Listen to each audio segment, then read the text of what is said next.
Welcome back to Hangar 51. This is the Saturday night edition, episode 365. I've got the edited correct for whatever reason. Now editing is available. And of course, Shadow Ops with the crap in their house. Brian Chambers, what is up? Good to see you, man. We've got a very good show tonight. I hope it's very interesting. We're going to talk about a bunch of stuff. So I hope you stick around. I hope you learn something. So I got some big plans tonight. I'm not going to tell you what they are. It's going to be a surprise. Lori, how you doing? Good to see you. So we're gonna talk about a lot of stuff tonight, guys. I hope you stick around. I hope you enjoy it. I think it'll be very interesting. How's the back? The back hurts. I went flying yesterday, and it was very, very painful. Did not have a good day. I got about 6 flights in. I videoed all of them.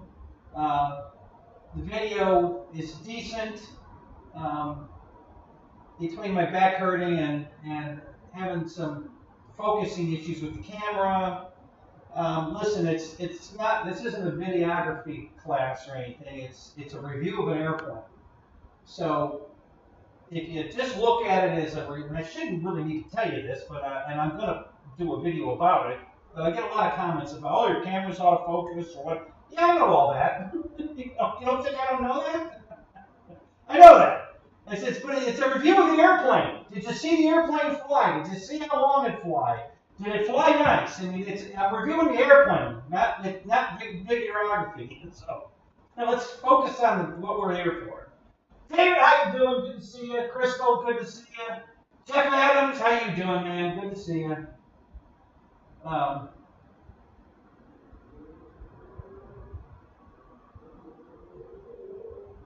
I have no idea, Brian. I have not been on Hobby King today. Code 24. Wow, I have to go check that out. I don't know what that is. So, Chris, how you doing? Thank you for bringing that up. I will head over there right now. Let's go find out what the hell Code 4024 is. I'm not aware of that. So we'll go check that out. Opening the site right now. We'll go check that out. Thanks for bringing that up. Pilot Ryan, what's going on? Yeah, what plane is that? Yeah, Ryan. Yeah, read the scroll.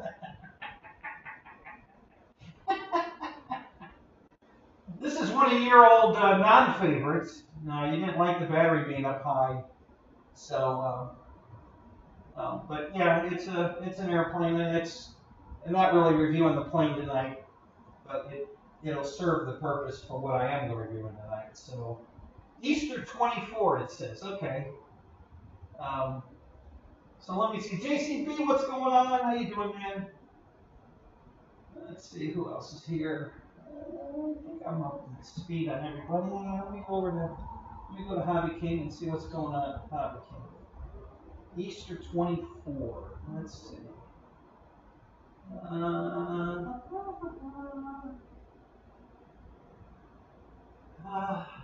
Okay, I don't see that off the top of my hand. Okay, let's see what this is. Okay, save big with store-wide discounts. Easter 24 sale. Okay.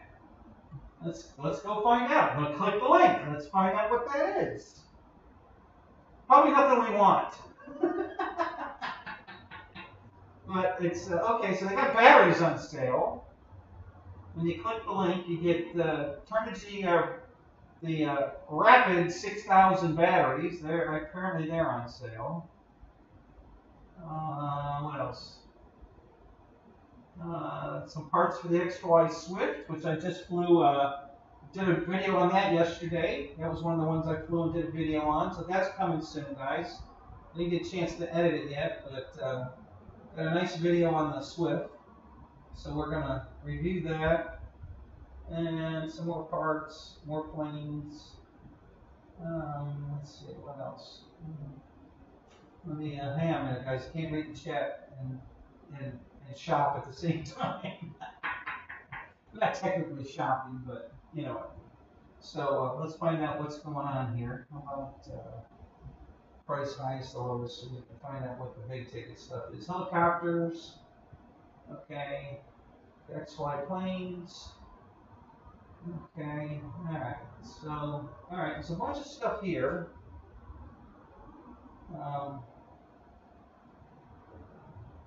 Radio master radios.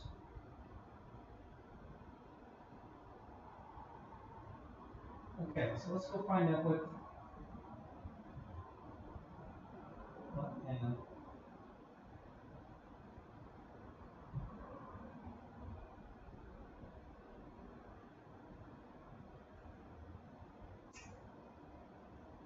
Store-wide discounts. Coupon code Easter24. Hop in and save. All right, well, all right. So let me just, I'm going to do something here just to test it. Let's find out what it does. All right, so I'm going to put something, I'm just going to go to airplanes, grab one, put it in my cart, go to checkout, add the code, and see what happens. So we'll test that. So I'm not reading the chat at the moment, guys. I'll be back in a minute. Just give me a minute here to find out what's going on. I'm going to pick something that's not on the Easter list for sale to see if I get the sale price anyway. Let me just grab that real quick. All right, add to cart.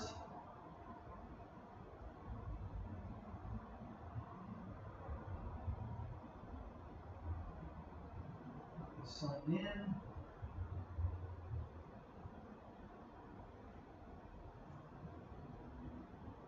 Let's find out right off the bat what this Easter 24 business is.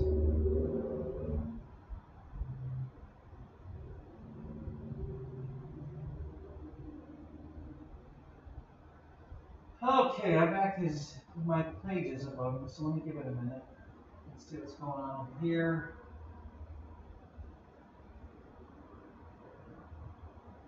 RC Plane, what's up? How you doing?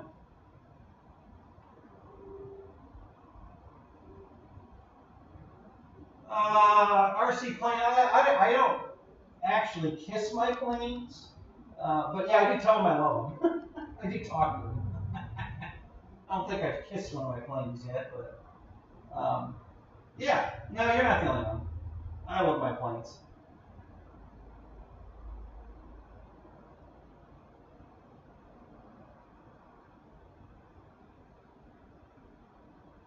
Let's see. Wild Bill, what's up? Stick around, Wild Bill. I got something for you too. So I'm trying to stay current, guys. Trying to help all you guys out with questions. So I got stuff for what I know and what I've noticed. Some roaches in the house. EQ, what's up? Nice hat. Let's see, who else is here? Randy, what's up? Stop touching things. Let's see. Lyndon Stewart, how you doing? Good to see you, man.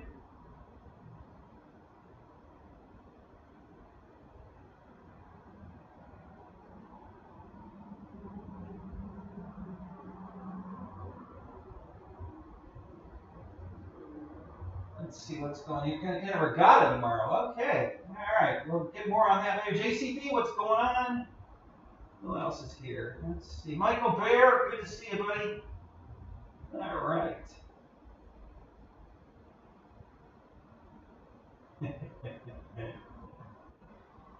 All right. So I think, if I didn't call your name, raise your hand. All right. Let me get back over to Hobby King. See if I got signed in. It says I am, I think. Alright, let me go to my cart. I'll go from there. Let's see what's going on. Okay, so there's my cart. Let's go down here to checkout.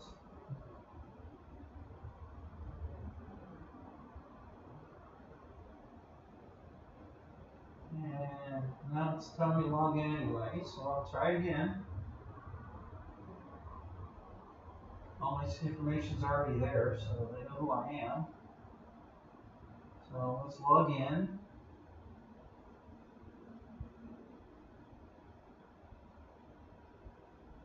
Okay, good. We're correct here. Good to go. All right.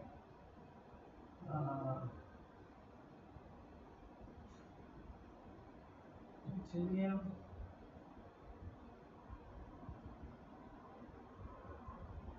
Loading next step.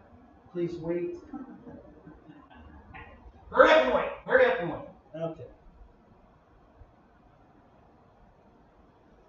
Oh, God. Let's see. Okay. All right. We got that. Address, mailing address, shipping method. Yeah, free shipping. Okay. All right. Okay, let's go to the next one.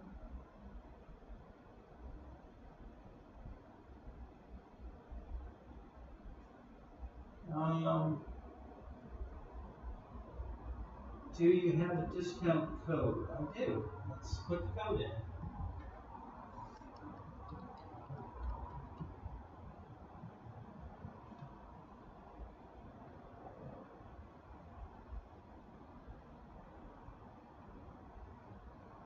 Let's see if the code works and see what happens.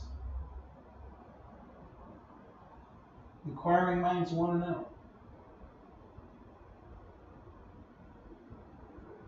It's thinking about it. No, there we go. No, what did it do? I don't know.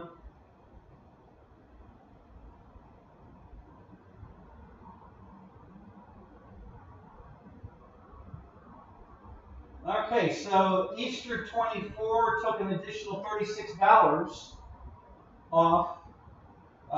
That is not 24%. It's actually 10%. So got 10%. It's better than poking the eye. So it took 10% more off of a sale price item. By the way, it was already $40 off the King Twin, and then I added the Easter code. I got an additional 10%, which was $36. So now free shipping to my door, no tax, $323.99 for the King Twin. Not bad, guys. That's a good price on that airplane. I did get them cheaper before, but you know everything's gone up, and whether they run it on sale back at $299 again or not, I don't know. But it's only $23 more. Definitely worth getting, and I just might go ahead and get it because I do want another one. Great airplane. So, all right. So there we've answered the Easter 24 code. It's 10% off.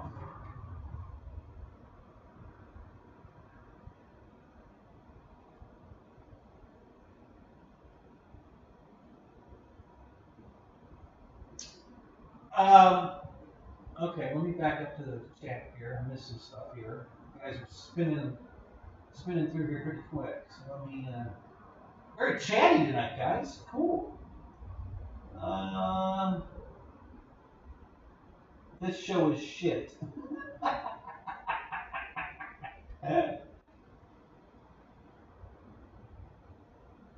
Am I using a different mic? No, but I moved the laptop and the airplane is partially blocking the mic, so it may sound slightly different,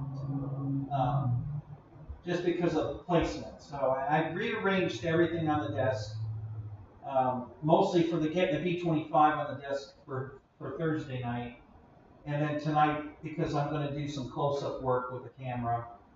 So, but no, is it bad? Can you hear me okay? Do I need to make a mic change here? Or are we all right? Let me look at my soundboard here. Testing 1, 2. Maybe it looks like it's down just a little. Yeah, it might be a little muffled. Let me. Testing 1. Yeah, see, that's what it is. The airplane's deflecting my sound a little bit.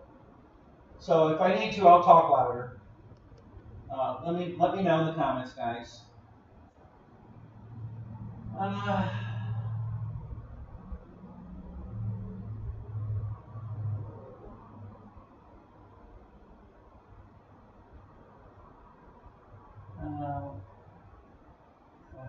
Doobie, do stop touching things. Okay. Press the like button. Thank you, Airplane, RC Planes. Thank you. Appreciate that. Yeah, if you would please just. So, Lynn and Stewart. No, this is not a T28 Mustang. It's a P51 Mustang. Read the scroll. Tells you everything you want to know about the airplane in the scroll.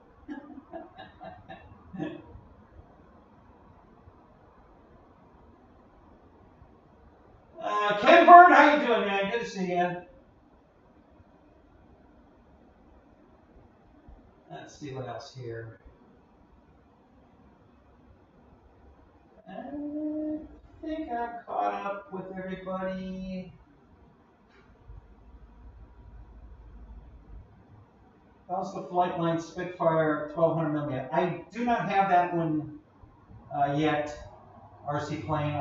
I've been wanting to get it, but I have not pulled the trigger on it yet. So I can't answer that one. I don't know. I don't have that one. I do have the 1600 Mustang or Spitfire from Motion, but not the 1200. No, this is not an FMS plane, EQ, so it's not going to have the FMS motor in it.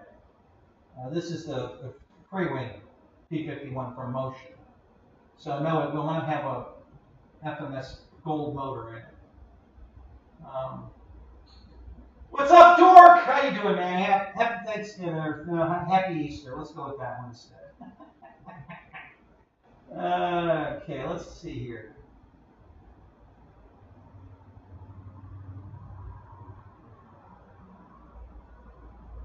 Let's see, come on down here.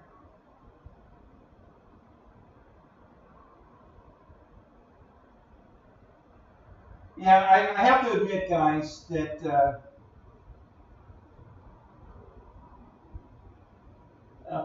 six. I googled shitty microphone and ended up here. All right, I'll stick my head over the wing and talk. It should be better. Okay. Do a sound check. Damn, is it really that bad, guys? Can you not hear me?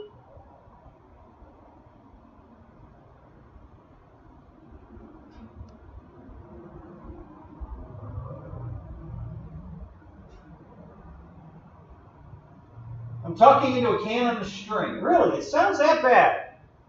Wow. It sounds a little weird.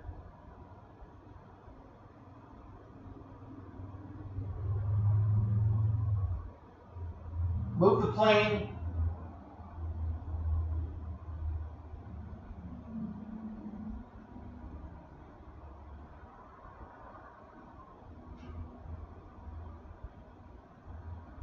So it does sound better if I get. All right. Let me. All right. Hang on a second. Let me do this.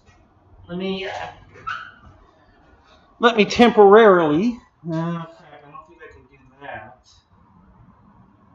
Let me. Let's try this. Maybe I can do this.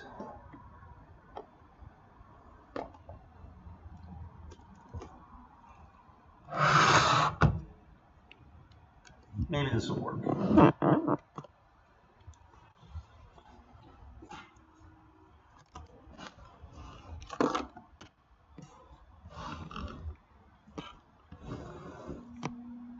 So I can only get so far from the camera. The camera's only got a cord so long.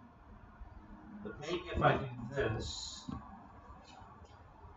Oh, you know what? I think I know. All right, now I know what the problem is. Okay, all right, hold on.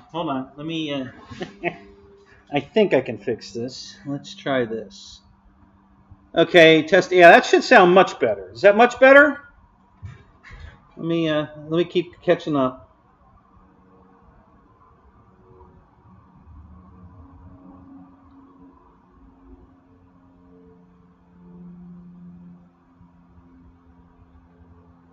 Jay, what's up? Good to see you, buddy. Good to see you flying again.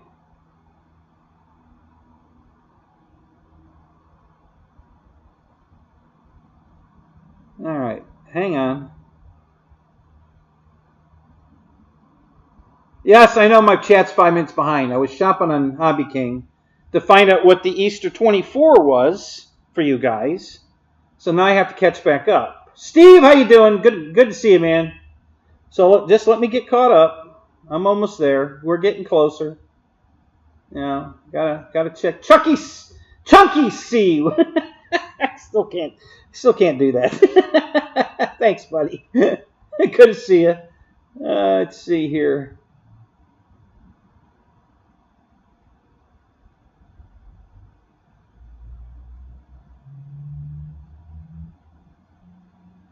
Jeff in Lower Alabama, what's up? How you doing?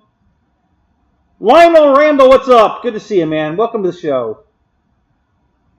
Yeah, well, okay, so, all right, just to be clear, because I'm building this room, I did empty a lot of the stuff out of the hangar.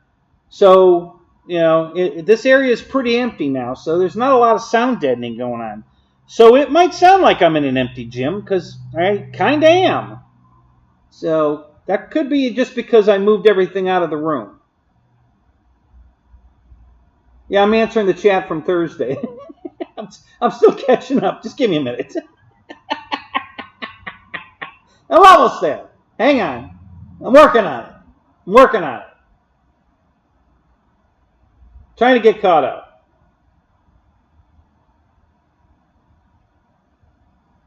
Now you can hear me. Fuck, move the plane back. Dork.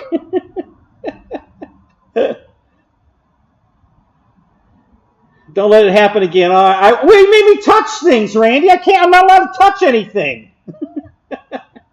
Make up your mind. Sometimes you wish the sound was dead. Me too, buddy. Me too. All right. So I'm caught up. All right.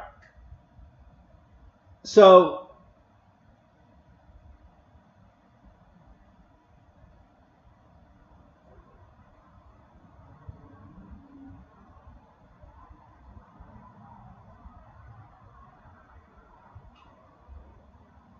should be fun. The receiver for the 90 is not here yet. What receiver are you putting in it, Jay?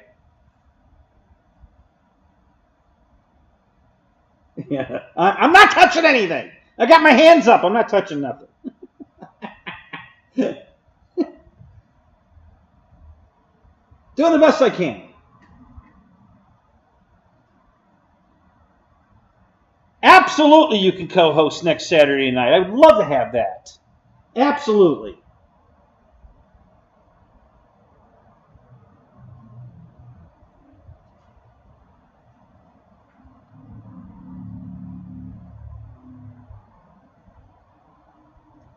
Okay. All right. So what do we got? We got 26 in here, 10 likes. All right. Well, that's good. I'm glad there's 26 of you here. Because I got a pretty interesting show tonight, I hope. Anyway, we're going to try.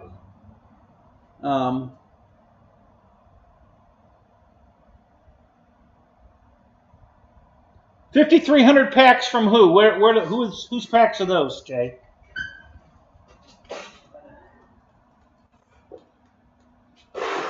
Hang on a second. My drink's way over here. I want to get my drink. All right.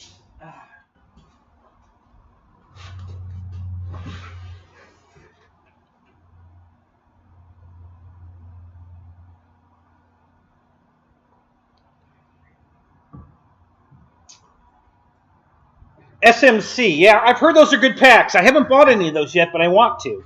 I just haven't got around to that one yet. I might order some 4S packs in them because I need some 4S packs for my B-25. So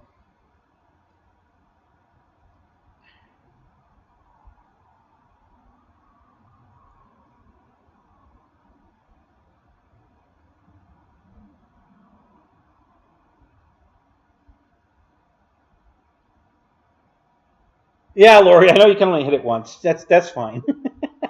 That's all you need. One hit's all you need.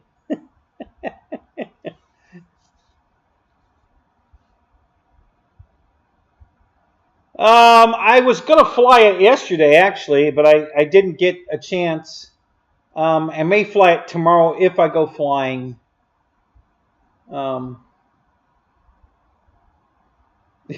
make you want to drink? Oh, well. Resist the urge.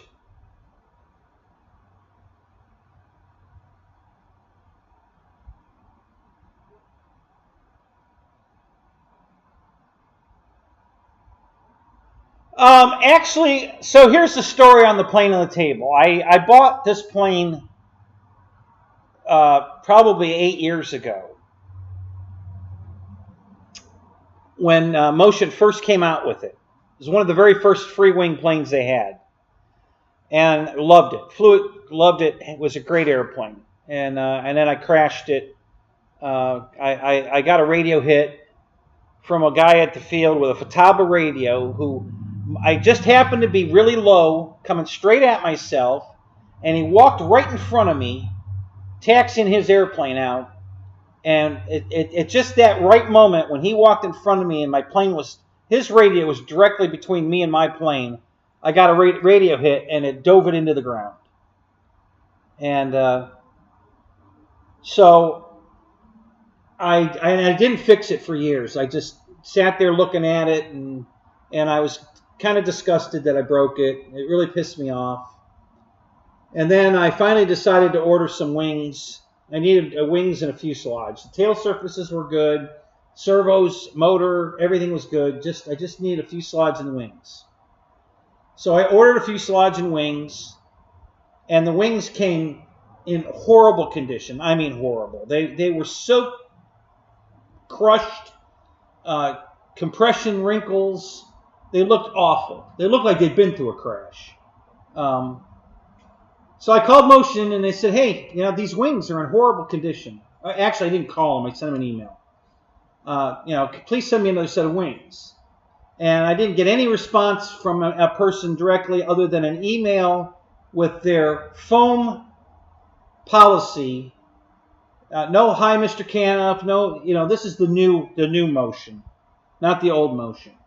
And basically it says, cosmetic damage on foam is not warranted if it doesn't affect the flying of the airplane. Here I'm trying to make my plane look new and shiny again, and they send me wings that are almost as bad a condition as the ones that were in the crash. And they won't let you return. I can't even return the wings because they won't take them back in that condition. They'll send them to me in that condition, but they won't take them back in that condition. So that's when I stopped buying from Motion. That was the end of it with me and Motion RC. I haven't bought from them in years. Now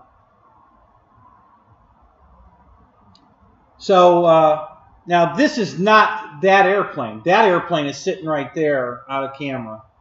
I have two of these now because I did end up recently replacing. This is the brand new one. The repaired one is a brand new fuselage with the bad damaged wings that they sent me. All my tail surfaces. So now I have two of these. I have not flown either one of these yet, but I have two. This one's set up with the 4-blade propeller. That one's set up with the 2-blade propeller. They're almost both ready to fly. This one's ready to fly. That one I still need to remove the servos from the old wings and put them in these wings. And then that one will be ready to fly. So that's the story behind the Old Crow.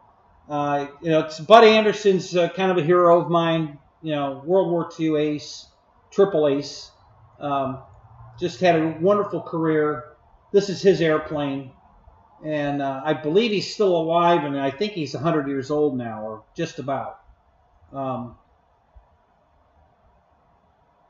So that's my whole story with the Old Crow.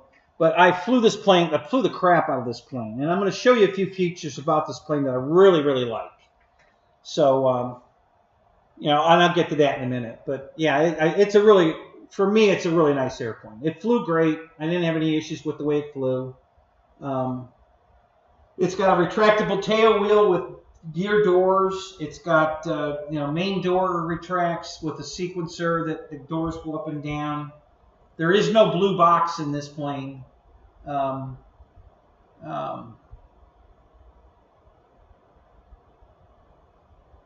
No lifting. Yes, I know. Shadow. Thank you. Yeah, that's come. I'm going to talk about that too.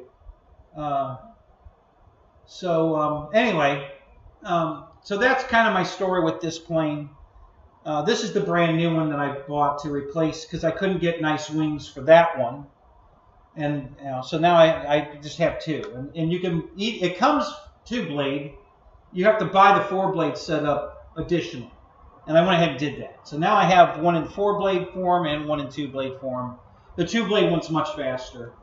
But anyway, all right. So let's move on with that. It's on the table tonight because I want to show you some stuff.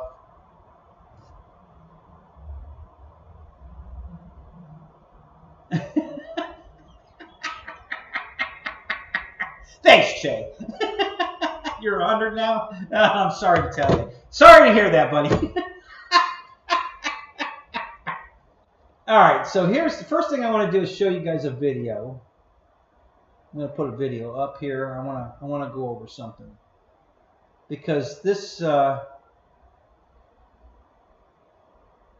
every time I see this happen, it just drives me nuts because there's no reason for it to ever happen. Ever. Not anymore. But it's still happening.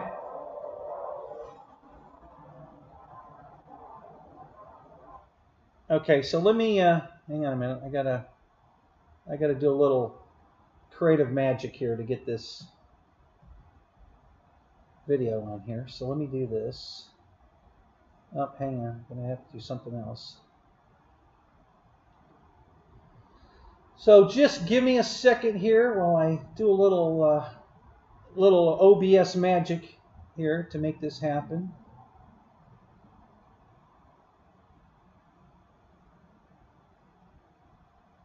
Let's see.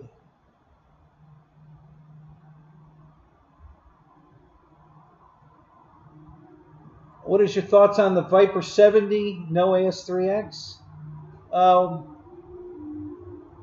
What do you mean it doesn't have AS3X? It comes with AS, unless you're buying in the bind and fly, which I don't even know if that's still available, the Viper 70 bind and fly. Is it? You know, I don't... Listen, I'm on Horizon a lot, but I don't follow every single thing they have.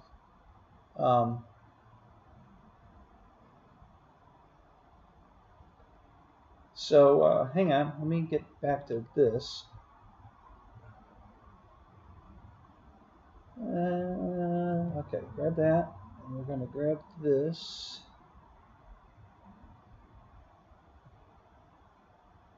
Okay, all right. So this is okay.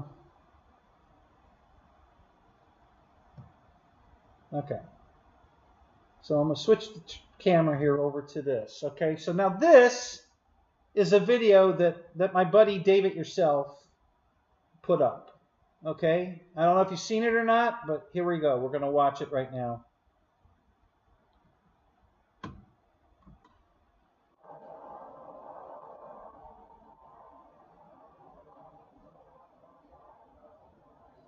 So he aborted the landing.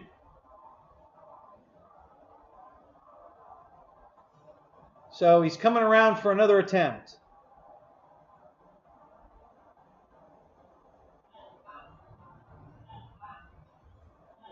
And he just ran out of battery. And that's what happened.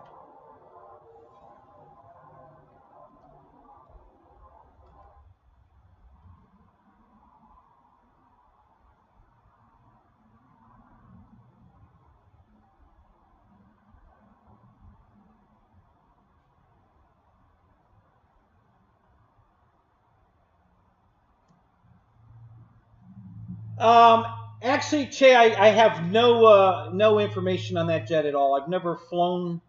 I've never even flown one of those with or without AS3X. So I really couldn't give you any help on that one at all. I was never really a fan of that plane. The size of it didn't interest me, and I didn't like the blue color. Now the new orange one does interest me. It's still not the size I want. Yeah, David, and I'm going to tell you why I'm playing it. I'm getting right to it. Just let me finish this. I'm going to tell you why I'm playing that. Yeah, so that's, so I really can't help you on that one, buddy. I'm sorry.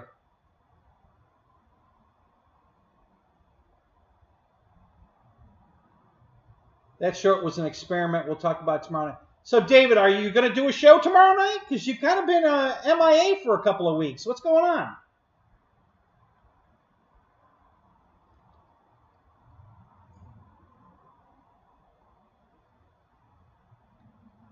Okay, good. Good to say. Good. You're going to be on the show tomorrow night. Okay, so why did I put that video up? Because this is an issue that's been going on for a long time, and I've talked about it before, but now I'm going to show you.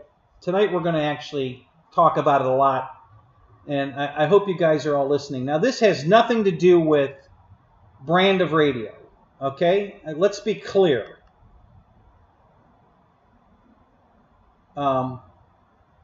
This is not what I'm talking about tonight. I'm talking about telemetry. I'm not talking about, because, listen, if you're flying Spectrum today, you now have telemetry. It comes with every damn airplane they make now that's a bind and fly. It's got smart technology in it. You have telemetry. It's automatically in it now. As long as you're flying a smart battery, the smart technology in the plane with the smart battery and your new NX radio or your IX radio is all compatible. You all have telemetry now. Why are you not using it? I don't understand. It's not even an add-on anymore. It was back in the day. So I started this whole telemetry thing 10 years ago when I bought this radio right here. All right, this is a Taranis, Free Sky Taranis Plus, okay? And I bought this radio mostly because of the telemetry that they offered 10 years ago.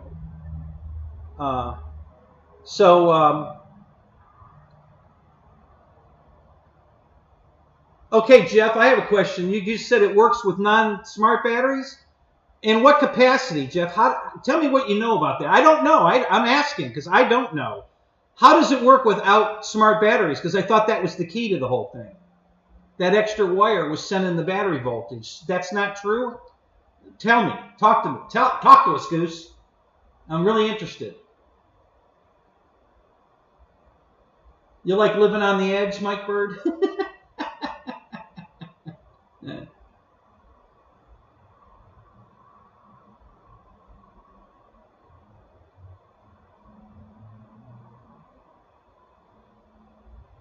The information comes from the ESC, but so it's got, is it giving you just pack voltage or cell voltage? Can you pick and choose what you get? What exactly are you getting, Jeff? That's even better news. That makes it even better. If it works without smart batteries, that's fantastic.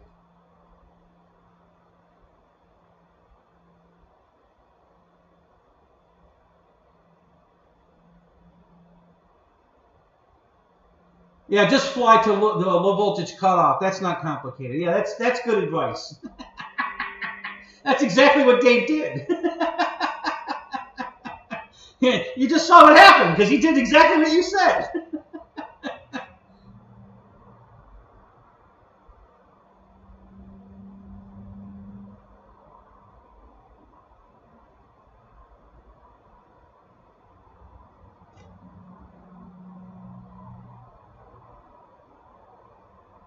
That was your method. Yeah, that great. Okay. All right. So Jeff says it works with regular batteries, which is even better. So fantastic. So now you don't even have to buy smart batteries. You just have to take advantage of the technology that's coming in the plane you're buying already. So why aren't you taking advantage of it? I don't understand. Fred, what's up? So this is why 10 years ago I bought this radio.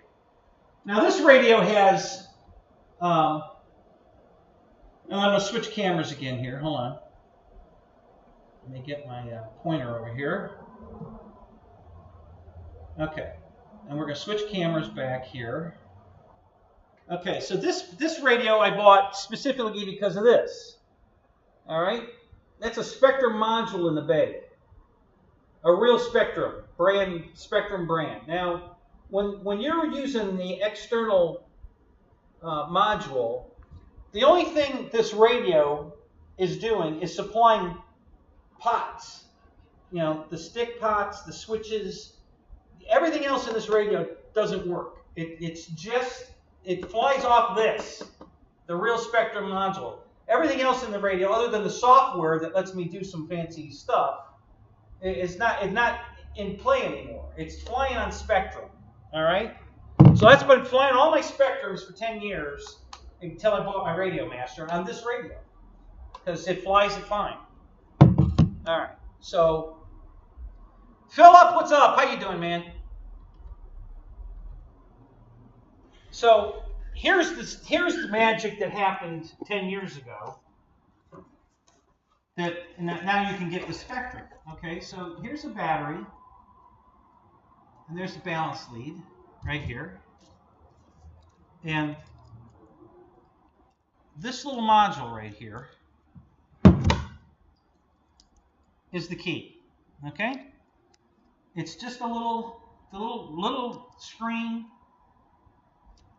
And that's it. 17 bucks. And what is it? Well, it's a battery tester. Watch this. So I plug it in.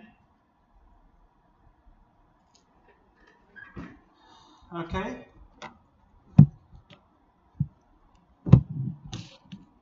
And there are my battery voltages. Right there on this battery. They're displayed on the screen right there. Pack voltage and all the individual cells. Okay.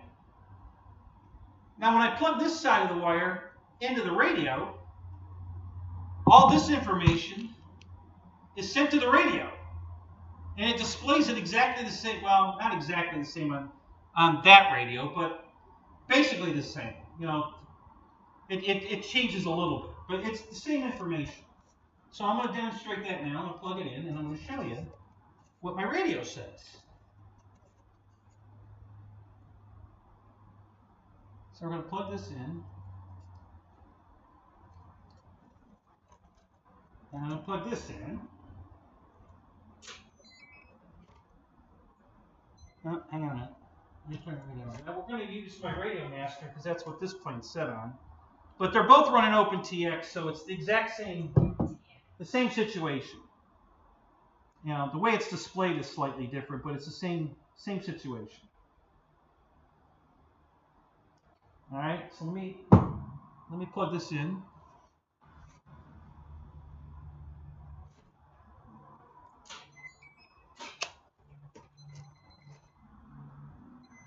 Okay, so now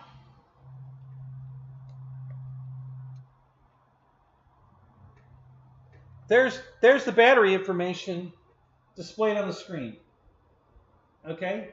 So the 4 cells, which one, we can't see the one because it's, I don't know why the green screen's messing with that. It shouldn't be. But so there's my battery voltage is displayed on the screen. But that's not the best part. This is the best part.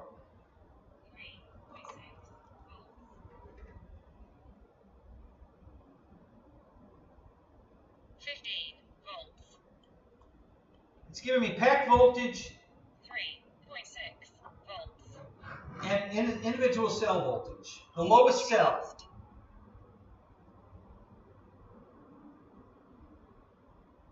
3.6 volts.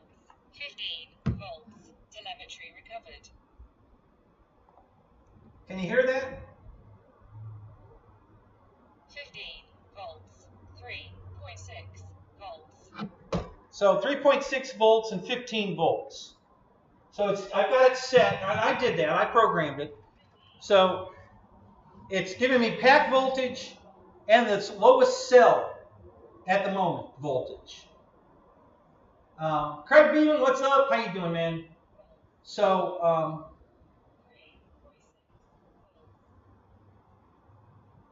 So I'm getting that information. Now, I've been getting this for 10 years, guys. that, you know, Spectrum's, this new smart technology is pretty new, a few years now. But you all have it. You're all buying the Spectrum airplanes. You all have this. Use it. You know, trust me, the timer idea doesn't work. You guys need to be using the telemetry. Okay? And I know you can set it up to audibly tell you, just like mine. Either automatically when you have a certain cutoff voltage, you want it to start talking to you, or you can put it on a button, a switch. You flip the switch and it tells you. You know, you can have it do it any way you want. You can have it do both, whatever you want.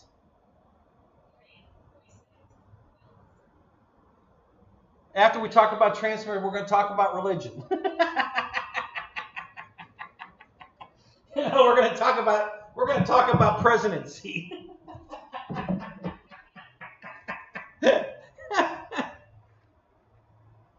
So anyway, so that's why I bought that radio 10 years ago, is because of the telemetry. Because it was available then. I've been using it all this time. Now, I even was using it with my Spectrum planes. Because all I had to do, I bought a little 4-channel receiver for 11 bucks, a free sky receiver. Okay? And I could fly the plane, all right, with this radio. All right? On the Spectrum module, and I could turn on the internal software, bind the receiver, that little 4-channel receiver, to the regular radio, the FR Sky, and plug that receiver just into the battery lead. So I was flying on Spectrum, and I was getting my telemetry through the second receiver in the plane through the FR Sky receiver. So all this time I've been flying my Spectrum planes with telemetry, just by doing it. And I just did to take that receiver and that battery voltage and move it to the next plane. You just pop them out, it just unplugs from one wire, and you put it in the next plane, and that's how I've been doing it all this time. So that was the whole reason I got away from Spectrum mostly back then, other than I was having some problems with Spectrum and everything. But today, you guys have no excuse. All of the smart technology that is coming with everything you guys are buying today has the telemetry. You need to be using it. You know, I can't stress it enough, guys. Listen, we've all put a dead battery in our airplane to try to go fly an airplane. I've done it. That's why I wanted the telemetry. Okay? You pick it up, you think, oh, this is the battery I just charged. And you know, and somehow, no, it's not. And you put a dead battery in the airplane, you take off, you get low voltage cutoff, and the airplane crashes. You know, I know you've all done it. I've done it. It happens, okay? Or you think you know how long you're going to fly. Your 5-minute timer, oh, I know I can make 5 minutes. But maybe you were flying a little too aggressive this time, and you can't make 5 minutes. Yeah, they don't sell it anymore, Jeff. They stopped selling it years ago. I don't know why. They also don't put a battery bay or a module bay in the back of their radios anymore.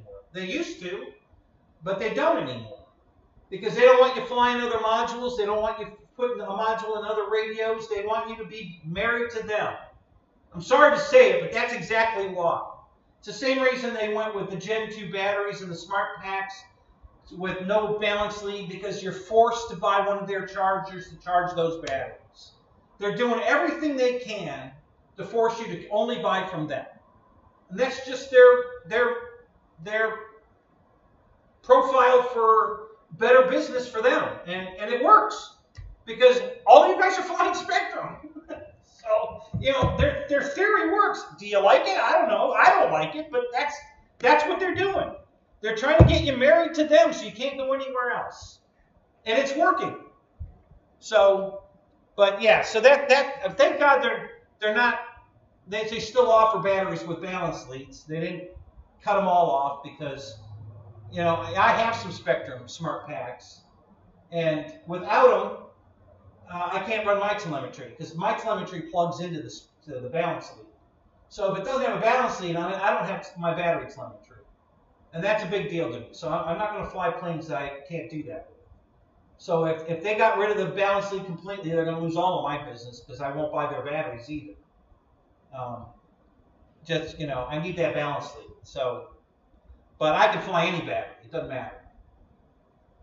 Yes, exactly, Vaughn. Telemetry receivers from Spectrum are expensive. Not mine. My telemetry receivers are very cheap. That was the other reason I went to this radio. The Free Sky Tyrannus radio, 10 years ago, I could buy receivers for $17 and $19, a 6-channel or 8-channel, and they had the telemetry in them. Very cheap. They're still today, I can still buy them in the 20, I think I just bought 10 of them. And I think I paid $23 a piece or $27 a piece, something like that. They were on sale, so I bought 10 more. So, you need a break? Jeff needs a break. So, anyway, so that's my whole why I went to the telemetry 10 years ago. I can't emphasize it enough, guys. You guys need to look. There's good videos out on YouTube on how to set it up. It's very simple to set up. Go watch the video. Set it up. Stop using the stupid timer.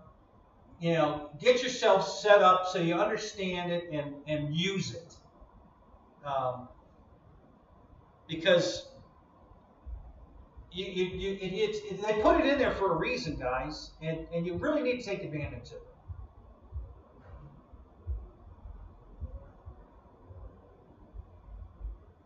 it.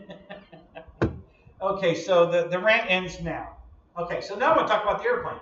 So what I like about this airplane, for one, the landing lights. You see the landing light under here?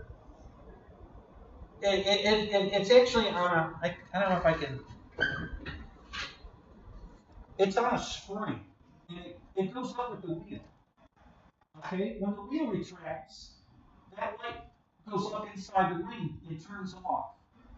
And there's two of them. There's one in each wheel well. You can't see the other one, but it's over here. I don't know if you can see the reflection on my hand. Yeah, right there. See? Yeah, so there's one in each wheel well, and they retract with the wheels.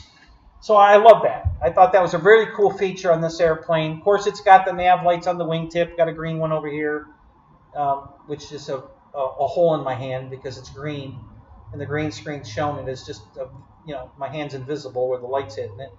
And then the red one over there.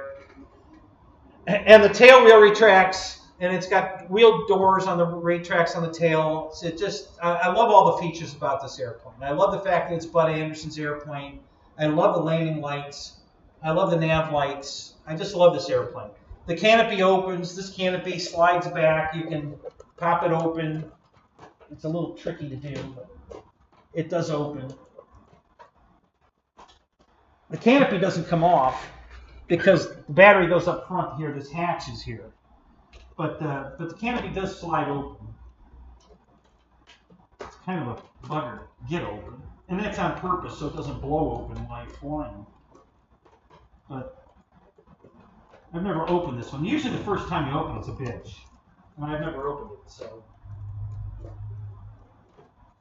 Alright, well I'm not going to show it. Just trust me, it opens. Just, you know, just like the FMS one opens. So, so that's one of the things I loved about this airplane, why I bought it. Bud Anderson's plane. I love the silver version of it. I love the old Crow. I just love the airplane. And if they came out with a green version, I'd buy that one too. I just really love this airplane. So, so yeah, anyway. So there's my rant about the radio. That's my rant about the airplane. I hope you guys learned something about that tonight. I hope it helps, because I hate seeing planes crash because you can finally see my eyes.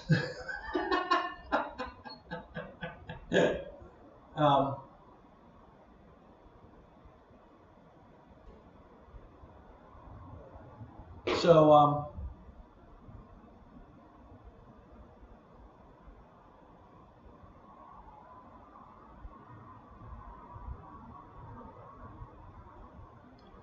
yeah, RC Plane, you and I think exactly alike, but we're not the majority.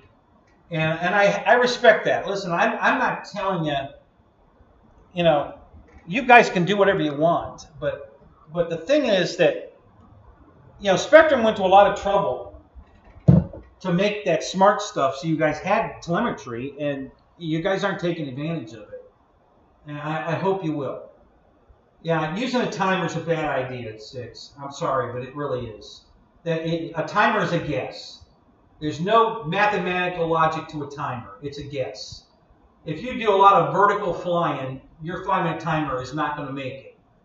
You know, if you're just flying around and you do a normal pattern that you know is 5 minutes, that's fine. But if you start doing a lot of vertical stuff, your 5-minute timer ain't going to make it.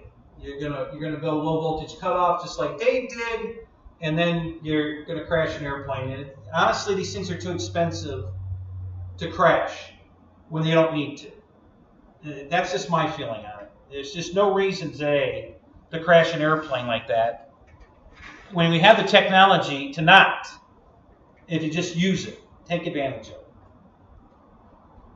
Okay, so that's my rant about the radio, you know, not radios, but the telemetry that's available in all radios pretty much today. And I'm on this airplane. So now what do you guys want to talk about? Anything new and exciting?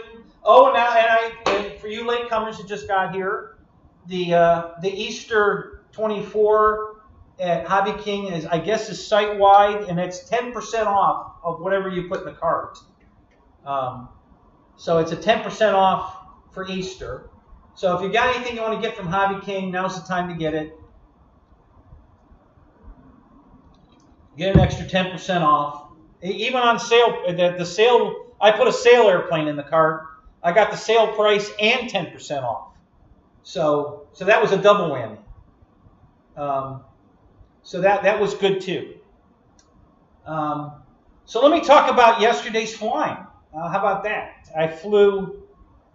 I maidened the Albatross. I maidened the B-25 Mitchell from LX Models. I flew my X-Fly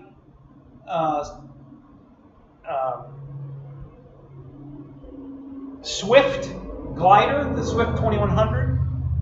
I flew, what else did I fly? I flew my L-39 again. The under $200 L-39. God, I love that airplane. I flew my T-28, the little one from Hobby King. I videotaped all of them except the Hobby King one because you've seen it. So I videotaped everything. I got 3 flights on the B-25, all very nice flights. The first flight, the camera turned mid-flight, so we didn't get half the flight or the landing. So I'm gonna edit that out. But the takeoff and the initial me trimming it out. Then I landed it, made some mechanical adjustments to the rudders, the aileron, and the elevator. And the second flight was much better, and the whole flight's there, although it goes out of camera for a millisecond here or there, and it goes out of focus several times. Still getting used to this new camera. I've been zooming it in a little bit, and I think that's the problem. I think if I zoom in, the plane, it keeps going out of focus. So I'm not going to zoom in. I was trying to get, keep the camera closer to the plane. So what I'm going to do on the next flights is not zoom it in and just fly the plane closer and try that. But I think it kept going out of focus because I zoomed in. So the second and third flight were both very good flights. Greaser landings all 3 times. Awesome. The plane lands great, the B-25. And but yeah, the focus on the camera. So it's not a videography file, guys. It's a review of the plane. So just watch the plane fly. Look how long it flew. And, it gives you an idea about the plane. I already know that, I'm a one-man show, guys. I got the camera on my head. I can't see through the lens, so I don't know what I'm filming. It goes out of focus. I can't help that because I don't have control of the camera. I'm flying the airplane. But it's the review of the models what the video's for. So I did it on the glider.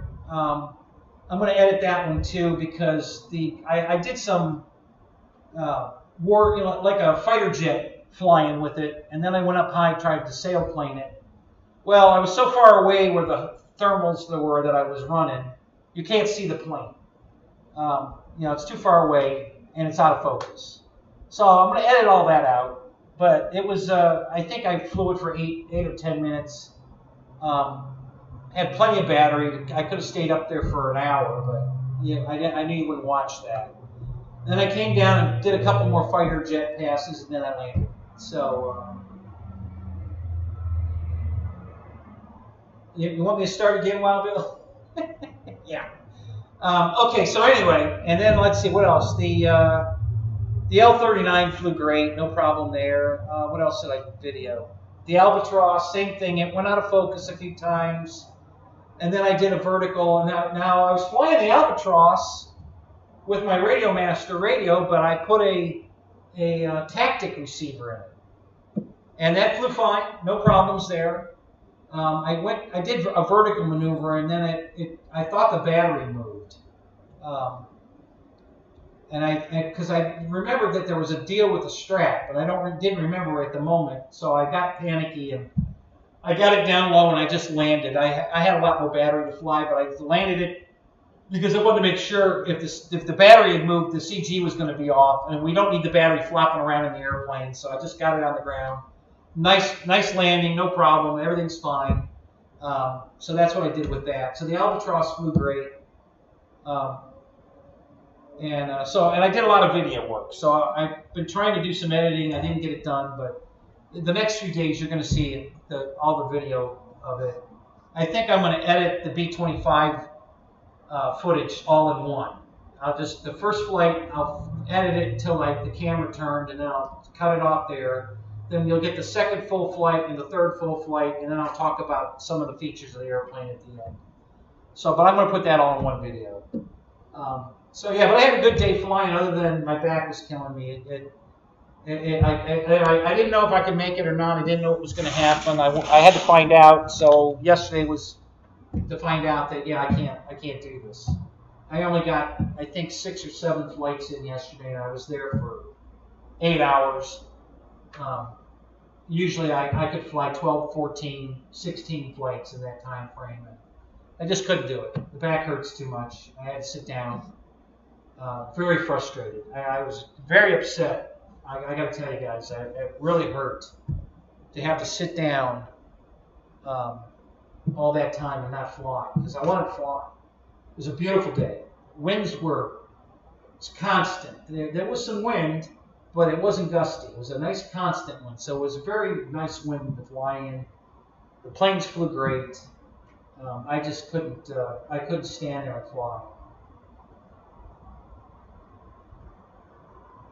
So, how you doing, Ray? Good to see you. So, all right. So, Wild Bill, you were talking about the Typhoon. Let me change cameras again here for a second so I can show you that this. Oh, hang on, it didn't switch. Try it again. There we go. This is the charger that came with my Grom, my Granite Grom, the truck. This is your, little, I guess they call that a EC2 connector, I believe is what they call that.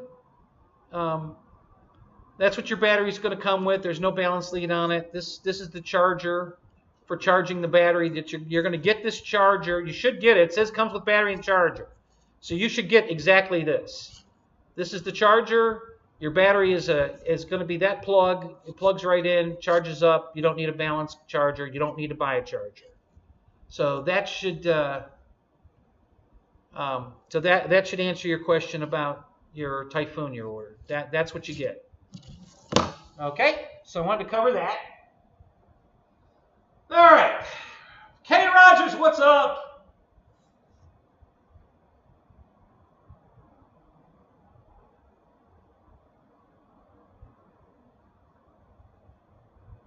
Oh, is that right? Wait, was it windy today for you, Kenny? Really? I was home all day, but I did notice it was a little breezier than it was Friday. Friday was a good day. That's why I went Friday, because I wasn't sure what the weather's going to be like. I thought about going today, but I don't know. I may go tomorrow, depending on what the winds are supposed to be like. But the back is just really killing me, guys. It's kind of a waste of time to drive all that way and only get 6 flights in. So I don't know that I'll go. I might give it another week. I think I'm just going to sit home, edit videos, and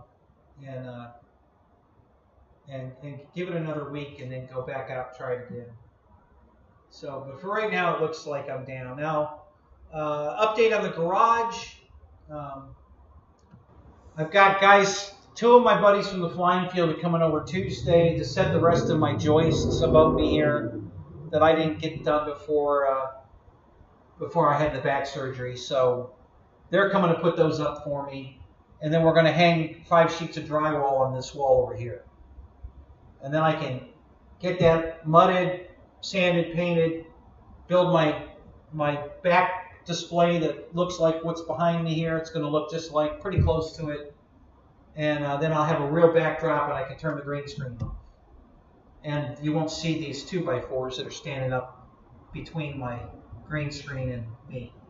They'll be gone. We'll have a nice backdrop. It might take a few weeks to get that done, but at least I'll have the heavy lifting done. The mudding and sanding is not heavy lifting. I can do that, while I'm, while my back's healing. I can't carry the drywall in, so I'm going to have them do that. And I can't put these joists up because that's way over the 15-pound limit. So, but they're coming Tuesday to help me out. They won't be here an hour unless they just want to hang out, because it's not going to take an hour to just the main struts are up and the hangers are all bolted to it. All they have to do is pick the boards up and set them in the hangers. That's it. There's 14 of them. I did the first one by myself before the surgery. And then the rest of them, there's 2 guys coming. They'll just pop them up easy, and then I'll toenail them in or I screw them in. But I can do all that. There's no lifting involved. So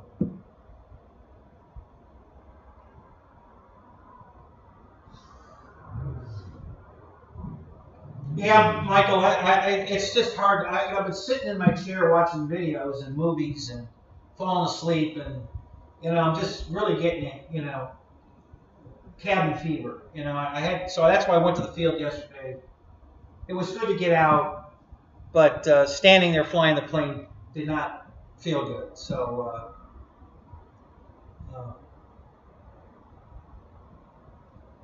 yeah, Philip, I've been there, done that. I used to live in Ohio, so I know all about the cold. That's why I moved to Florida. Yeah, I don't like the cold weather. So anyway,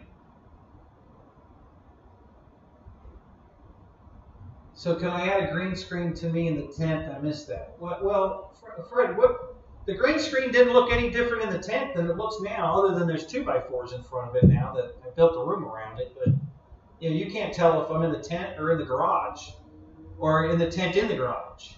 Yeah, I'm on Henway aspirin. That's. All right, you said it wrong.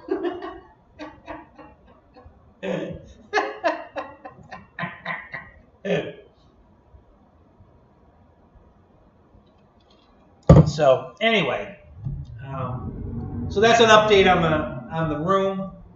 Making progress. I made good progress till the back surgery. Now I'm kind of stalled. But these guys come over and help me Tuesday. That I can at least get. I can do all the drywall work. I can mud it. I can screw it up. Once it's standing there, and I have 1 screw in each board to hold it in place, they can leave. I can screw it the rest of the way, and I can do all the mud work, the tape. Sand it, prime it, paint it, and then I can put my furniture together and put it in front of it and have a real background. So So that'll get me, you know, I can putz along with that for a couple of weeks while I'm healing. And then once I'm healed up, I can because the rooms, we're only 20 feet into the 30-foot room. I still have to build 10 more feet of it. I haven't gotten to that yet. So I have another 10 feet extension to put on it. And the double doors. Maybe I'll have them, I think once we get the joists up and the drywall in, maybe we'll bring one of the French doors over, and I can screw that in place. And that'll work too. Well, Michael, I can just spread mud on it. You know, that's not going to hurt my back. I can't lift it. I'm going to have them do the lifting. You know, they're going to, you know, I'll go out. The drywall's out in my trailer. I can cut it to size out in the trailer. They're going to carry it in and set it against the wall. I'll put one screw in it. We'll go get another one, and I'll put 5 boards up, screw it in, one screw in each board, and that'll hold it in place. And then we're done. You know, if they're done, I can finish it after that. I can put the rest of the screws in. That's not heavy lifting. And then I can mud it, tape it, all that. That's not heavy lifting. That's all easy, just, you know, time consuming.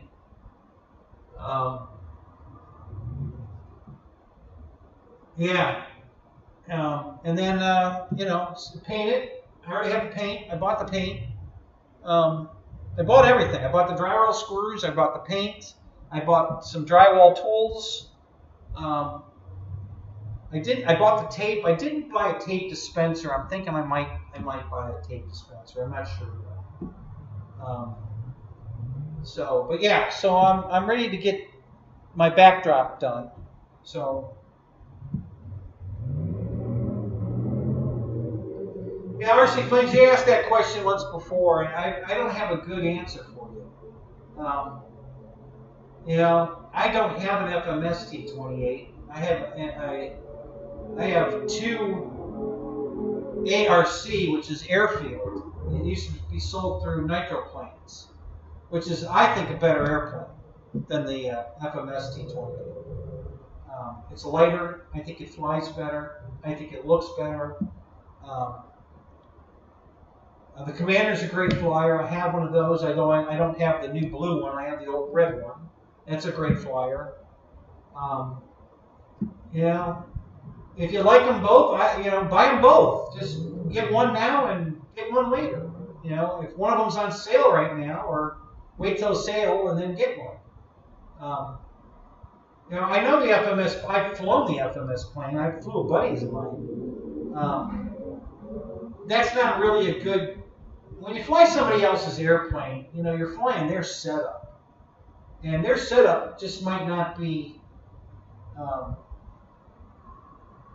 what you're comfortable with. You know, I don't know if he had Expo in it or not. I don't know if he had dual rates and he had them on or off. You know, it's just when you're flying somebody else's airplane, it's very hard to determine whether you're getting the real picture of how good. You know, the airplane flies, you know. So I really can't speak intelligently about the FMS T28 because I don't have one.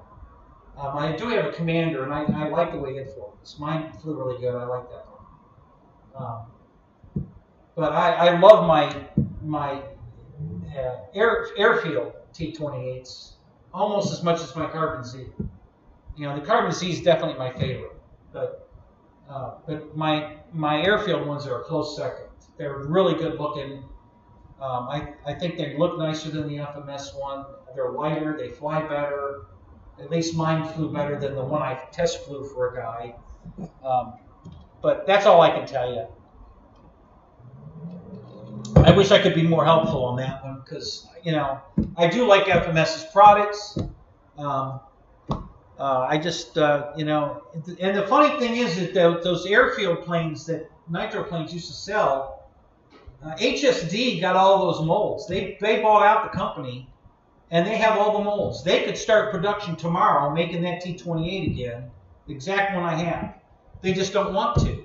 They want to build jets right now. All HSD wants to do is make jets. They don't want to make anything else. But they have all the airfield molds. So they could do the T-28, the Corsair, the Mustang. I think they had a Zero also, and I actually think the Zero.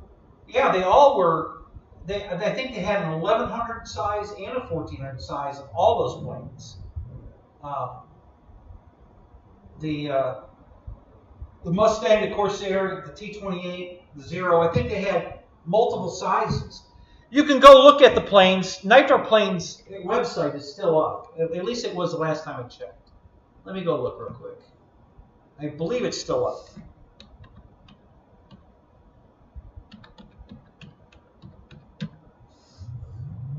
Yeah, it sure is. So you can go to nitroplanes.com and see what I'm talking about. You can see all the planes. They're just none of them in stock because they're out of business. You know, all they have on this website to sell are, they've got some off-brand motors and a lot of toy-grade drones is all they have. But you can go look up the airplanes I'm talking about and see what they look like and read the specs and see all the different sizes that were available and all that. And so if you want to go look at them, you can go. Their site's still up. You can go there and look.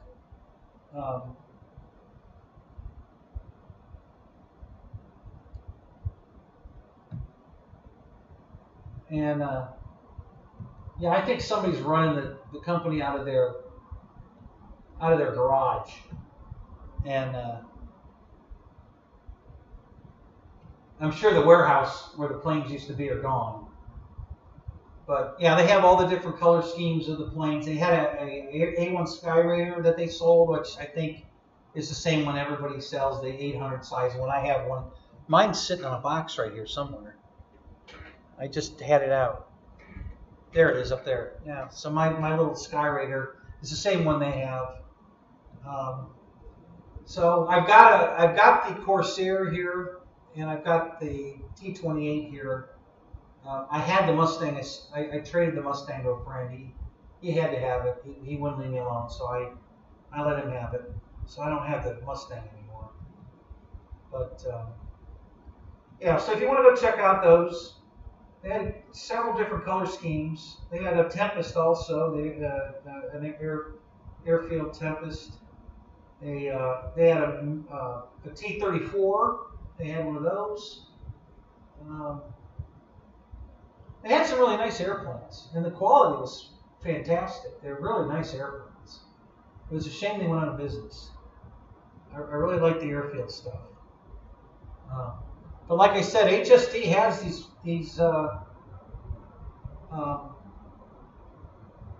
has the molds for these planes. They just don't want to make them. It's a shame. It really is. But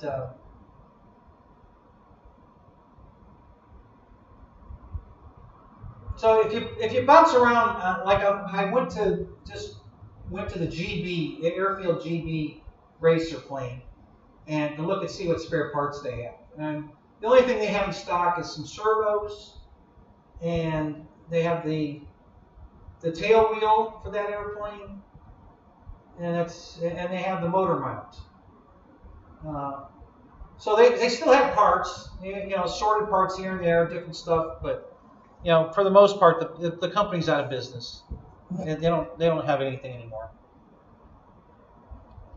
But I really like their product. I was very happy with my airfield stuff. So, and the reason I bought two of the T-28 is because I absolutely love that T-28. It was such a good looking T-28 and such a good flyer that after I bought the first one and how good it was, I bought another one. And I even bought some spare parts. I got a couple extra cowls and a couple extra canopies I bought for that plane, just in case. That's right. They had an 800 size, 1100 size, and a 1400 size of almost every one of the planes that they sold. You could get three different sizes: 800, 1100, or 1400. I think they actually said 1450. Yeah, it's 1450. So, and a Zero. Yep, they had a Zero. They had a Hellcat, 1400 size Hellcat. I forgot about that one.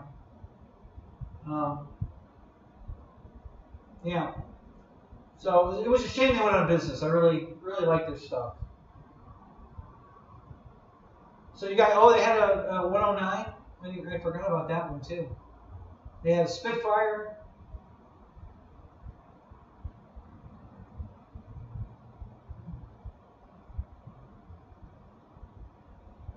Yeah.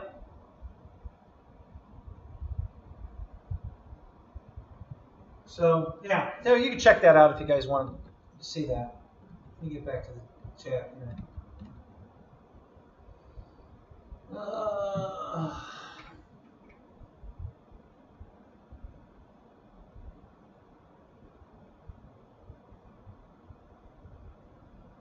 All right, Philip, have a good night, man. We'll see you later.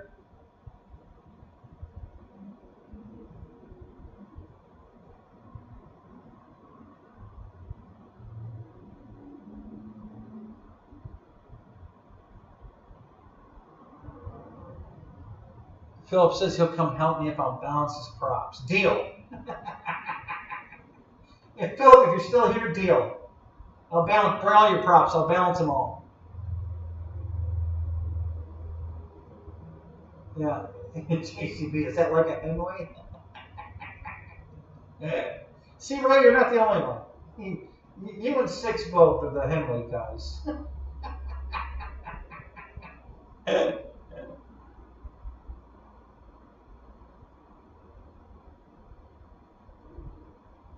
RC Planes, I have bought a bunch of spare airplanes. I'll try to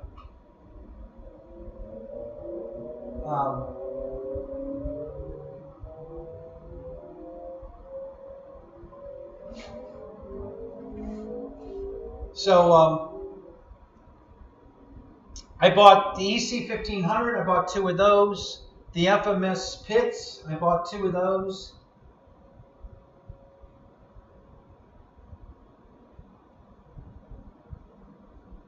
I bought 2 of the Airfield T-28s. I bought 2 of the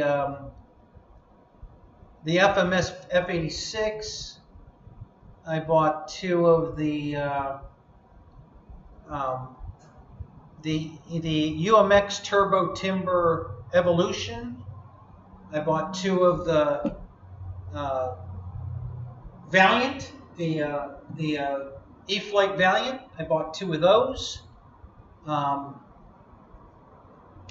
bought. Let's see. What I'm doing this from memory. I've got a lot of twosies. I don't have any threesies. The only plane I ever bought 3 of was the Lancaster to sell to.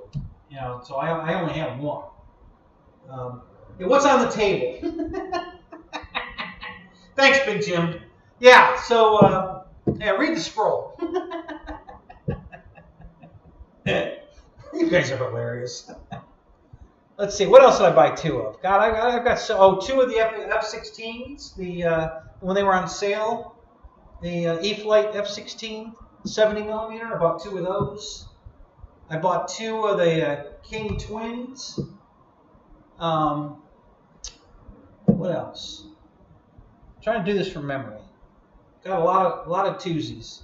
The Free Wing, which was ready to fly at the time, the 90mm Yak the Yak 130. I bought 2 of those. Yep, you're right, Vaughn.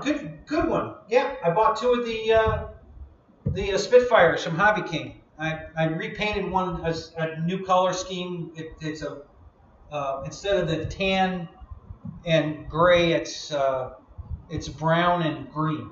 So one's brown and green, one's tan and gray.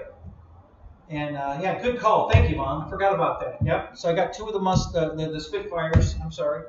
What else have I got 2 of? Most of them are still in the box. The second one. I have a couple that are not, but most of them are still in the box. They're over here as spares in case I lose one of those. Because the reason I buy them I have to really, really like the plane to buy two of them. Okay, if it's a plane I really love, and I'm afraid they're going to stop making it, I buy a second. So that's the reason, or it's just a really good deal that I can't pass up.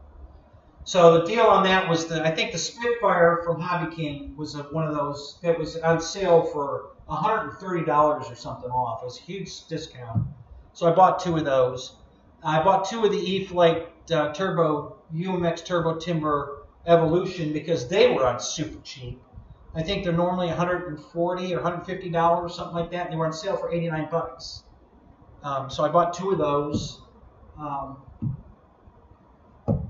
Bought 2 sheets of foam board. There you go.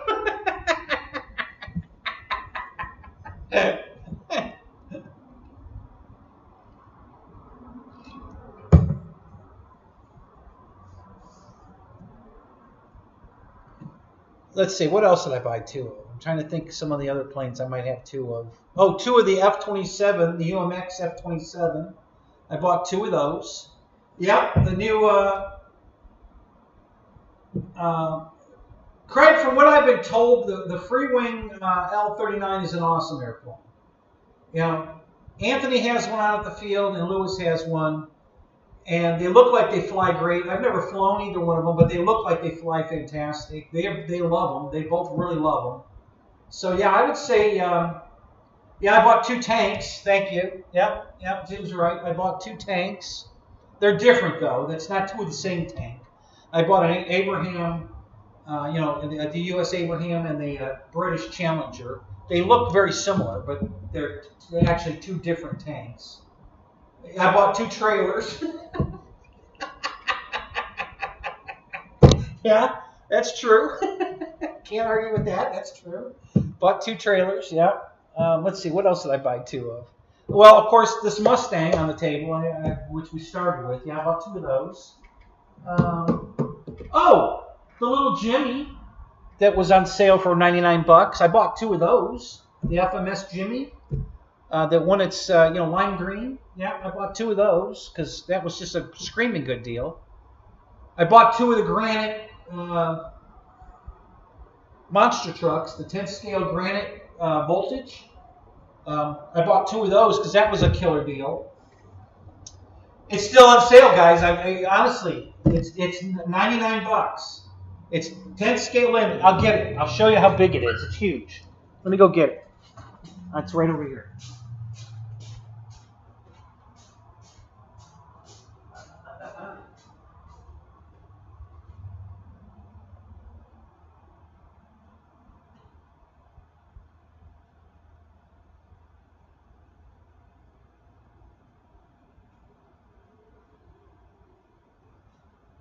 Okay.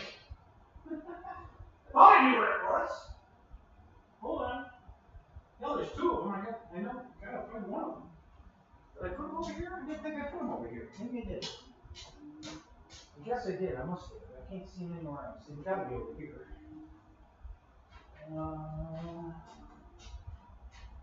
Well, that's, yeah, here's one of them. Okay.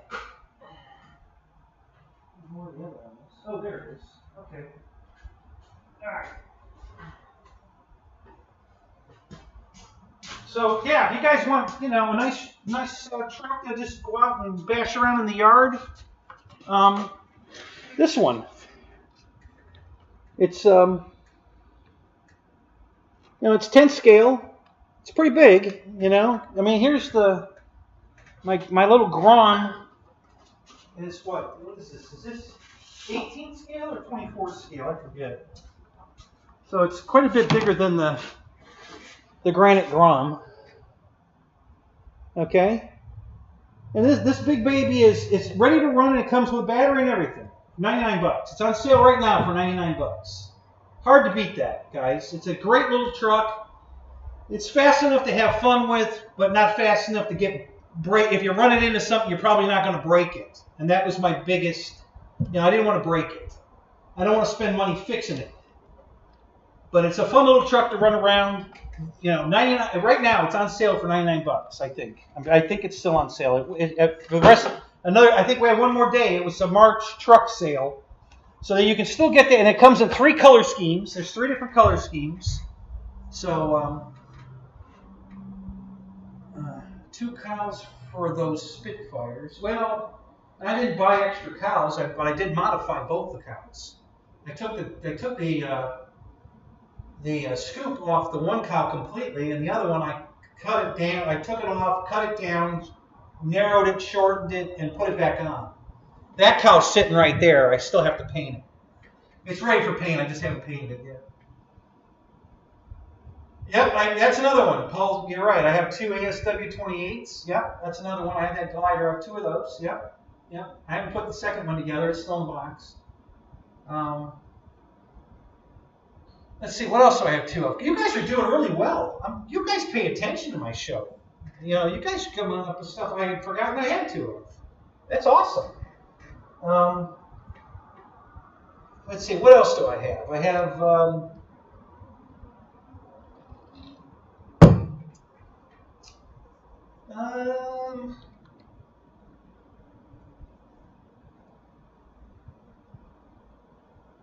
Linda, I believe it's brushed. You know, it's I think anything in that price range is going to be brushed. You know, when you go brushless, you know, price goes way up. You know, because the motor is more expensive and the ESC is more expensive. So and the you know, the performance is negligibly better in my opinion. It just depends on what you want it for. Yeah, you're right, Ron. I do have too much.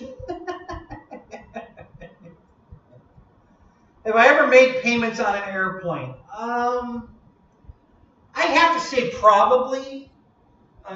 Back in the day, you know, when I was working and buying a lot of airplanes, but not for a long time. I'm all paid off. I don't owe anybody anything. If I buy anything on credit, it's paid that month. So, and my credit cards are all paid off at the end of the month. I'm not paying interest on anything. I only use the credit card for just for the points and for the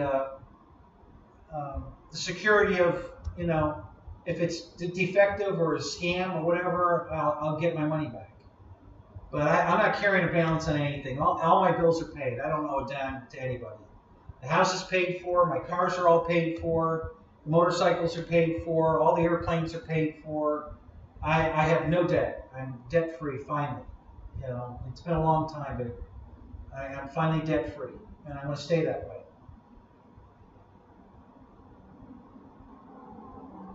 You're out of here, Ray? All right, buddy. Have a great night.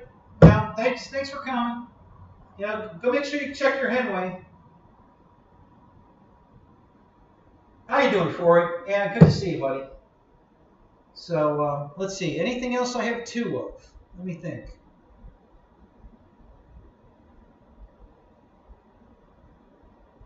I might have another. There might be another one coming. I gotta go check Hobby King's website. Now that they have a sale going on, I might buy another. I might buy something. I don't know. Well, I have to go look. So yeah, I have no debt, Michael Bear. My property's paid for. My cars are all paid for. The house, everything. I have no debt. I have very little bills. I have a well, so I don't have a water bill. I burn my trash. I don't have a garbage bill. I have an electric bill that's very cheap, and property taxes, which are very cheap, and a phone bill. That's it. You know, I'm so yeah. That's no more buying on credit. You know, I'm at the point in my life now where if I don't have the cash for it,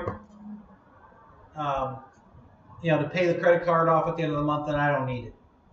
Adrian, what's up? How you doing, man?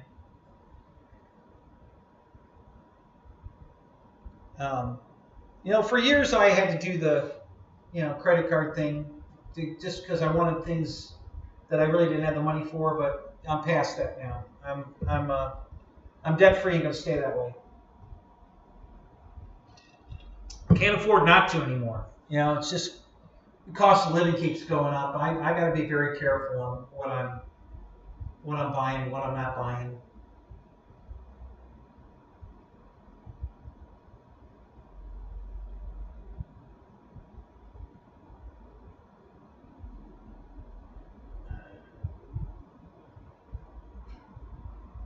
JCB, I don't know what that means. What do you mean nobody's debt free unless you're coming from El Paso? Is there a joke in there or something I don't know about? What exactly does that mean? Yeah, thank you, but this is one of my favorite airplanes. I really like this airplane. You know, it's not the greatest quality. I'll be honest with you. I'm not a big fan of free wing stuff, quality wise.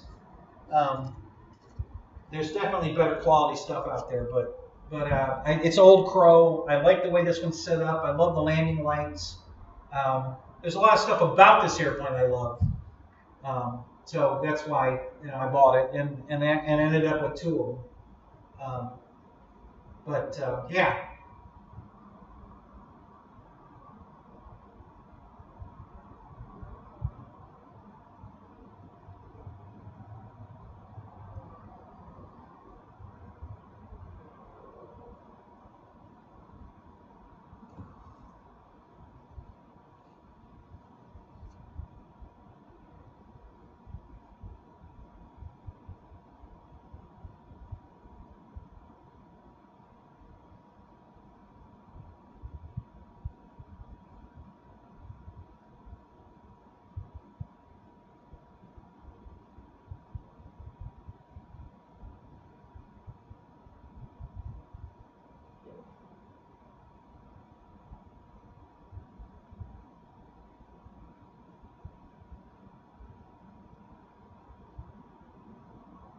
Yeah, FMS does build good birds. I've got a lot of FMS stuff over the years. I got to tell you, the F7F Tiger Cat was probably their best airplane.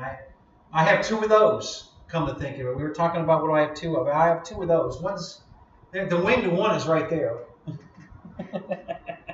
that's the wing to one of them. The one I'm fixing. The other one's brand new. Been flown a few times now. Great airplane, love that airplane. This one did not have the reflex in it. The new one does. There's zero difference with the way they fly. Zero. I don't even notice the reflexes in the airplane. It makes that plane was so stable that it just doesn't need it. Frank, I don't know if I actually believe that. I don't think most of them are E-Flite or made by FMS. Some of them for sure. But like the Carbon Z T-28 is not made by FMS. I don't know who makes that plane, but it's not FMS.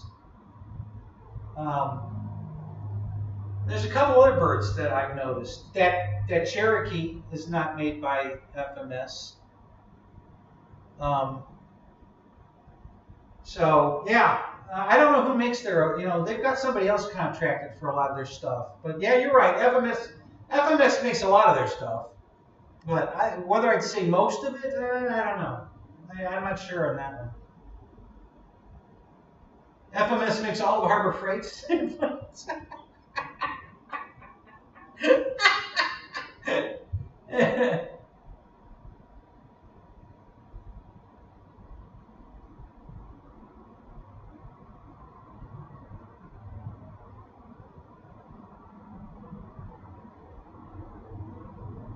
That's why you said most. Yeah, maybe. I'd be hard pressed to, go down the line at yes, no, yes, no, yes, no. So yeah, it could be most. Even the new Matter baby. Yeah, that probably is FMS.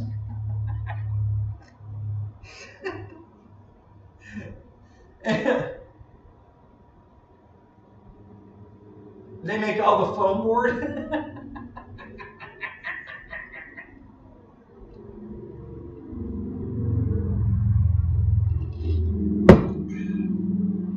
I know I'm missing a couple more of my duplicate airplanes, but I can't think of what they are at the moment. But I know there's a few more over there that are, I've got twosies. So,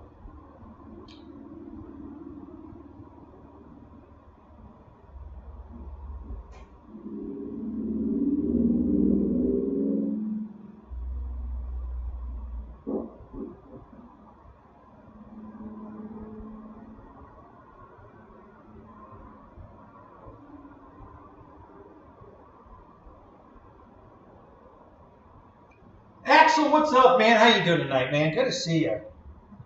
Did you just get off work?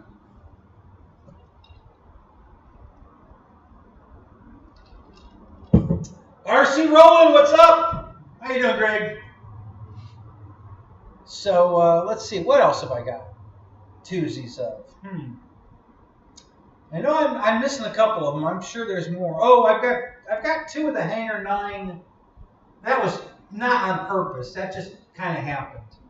But the Hangar 9 P-51. You know, the balsa. I've got two of those. I just happened to end up with two of those. So yeah, I have two of those. What else have I got two of?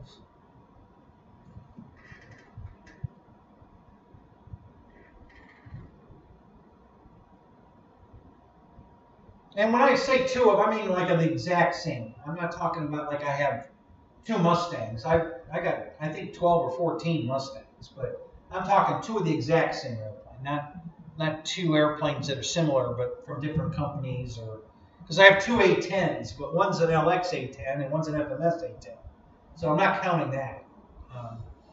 Even though they're both 1500 size, they're exactly the same size and look very similar.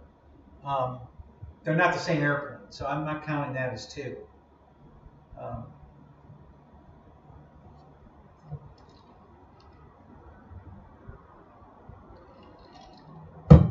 So what's going on, Waves? How you doing tonight?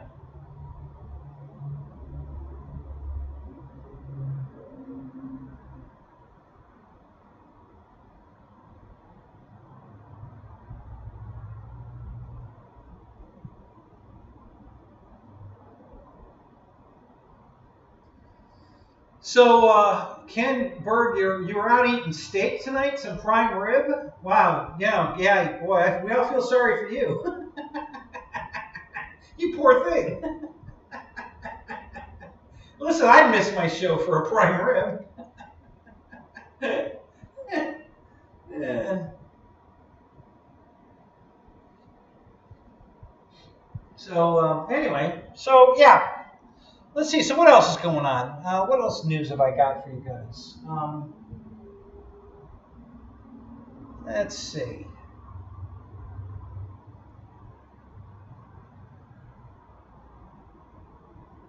Is Spencer lurking by any chance? Are you here, Spencer? Give me a shout out here if you're here.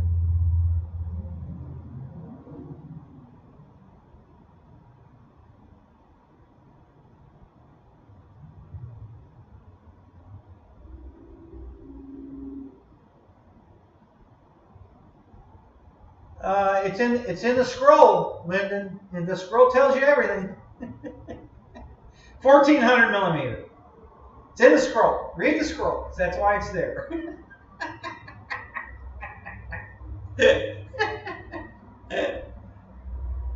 Oh, Spencer's and Bobby's show? Okay.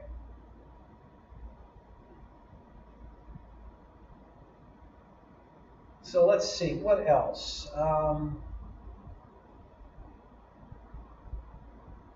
So I've got a bunch of videos to put up, guys. So keep your eyes open for those. I might do premieres on them. Thinking about doing premieres on them. Every time I put a video up, I think I'm going to do them every night for the next 2 weeks because I got a lot of video to put up. And I think I'm going to just do them every night in a premiere. Just to try something new, do something different. We'll see. Thinking about it. Yeah, I made the Albatross yesterday. Flew great. It was super great. Very nice flyer. Took off the grass wonderfully. No issues at all. Landed on the grass wonderfully. Flew fantastic. Very nice airplane. Can't wait to fly it off the water. I think it's going to be a lot of fun off the water. It's going to be one of those planes you're just going to want to do touch and goes, round and round. Flying it around won't be near as much fun as landing it in the water. So I think that's going to be, tons of fun. So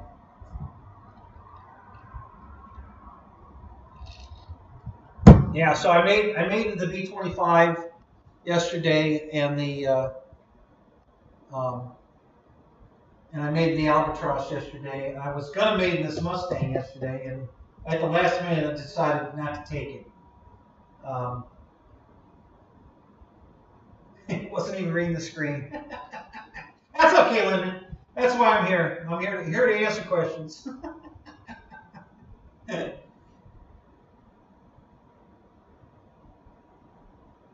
Oh, you got yourself a new TV today? Well, there you go. Cool for you, man. That's cool. Oh,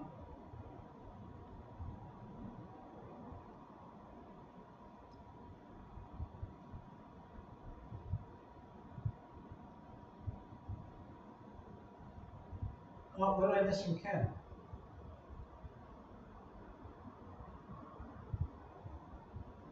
So, Ken, how much weight have you lost? You've been on the month for how long? 4 months? How you doing? You losing some weight?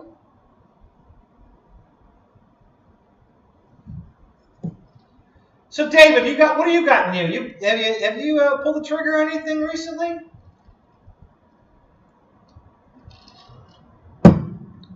If you haven't, I'm sure you're jonesing too. That's a long stint you've gone without buying an airplane.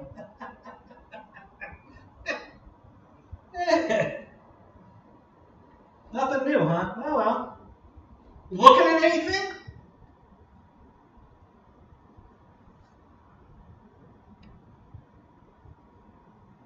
Got your eyeball on anything? What's come out you're interested in?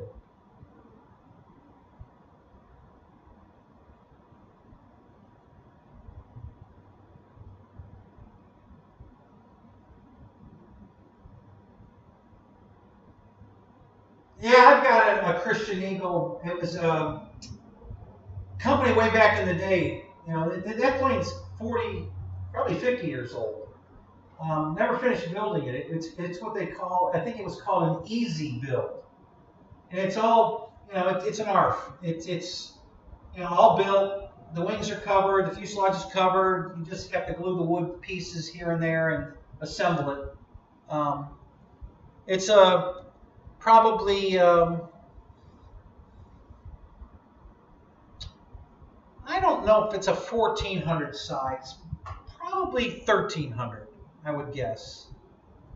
It's fairly big. I like the new Twin 64. Yeah. It looks good. It's pretty. It's awful expensive for the. I just can't spend $500 on a Twin 64. But it looks good. I like the scheme. I like that it's the Nimitz air wing. That's cool. It's pretty. But I'm just not going to spend $500 on it. I think I'd spend $600 to get the big one.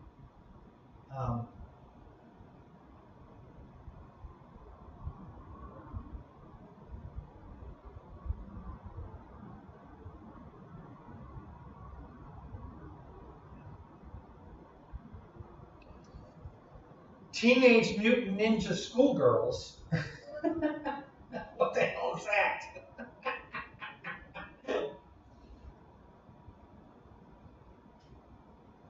Yeah, they make that. We've got an American flag as our windsock also. That's what we use. Bo's got a nice flag. It's got a nice lighted flagpole for it. And, yeah, so that's our windsock.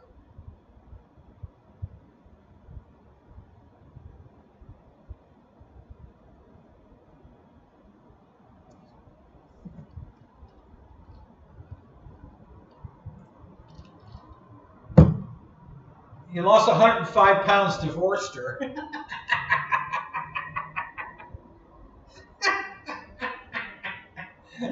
Oh, wow.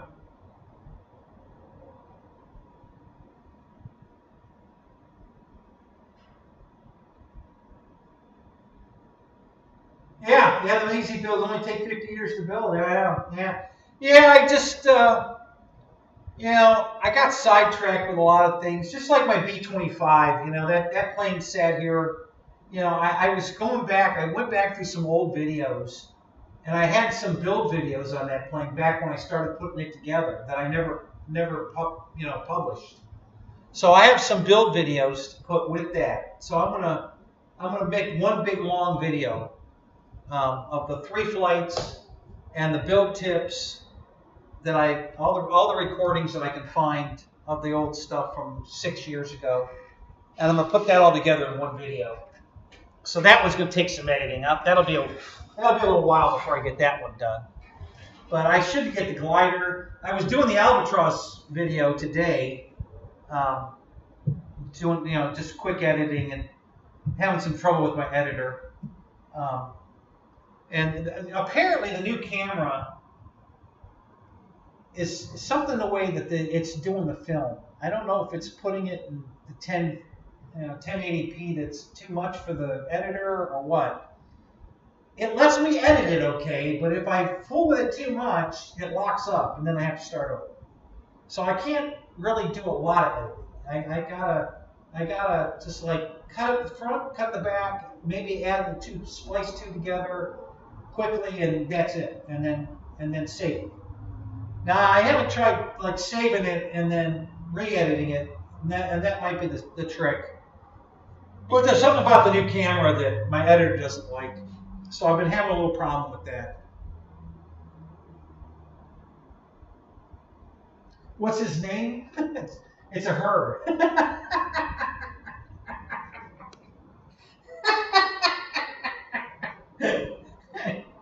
If you're going to have fun with your editor, it better be a girl. Etch a sketch. Yeah, there it is. Yeah, that's it. That's exactly it. It's right hit the nail on the head right there, man. It's Etch a sketch. That's her name.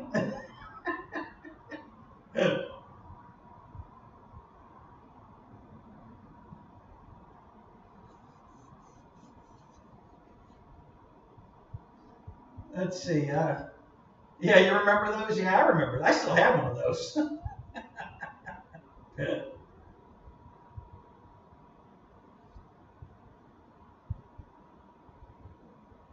You built a full-scale RV6 in only 24 years. Wow, that was a quick build kit, huh?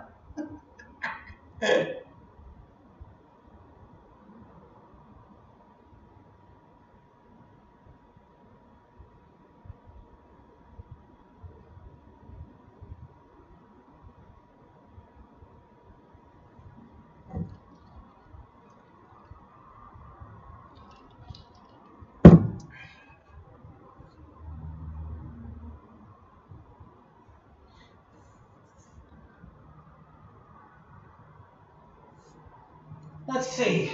I thought there was one more thing I wanted to touch on tonight. I can't think what it was.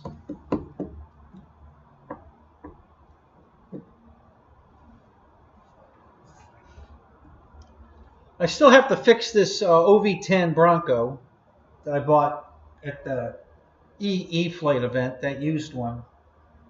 I just haven't had time to play with it.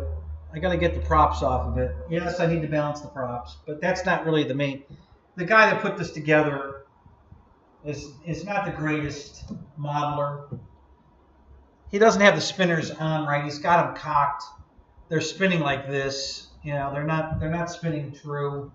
So while I got the props off, I'm going to balance them, but I got to fix the spinners. I don't know how you can't get the spinner on straight, but this guy's. I'm surprised this plane's as good a shape as it's in, because this guy's a hack.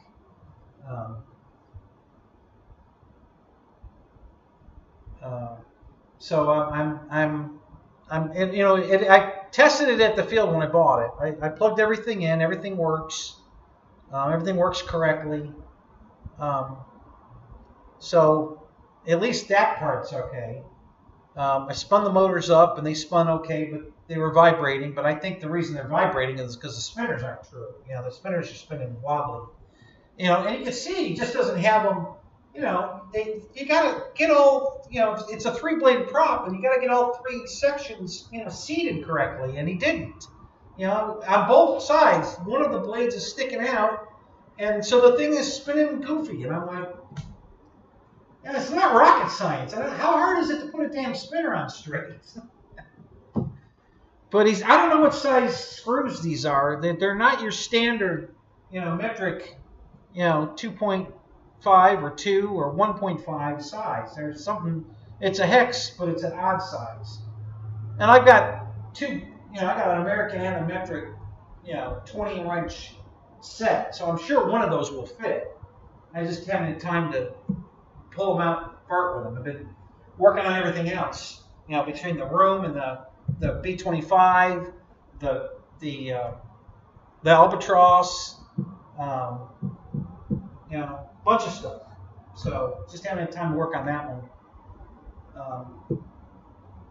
I'm hoping to get. That's why I want to know if Spencer was in here, because I wish he'd have told me he wanted to buy an MB339. I probably would have got back on it quicker. So so I'm going to get on that jet and get it airworthy. So because Spencer, I guess, is in the market for one, so I'm going to get it built and flown, so he can make a decision whether he wants to get one or not. It's just been sitting on my kitchen table. Hey, Christy, what's up? How you doing, man? Yeah, when it burnt the Beck up, I got pretty pissed at it. Just kind of walked away from it.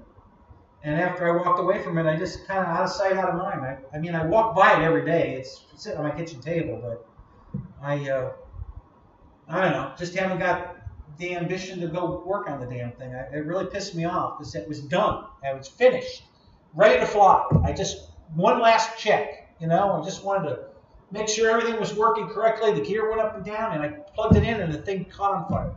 And I'm like, son of a bitch. So, yeah, that kind of pissed me off. So that's why I haven't touched it since. I just lost interest in it. But I'll get on it now. Now that I know Spencer wants to get one, I'm gonna get on. I think I'm gonna. That's good. Maybe the OV10, because that's gonna be a quick fix. I just gotta get the props off, straighten the spinners, balance the props, and I'm done with that. And that can fly. So I may just do that real quick, and then I'm gonna do the MB339. We'll get that set up.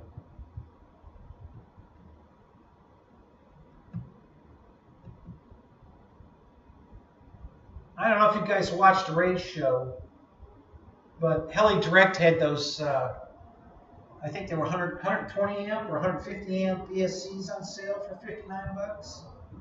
That was a good deal, so I bought a couple of those. I might put one of those in that plane. That was one of the reasons I bought it. Instead of using an external Beck, I might put that ESC in it with that Beck. I don't know. It's definitely what was on my mind when I bought it. You know, when I bought those ESCs was, you know, and that might be the answer for. I may just put a battery in the plane. I'm actually at the point now where I think I might bypass the Beck altogether and just put a flight pack in it.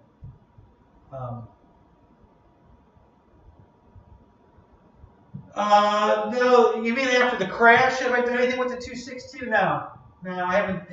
After the crash, I haven't done anything with that. Again, the room has been my main focus. So I've been trying to do airplanes in between, but I've really just been working on the room.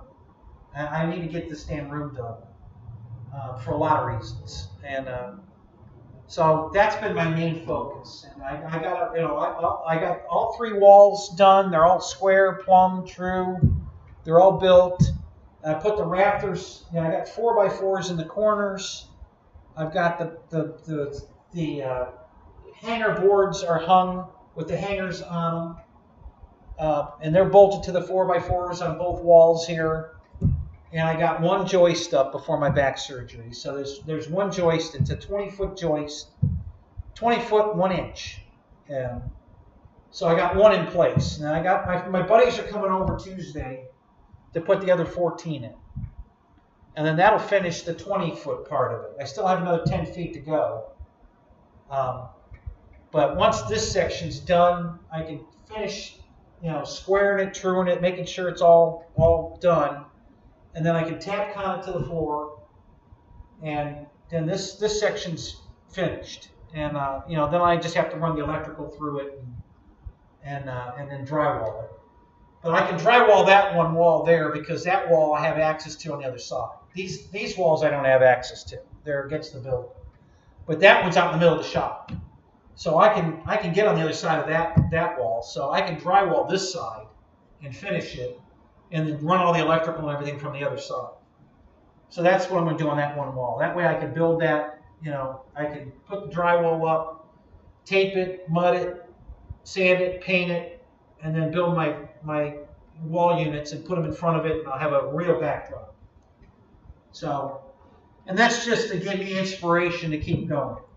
That's my, if I've got something beautiful to look at finished, it's just going to encourage me to work harder on it. So that's why I'm doing it that way. I want to keep my focus on getting the room done. So that's where most of my work's been going. I haven't really been working on anything else. Planes here and there, but nothing. I just haven't. The only thing I spent any real time on was the B2, the B-25. I did a lot of tedious little work that I never got around to doing on it to finish it. The Albatross bolted together quick. That was a quick build. I didn't have to do anything. That didn't take an hour. But the B-25 took a lot of remembering how things went together. I found out some things about it I didn't even know. Or that I had forgotten. I did talk about it in my build video 6 years ago, but I didn't remember that. So, but yeah, that all went together well and flew good. It flew great. So super happy with that. It was good to finally see it in the air after having it all these years and not get to fly it. I really was happy to see it fly.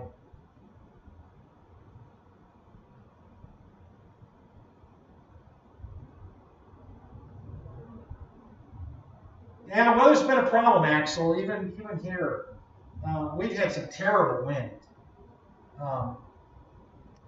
Lucky I have some flex airplanes that don't care about wind, so I can still fly when it's really windy. But it's definitely dampened on what I fly because there's planes I want to fly that it's been just too windy.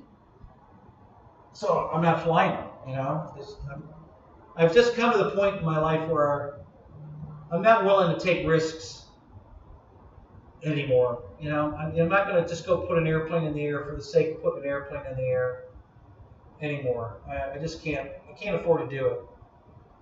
So I'm just going to, fly what I know I can fly on days when it's questionable, and just, be satisfied with that. Because it's just too hard to. I just don't have time to keep rebuilding airplanes, and I definitely don't have money to buy spare parts, and I just don't want to do that anymore. I'm past those days. I just don't want to do it anymore.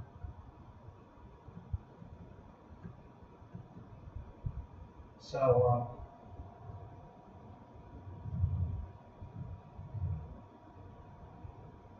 I hear something going on outside. I don't know if it's a truck or if I've got weather coming in. It sounds weird out there.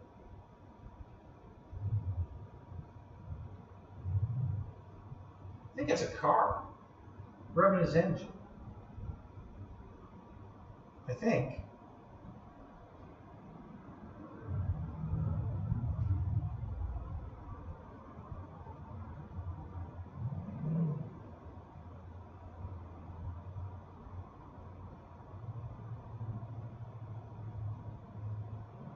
Yeah, it's a race car. He's blipping the throttle as he's cruising down the road here. So I can hear him.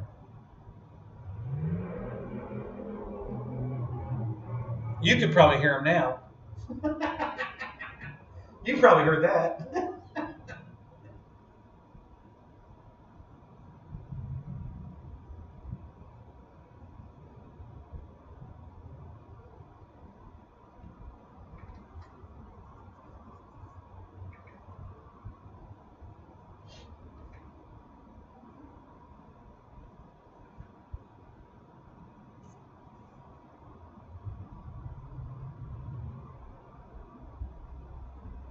Yeah, the doctor's sitting and working on the room.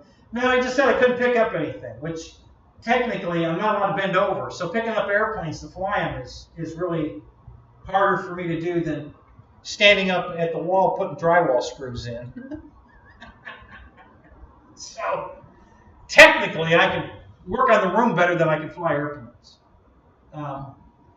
Something else that didn't occur to me that yesterday when I was at the field. I had picked the generator up, and it's only 39 pounds, but I'm not supposed to be picking up anything over 15. So that wasn't good. That didn't hurt my back. I mean, I'm not feeling any pain from like I pick something up and like, oh, that hurt. No, none of that.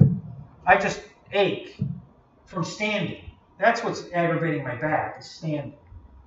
When I go out to the field and go out to the flight line and stand there for 9 minutes, or try to stand there for 9 minutes to fly an airplane, my back don't like that. That's what's hurting my back. It didn't hurt my back at all to pick up the generator, even though I'm really not supposed to be doing that.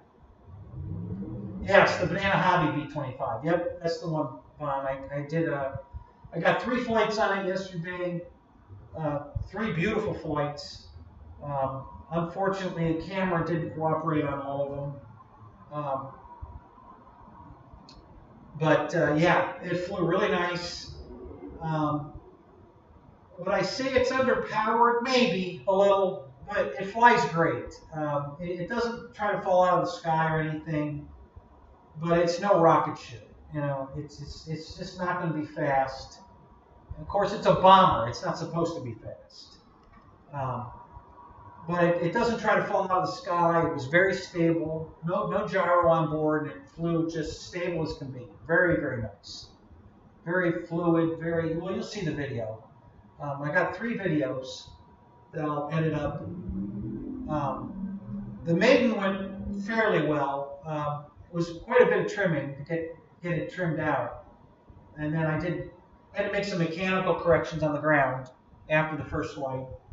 And then the next 2 videos just did really well.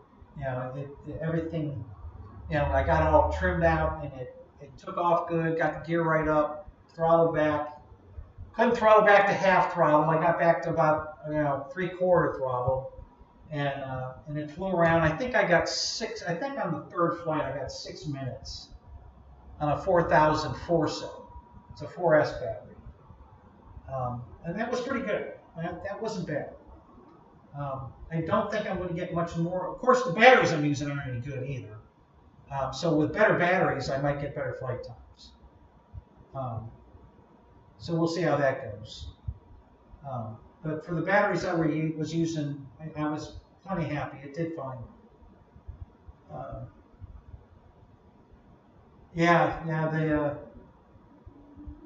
The Potentrix brothers are hilarious. Those guys are a riot.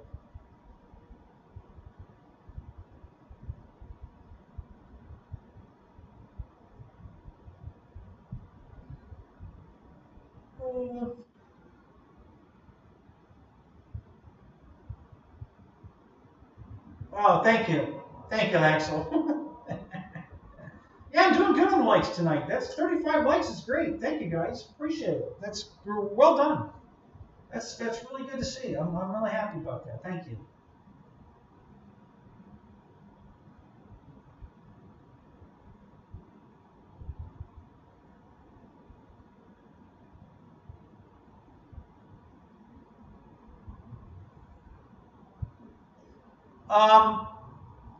I guess if you don't use a Spectrum battery, according to Jeff in Lower Alabama, you're going to get pack voltage.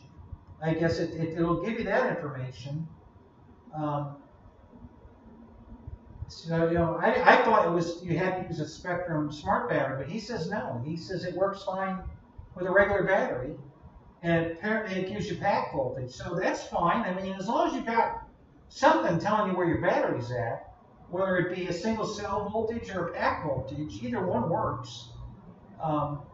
You know, that you'll never hit the low voltage cutoff, you know, which is how I started my show.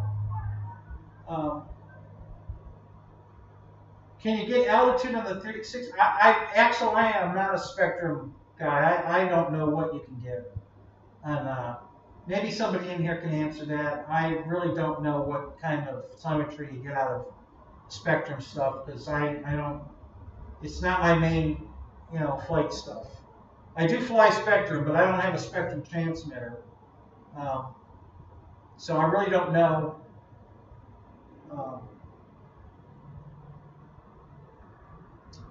Yeah, well, that's better than nothing, Axel. At least that's better than a timer. Those LiPo beepers. My problem with the beepers is, you know, if you're too far away to hear it while you're flying, it kind of doesn't help. And the other problem with the beeper is once it goes off, it doesn't stop. At least not the ones I have.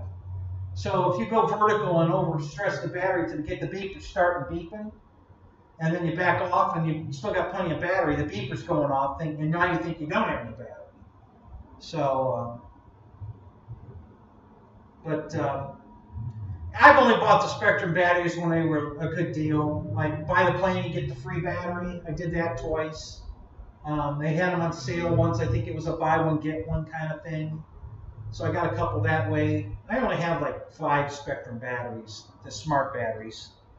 I've got a 4000 4S. Oh, I forgot about that one too. I could fly. Shit, I forgot. I could have used that in the Albatross. Damn. And the bomb. Huh. Forgot about those. Yeah. So I got a 4004 cell. I've got two 5006 cells, and I've got one 2200 3-cell.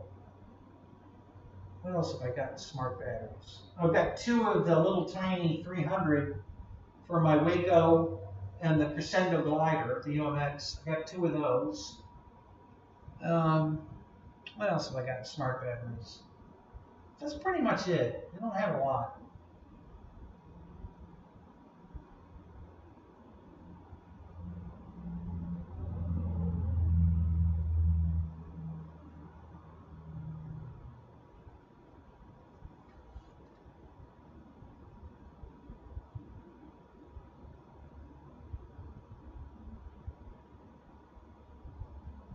So, Vaughn, on that on a 637, what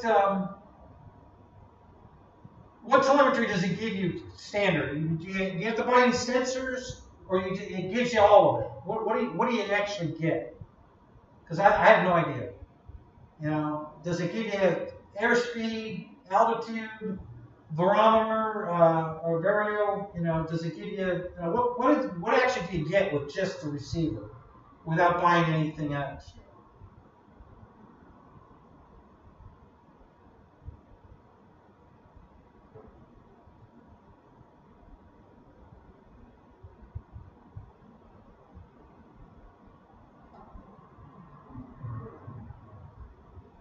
All right, Kimber, you have a good Easter too, buddy.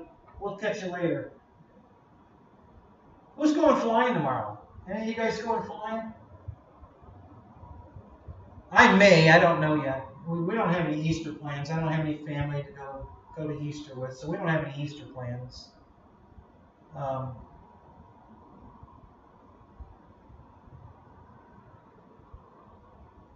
You don't know. You don't buy telemetry receivers.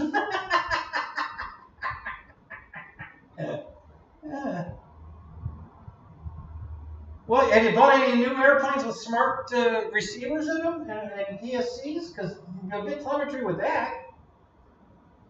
I have a couple of those. Actually, I don't know that I have a couple of those. Do I have anything with a smart receiver? Yeah, my D18. My D18's got the smart stuff in it. My Draco has the smart stuff in it. That's true. I forgot about that. Yeah, my Draco and my D18 both have the smart technology in it. I don't know if I have anything else. My F-16s were old, they do not. The Cherokee was old, it does not. What other E-Flite stuff have I bought recently? God, I bought a shitload of new E-Flite stuff. What the hell else did I buy?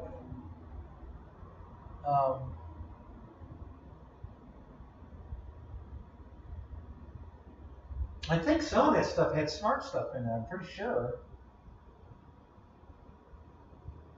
Oh, the Carbon Z T-28, that's got the smart stuff in it. That's right. Forgot about that one. Only one. The other two were bind and fly versions. No, I take that back. But the other one's old. So I bought one new one, bind and fly, and I bought one new one, plug and play. So only one of them has the smart stuff in it.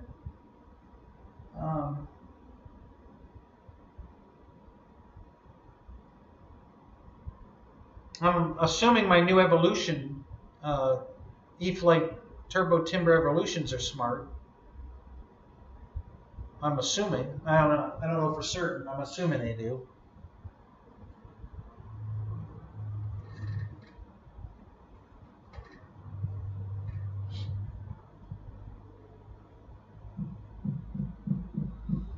Let's see what else.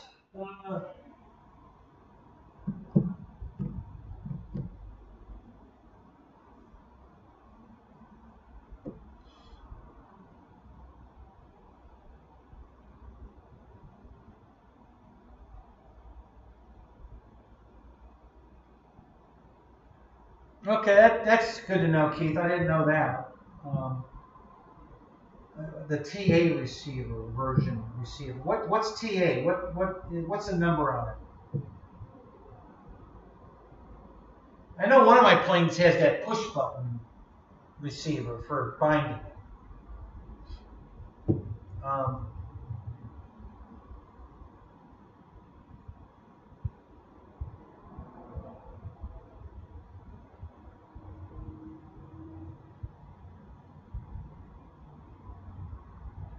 So what? It's a law you can't fly on Easter Monday? Really? It's illegal to fly?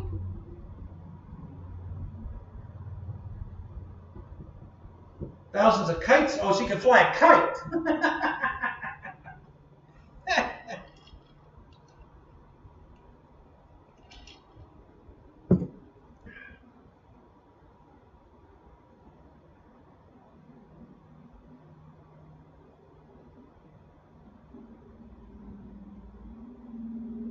So the AR-637T, TA missing a few things. Okay.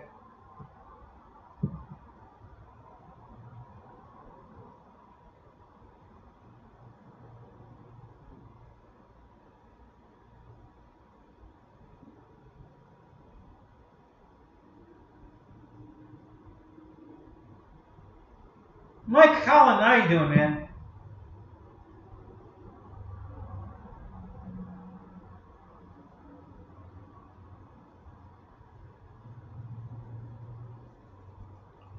Yeah, well, that's part of the problem, Mike. You know, just the telemetry in general, even the battery voltage, people aren't using it.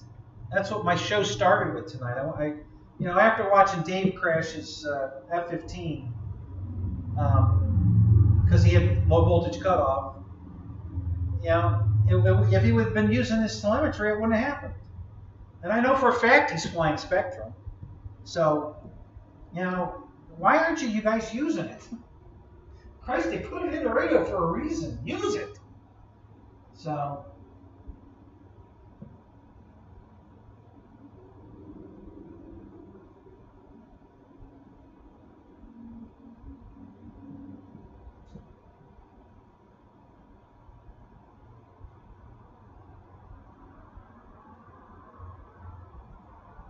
Oh, there you go, Wiggs. Yeah, if you're a forward programming guy, I guess you could, unlock it and then turn all that on, maybe. I don't know. Again, I am not the spectrum expert in the house for sure. I'm not an idiot with it, but I'm definitely not the authority on it for sure.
Oh, okay. All right. So it doesn't have the chip in it. Okay.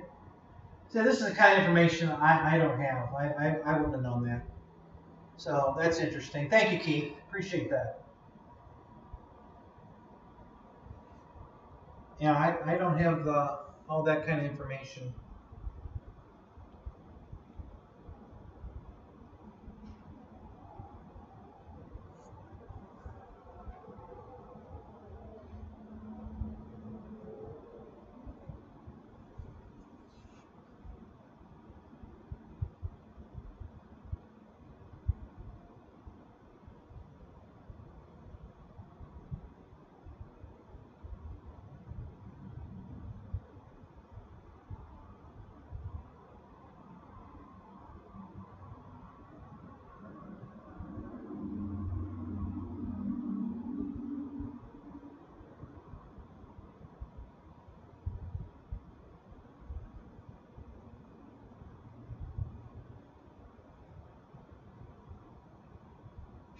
Yanked it and it sits in the pile. You have a pile of receivers? What's up with that? Actually, at the moment, I have a pile of receivers. I got 10 right here that I have to download the firmware for. I guess they're coming now where you have to, program it. It's a simple procedure. I just haven't done it. And then I've got a couple of Patabas over here I can use, and I got two more. I have two more Tactic receivers to use, which is what I put the Tactic receiver in my Albatross. That worked fine. No issues with that.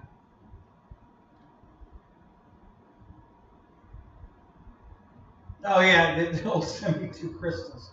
Yeah, I got a couple of those. Yeah, right here. Here's one right here. Here's a 72. What's this? This is a. Hang on a minute. I can't read it. It's channel 38. I don't know what. Let me see what frequency it is. It's a 72.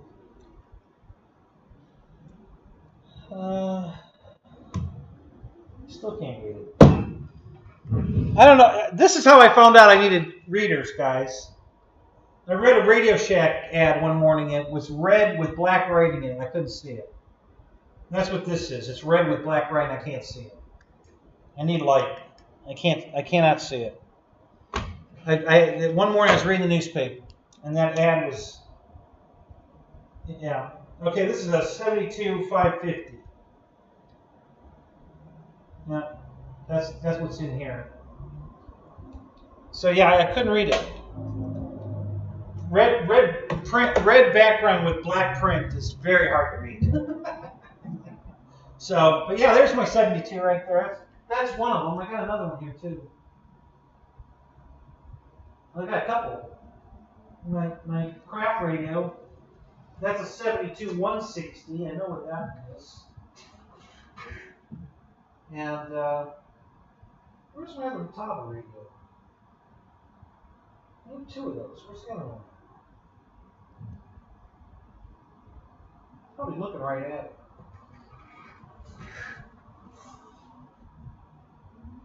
Huh.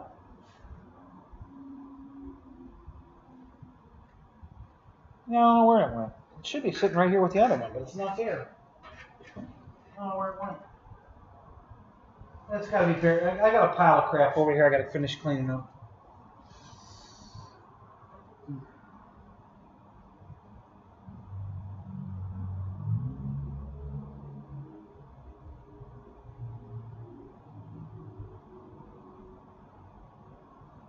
Yeah, Keith, now that's a very good point.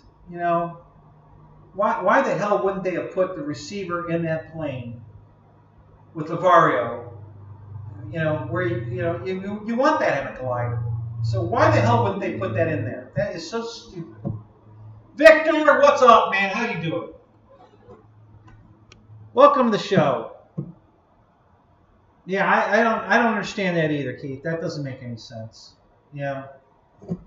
And listen, they're charging enough for this stuff. They go $8 to $5 just to put it in there to make it more, you know,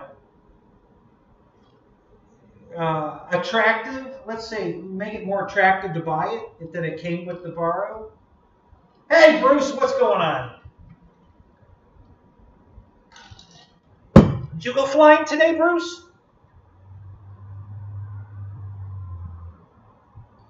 Yeah, Victor, that's okay. I'm not worried about Bobby.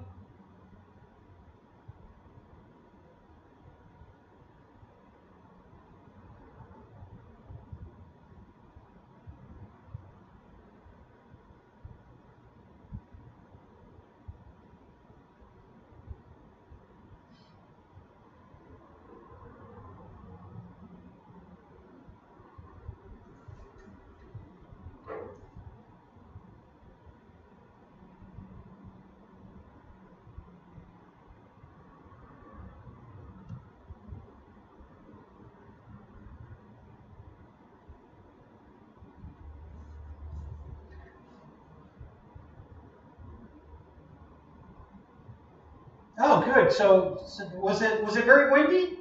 How was the winds?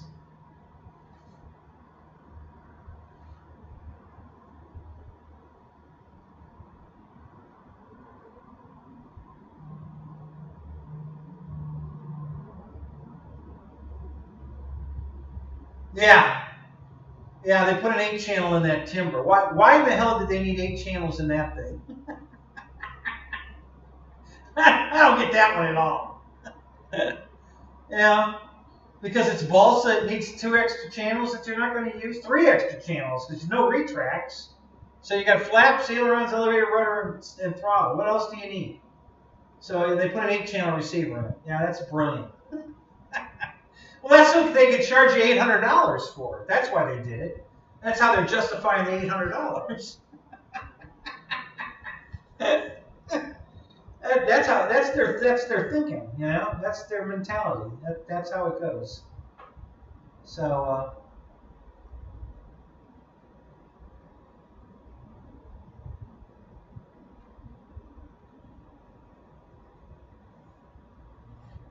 Yeah, glider toe. Well, yeah, I guess. Does it have a glider toe release on it? Did it come with that? My Airtight came with that. You know, the plane that Motion used to sell. Well, I guess they're selling it again under this Kinetic. But yeah, my Airtight has a glider toe release built into it.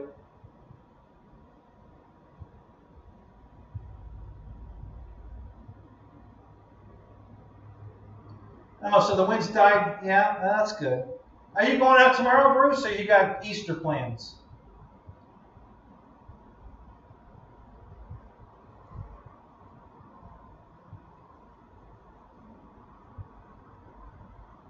Yeah, that's true. You could do that.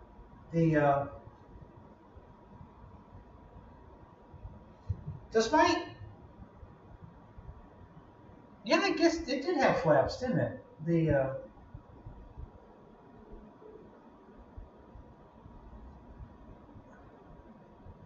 No, you have to cook for the family? Oh, okay. You get a pass then.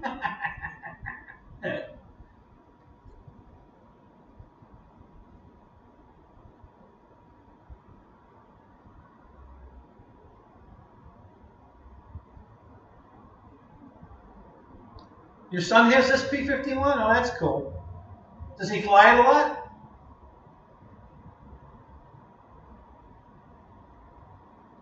You didn't know the Timber was a 3D model?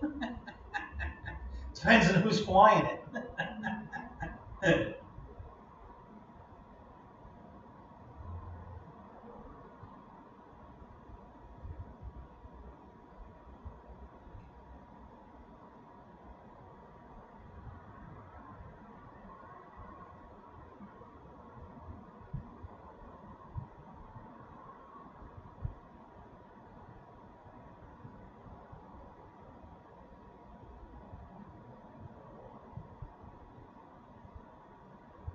How old's your son, Victor?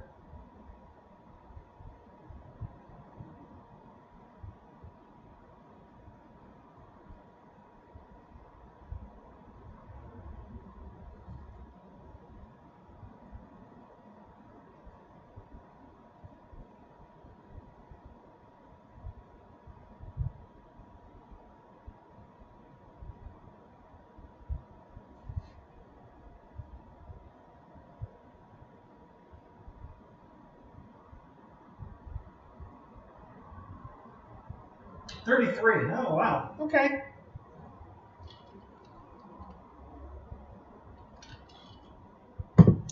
So what's he doing instead of flying model airplanes? What's his new hobby now? Wow, 39 likes. That's awesome, guys. Come on, one more. 40. We just need one more. Oh, he's a gamer. Oh, okay. That's too bad. Yeah. RC airplanes is way more fun than gaming. I'm sorry. I just, you know, I did a little gaming. It's fun, but it ain't this fun. There it is, 40. Look at that. Thank you. Whoever just did that, thank you.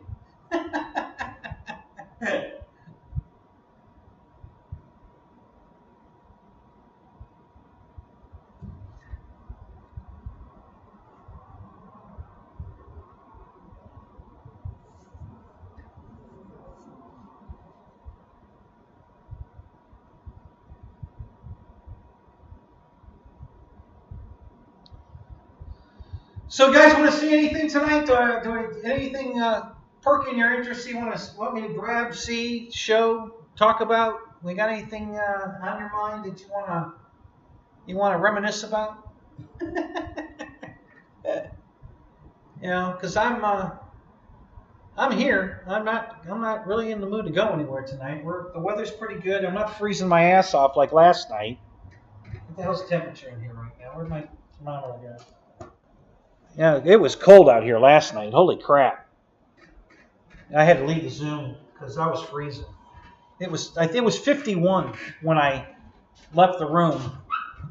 When I got up this morning, it was only 48, and I'm like, yeah, that's too cold to sit in the garage. There's something about where I am. What kind of lipo checker do I use? Okay, I'll show you what I use. I really like these. I'll show you why. I'm going to switch cameras. I just happen to have one right here handy. I go here. So this is what I use. This guy here. And it's got ports for, you know, everything. It's, you know, 2, 3, 4, 5, and 6. And it's a discharger and a balancer. So if you've got a pack out of balance, you can plug it into this, hit the balance thing, and just let it sit there. And it'll balance it out for you. It'll also discharge it very slowly. I mean, I wouldn't try to discharge a full pack with this. But if you've got a pack that's slightly out of balance or, you know, near storage charge, These are great for that. And they're cheap. These are only like $8. I have 8 of these. I have them everywhere. I got them in the car, in the house, in the trailer, laying here in the shop. I have them everywhere. So, and I'll show you, here's the display. It doesn't give you a, so this is how it displays it. Okay. So it gives you the main voltage, the pack voltage at the bottom, the cells at the top. It doesn't give you that silly percentage, because percentage to me doesn't mean shit. You know, if it says you're at 25% but one cell is dead, what the hell good is that? Okay? I want to see real numbers. I want to see each cell. I want to see the pack voltage. I don't give a crap about percentage. You know, percentage is not a very good, you know, if you've got a bad battery with one cell dead and it's telling you got 25%, you don't have 25%. You know, you got a dead battery. You got a battery that's not usable. You know, but that 25% don't tell you that. So I like this much better. And then if I'm going to put this in balance, and then you can watch what it does. Okay, so I've just put it in balance mode, and now look what it's doing. Oops, let me get that. Okay, so you see it lights up on the cells that are high, and it's pulling those cells down. So it's going to keep doing that. It's going to discharge just the cells that need discharge and to bring them down to the other cells. And it'll just sit there doing this until you unplug it, or until it's finished. But so it's got a lot of use for it, you know. And not only does it check the battery, but you can, you know, do a final balance. You can, you know, so it's a real handy. I mean, I've had these for years. I've been buying these for a long time, and I usually get them on eBay, and they're so cheap on eBay.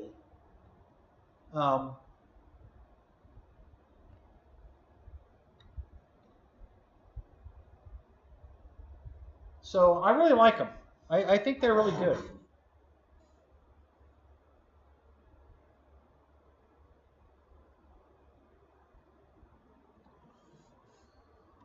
Let me switch back to the other camera.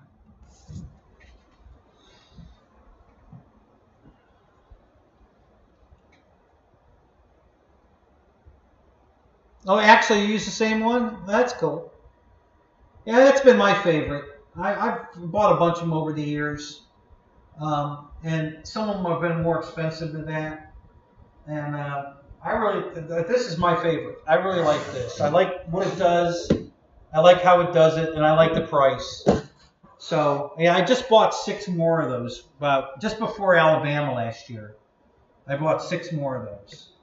So I have them everywhere. So I don't have to go looking for a checker. I've always got one handy somewhere. I have at least one in the house. I have 1 or 2 out here. I think there's one over by my toolbox at the front of the garage. There's one back here at the desk. I have a couple in the cab of the truck, and I have several in the trailer, and I have several in the tailgate of the truck.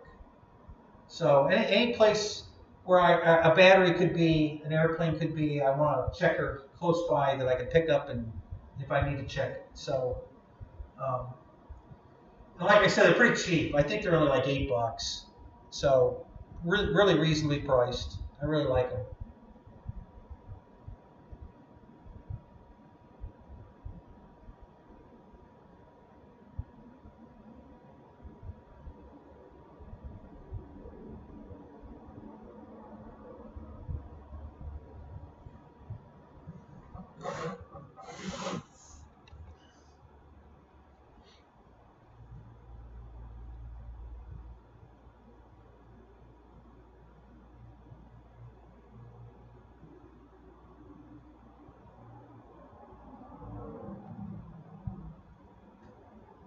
So one of the things, you know, since I'm a elite member at Horizon, I'm really thinking about buying. I have a 30% off coupon that I haven't used yet. That's good till my birthday in October. And I'm really thinking about buying the MB339 combo kit that comes ready, bind and fly with the turbine, because it's $3,500. I'm going to get $1,000 off, guys. A third, 1/3 the price. I'm going to get right around $1,000, a little more than $1,000 off. So that brings the plane down to $2,500 or less, $2,400, somewhere around there. And that's a pretty good deal. So I think that's the best use of my 30% off. So, so yeah, I think that's what I'm thinking. Now, if something comes out before then that I want more than that, and the reason I want it is it gets me a single turbine that I can put, because I have 3 turbine jets now, but no turbine yet. Yeah, well, no, I have 2 now. I have 3 if I buy that one. So I can take the turbine and move it from plane to plane. I'm not going to leave it in one airplane. I'm going to move it around. But at least it gets me, and at a pretty good price. So I think that's the best use of my 30% off.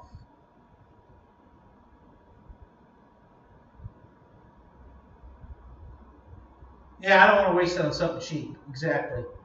You and I are thinking alike, Keith. Yeah, I'm waiting to, get the most bang for the buck out of it, and I think using it to buy a turbine is my best shot at getting a nice turbine that I'm not going to pay out the ass for it, because $1,000 off on that airplane is a pretty good deal. Yeah, and it'll be a little more than $1,000 off. So that gets me a really nice airplane and the turbine. And that turbine I can put in. I have the Bayhawk from Phoenix that needs a turbine. And I have my MB339 that it's an EDF, but it can be converted to turbine. And so that's going to make you're right. It makes it almost affordable. That's exactly how I was thinking. It's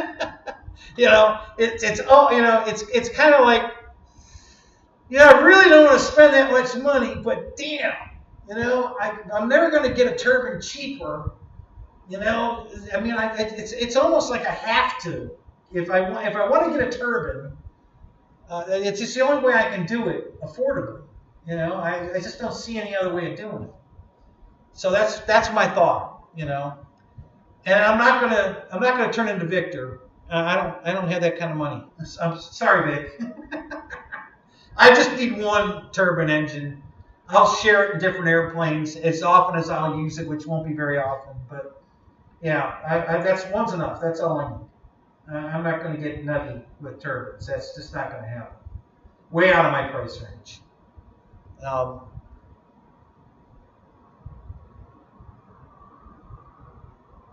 Yeah, I've seen the plane in person twice now. I saw, Scott Settle bought one.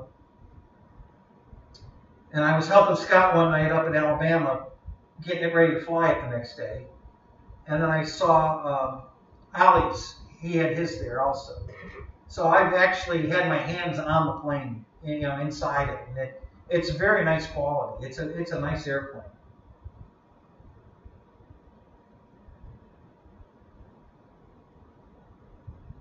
So, yeah, Victor. Hey, we're all living, precariously through you. All of us want to be jet pilots, turbine pilots, or we're living through you because you're doing it, and we're just hoping we can do it one day. Yeah, we just keep hoping.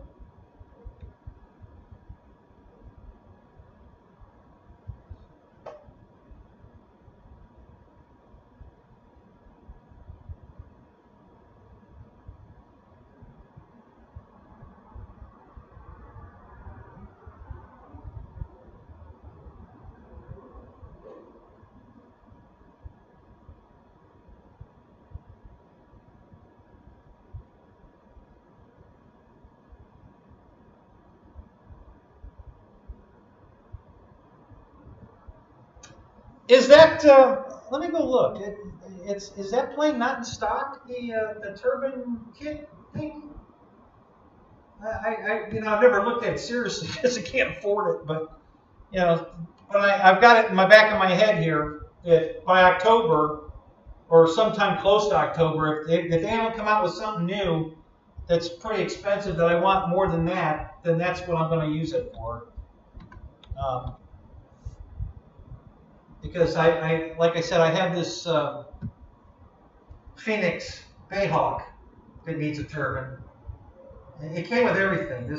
I got the retracts, the thrust tube, lights. It came with everything. It just needed servos and an engine. That's all it needs.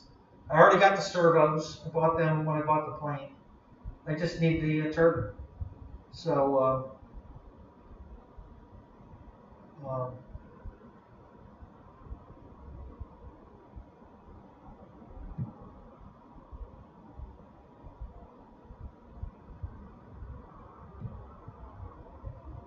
I see Horizon changed their web page again.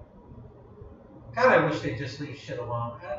Why do people have to keep changing everything? I don't understand it. If it ain't broke, come fix it. What is with we gotta change it. Why? What the hell? You got something that works, leave it alone.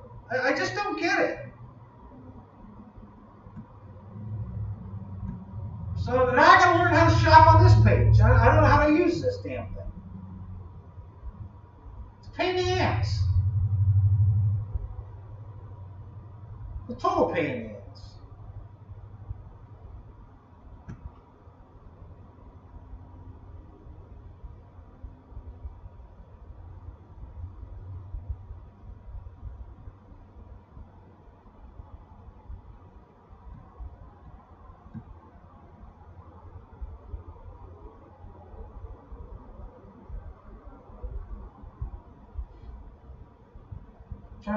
I'm trying to see if the turbine kit's in stock. I can't, we're in the, hurry up and wait mode.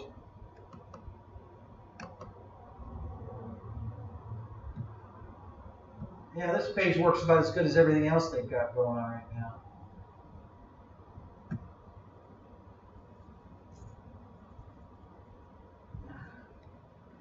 The old page worked perfect. I don't know why they had, before they screwed with it, it's been like 2 years now. It's been messed up. But before that, it worked perfect. So why they had to change it, I don't know. But it was working perfect. Okay, so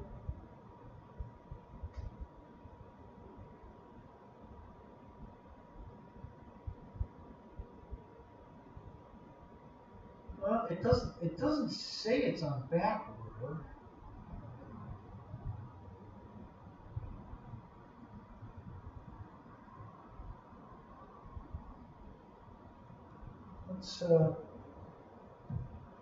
Let's click on this one.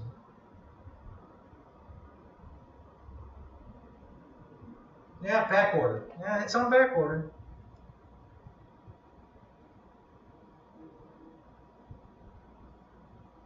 But is it? Can I put it in my cart even though it's on back order? Let's look. Add to cart. Okay. So I can order it. That's something I didn't know I could do before. I was missing out on an airplane forever because I didn't know I could put it in my cart when it was on back order. But this one you can. So so I guess even though they don't have it, I can order it. So we might do that. Not now. I'm gonna wait, just in case something else comes out. Gonna wait and see.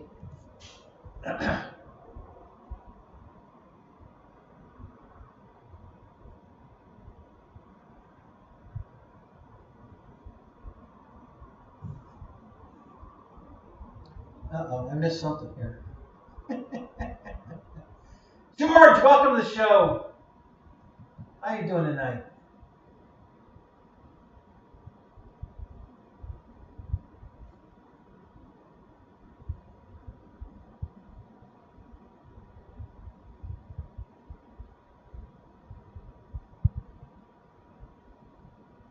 Oh, I'm sure, Victor. Yeah, losing two $5,000 jets, I had to hurt a lot.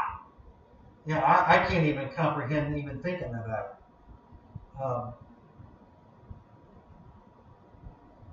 What brand turbine? Whatever. I don't know. Hang on a minute. Let me see what it says it is. It's a. Let me look here.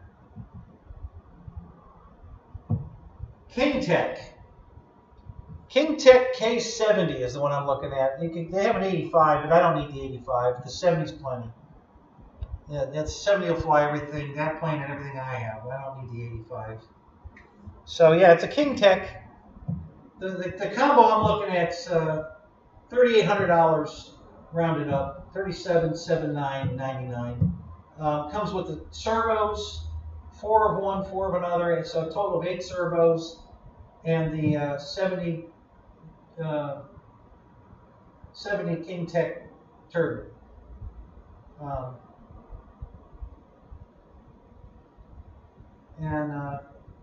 The cheaper version comes with the turbine without the servos. And I may go that route too. It just depends. Although with the 30% off, I'm not really paying a lot for those servos. So it might be about the same deal as buying different servos.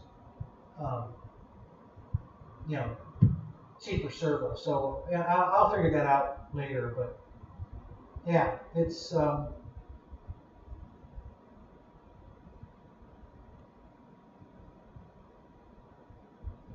Actually, the 32 kit might actually be in stock. It is in stock. Yeah, $32.89. I can order it right now. It's in stock. The kit, the airplane with the turbine without the servos is in stock. $32.89.99. So yeah, yep, that one's in stock.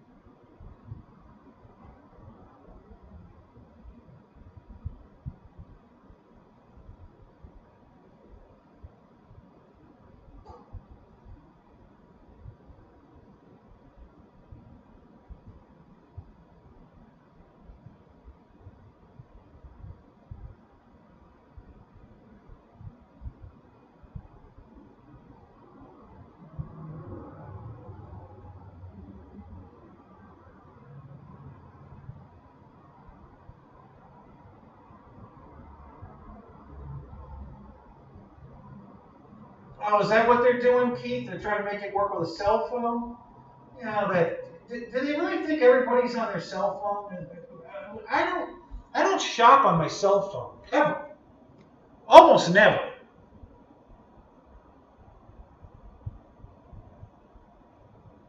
I think that's what they call that thing, the Aeromachy. Is that what they call that? Hang on. Yeah, that's what they call it. The MB339. Yeah, they call it the Aeromachy, Amachi, whatever it is. Yeah, that's what we're talking about. That's the one I'm looking at. Yeah.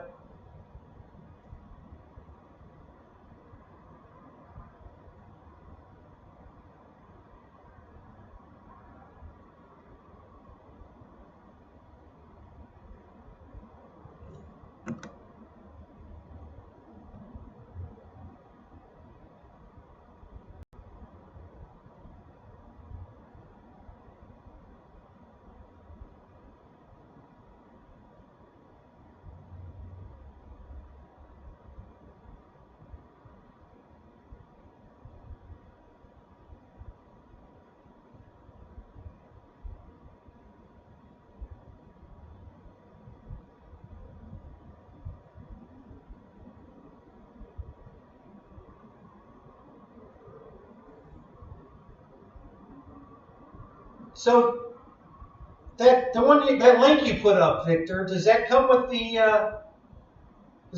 turbine, and which turbine does it come with?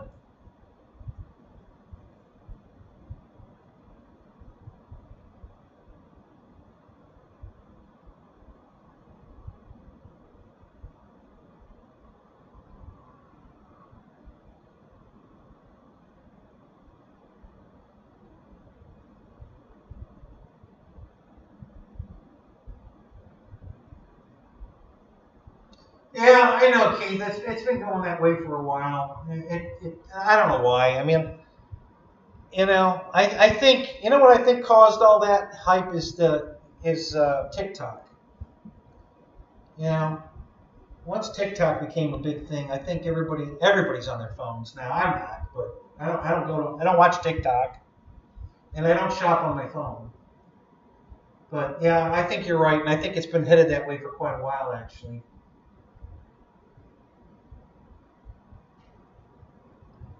Well, it says plug and play, but I don't think that comes with a turbine. So that thing's $2,500 without the turbine. So holy crap! The Horizon one's $32 with the turbine. I don't think you can't buy a turbine for $700, can you?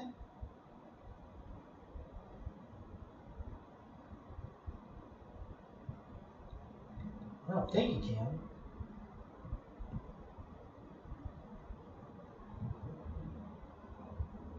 Oh, well, that one came with servos, though. Yeah, well, see, I don't know. Too soon to make that call. I'm going to wait. I got till October or thereabouts. If I go to Birmingham, I'll probably buy it in time to go take it to, which is in October.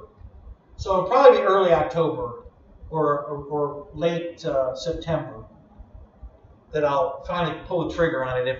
If nothing else comes out before then, that'll probably be how it goes.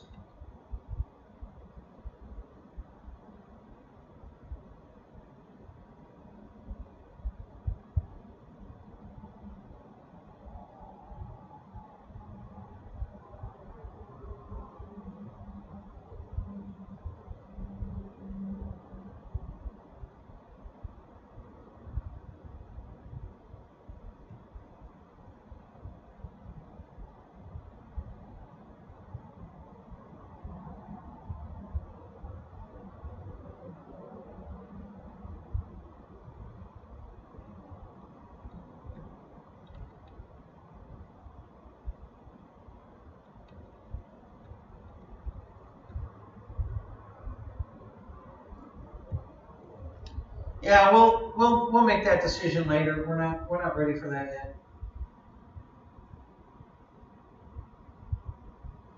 Yeah, I think TikTok's bullshit too. I'm not into these, that short video bullshit. It's stupid. Yeah, and it's supposed to be spyware on top of it all, but yeah, I really don't. I started watching a couple of videos and it was some stupid little 5-second thing, and I'm like, I'm done with this. So I actually blocked TikTok on my phone, and I don't watch YouTube Shorts either. When I open YouTube, if that short section comes up, there's a button you can click to delete, and that's what I do. Just don't give a crap about those short videos. They don't do nothing for me.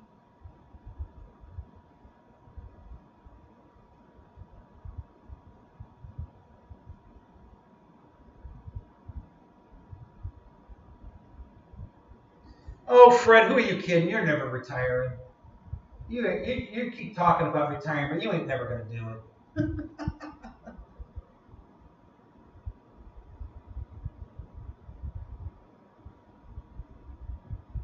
Yep. Yeah, that's right, JCB. It's good for 1 year from when you sign up. I signed up just after my birthday, October 28th. And it was the 28th or the 29th. I signed up. So yeah, so I've got till the end of October. But I'll make that call before, because Birmingham, I can fly the turbine at Birmingham. So I'll definitely, if I decide to go that route, I'll make that call before Birmingham, so I have time to get it, finish it, make sure it's all ready to fly, take it out to my field, fly it a few times, and then take it with me to Birmingham. So yeah, so that's my plan. So I'll make my decision later this year, sometimes probably August or September.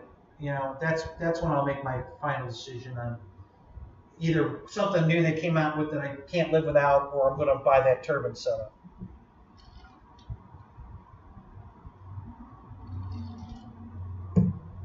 Yeah, retire or die, whichever comes first. Yeah, you'll die first. You ain't retiring. I think you don't think you know what to do with yourself if you don't have to go to work every day. I think you're like thinking like, what am I going to do? What would I do? What would I do? You know, I'm not, go flying in a real flying field. Fuck the school. Move someplace warmer, like Florida. You know, and then go flying every day.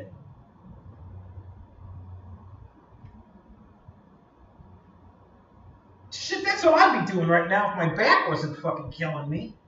Jesus. I love it out at the field. I mean, it was nice just to sit there and relax. It's such a beautiful field.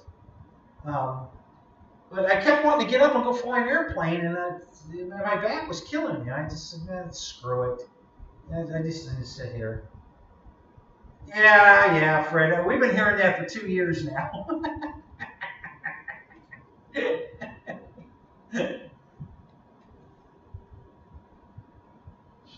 You used your 30% off on a 1.2 decathlon? Did you really?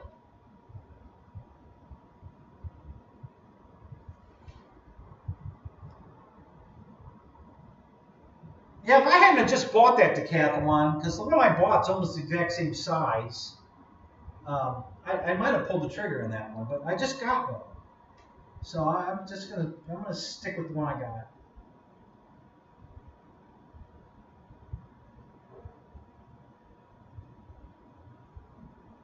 Well, I got room for you in my garage, Keith. You guys don't have to build another one.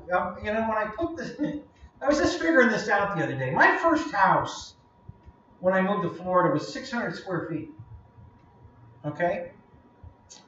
The hobby room I'm building is 600 square feet. And it's going to have an upstairs that's another 600 square feet. And that's only 1/4 the garage. Right? So I'm going to have the downstairs for my hobby room, and then you and Fred can have the upstairs.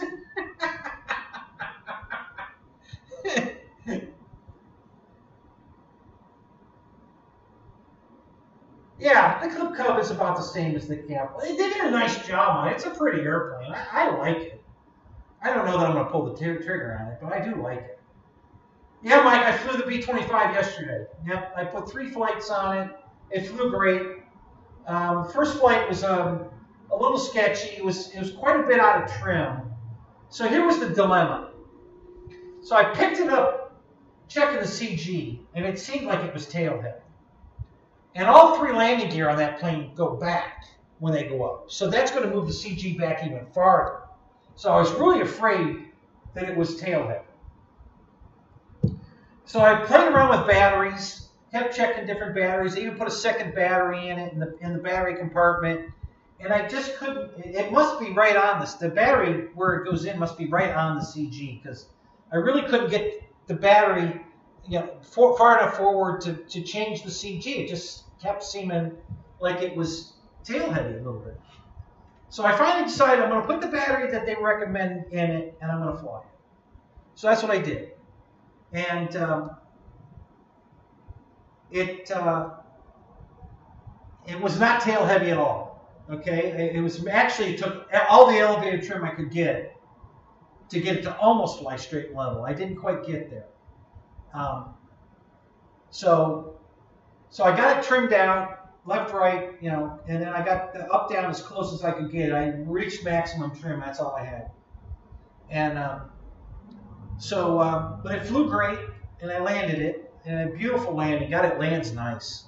So I had a beautiful landing. So I had to mechanically adjust my rudders. One of the rudders seemed to be, I looked at it and looked at it and looked at it, and I'm like, I think I need to cut that one, because I had to put a lot of rudder trim in it, and it seemed like if I just move that one rudder in, I could take the trim out. So that's what I did, and that worked. That's exactly what happened. I put a couple of turns of right rudder into it, and then took all the rudder trim out, back to 0, and that worked perfect. And then I had to change the left aileron. I had to put one turn of mechanical in the the left aileron up, and then because I had some right trim in it, so or let me think. No, I had left trim in it. Yeah, I had left aileron trim and right rudder trim. So I put one more crank of left up on the left aileron, and then recentered that trim. And then in the elevator, I just went into the sub trims and I trimmed it way up in the sub trim, and then backed it down on it recentered my trim, and it was still higher than it trimmed at. So when I got it in the air, everything was almost dead nuts. It was beautiful. I barely trimmed it. I think a couple of clicks aileron, and I think I had to put 2 clicks of down trim in the elevator, and it flew perfect. So second flight went great. Another perfect landing. Greased all 3 landings. The plane lands really nice. And then the third flight was really good because it was trimmed. I got it in the air, and I got the gear up immediately. Throttled back and cruised. And I think the third flight was 6 or 7 minutes on a 4,000 pack. So again, another beautiful landing. So, and I got all that on video yesterday. So I'll be putting that video up. I got a lot of editing to do on that one, but and I had a few issues with the camera again. I'm working on this new camera. I think I'm getting it figured out. It just went out of focus. It's on my head. I don't know what it's doing. I can't even see where it's pointing.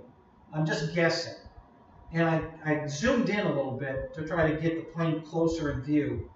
And I think that's what's causing the focus thing. I think by zooming it is screwing up the focus. So if I leave it all the way out, I don't think it focuses as much. So the next time I go out, I'm not going to fuck with the zoom, and we'll see if it doesn't stay in focus better. And then I'm just going to fly the plane closer to me, that's all. I'm just going to keep it in close, and so that you get a better view of the plane in flight. But yeah, the end result was it flew great. The B-25 flew really good. I'm really happy with that. I finally got it in the air after all these years. It does. I could think of a couple of things that lighten it up, which would help it a lot, because it's pretty heavy. The engine cowls are very heavy.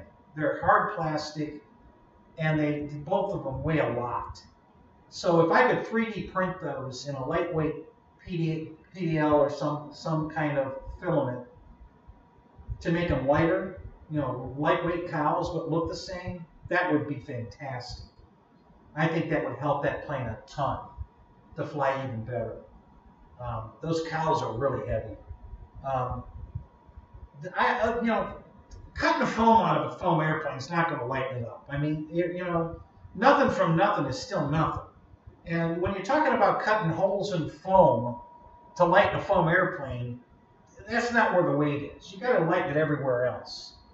I think the Bombay doors are plastic, so I think replacing those with light filament would also lighten it up. So I'm thinking maybe 3D printing some Bombay doors and 3D printing the cowls will probably take a half a pound out of the plane. I'm not exaggerating. I think I could probably save a half a pound just by changing out those 3 plastic pieces, 2 doors and 2 cowls.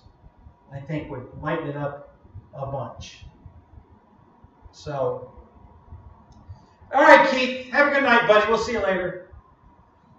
So that's my plan there. I'm gonna look into. I've got a 3D printer, so if I can find a way to copy those, and I haven't looked into this at all. Maybe you guys know or not, but I'm assuming that I can take pictures of the cowl and then upload them into some kind of software that will let me convert it into a 3D print file, and then all I have to do is get the size correct, which will probably take 1 or 2 test prints, to make sure I've got the size right, and then I can print them.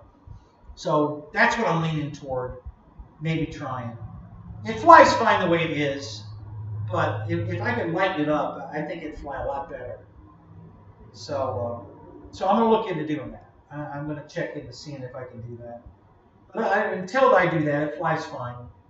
I watched a lot of videos on that airplane over the years. A lot of guys made a lot of unnecessary improvements.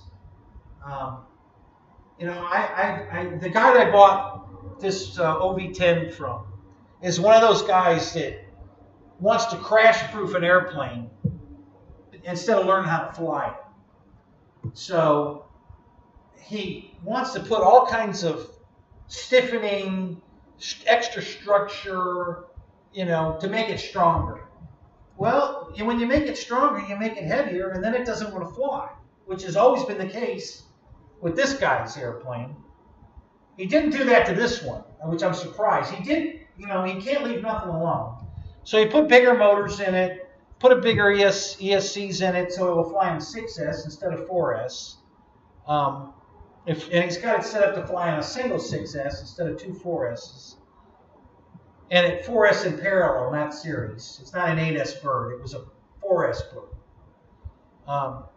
But on his other, he had another plane that I had the same plane, and you know, it was a, I think it was,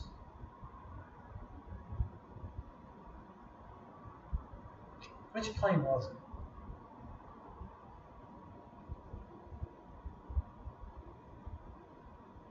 It might have been the LX-P40.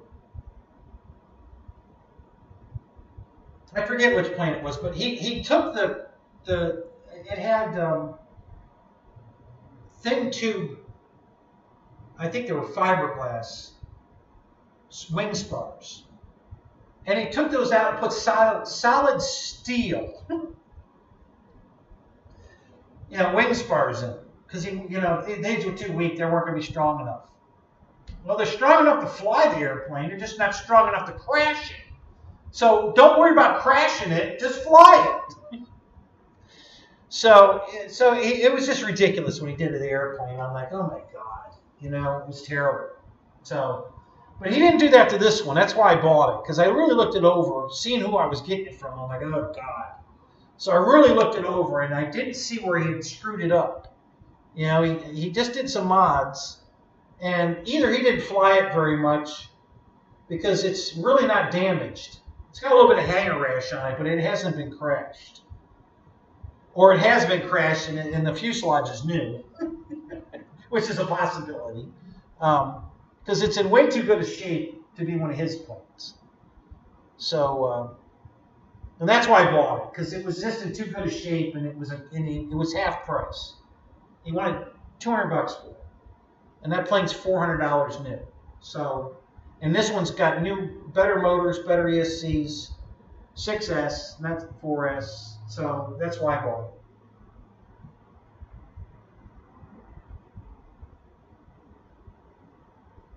Well, I'm thinking, Mike, what I would do, scan it, and then you're going to want to measure the inside diameter of the cowl, so because it's a snug fit over the foam. It slides onto the foam, not tight, but precise. You know, it's a fit. I mean, it can't be cocked at all. It won't go on. But as soon as you get it lined up perfect, it's a nice interference slide-on fit. So you're going to want to, you know, measure the inside diameter of the cowl and then match it. And so that when you print the new one, the inside diameter is that diameter, and it'll slide right on. And if all the other dimensions are correct, it should be the exact same size outside. Everything should be the same once you determine what the inside diameter is. So that's how I'm going to do it when I figure it out. I haven't played with the 3D software that much. I did a lot of 3D printing of vases. You know, I printed these really beautiful vases, and I printed a whole bunch of them. And I was giving them away at the flying field, and people were just going apeshit over them. They're really pretty. And I've got, if you can look it up on my channel, you'll see it. I did a video on it, so you can see them in the video. But that's really all I did. You know, I played around with it for a month or two, you know, and then the newness wore off, and I had to get back onto other things, airplanes, and so I kind of put it on the wayside, and I haven't really fussed with it since. And I just bought a whole bunch. I think I've got 8 brand new rolls of PDL, well, of filament, but I think 4 of them are ABS, and I think 4 are PDL. I think. I forget. PDA maybe they're PDA. I don't know. I haven't looked at them, but I bought a bunch. It was on sale, and oddly enough, it's glow in the dark PDA. Both of them were glow in the dark green. So, you know, I figured it doesn't matter if you're going to paint them anyway. It doesn't matter if they're glow in the dark or not. So, but if I make something cool that it will glow in the dark, that'd be kind of fun. I thought that would be cool, so I bought it. What the hell? Yeah, Frank, you were in Bobby's show. Who are you kidding? You're not fooling nobody with your "I was cooking" bullshit.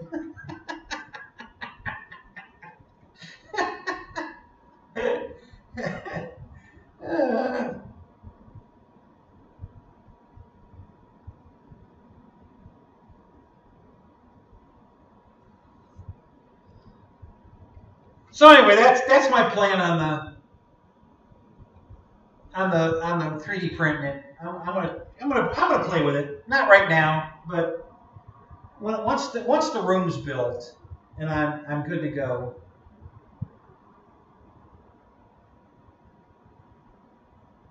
Multitasking. Oh, okay. All right. Well, we'll get to that one, Fred.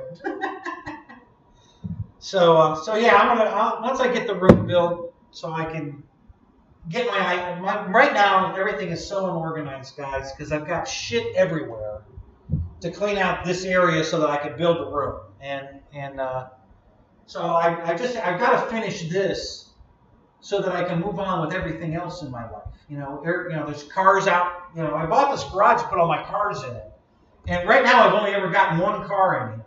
You know, I had 2 in here for a week, and then 1's still in here, and I have 9 cars to put in here.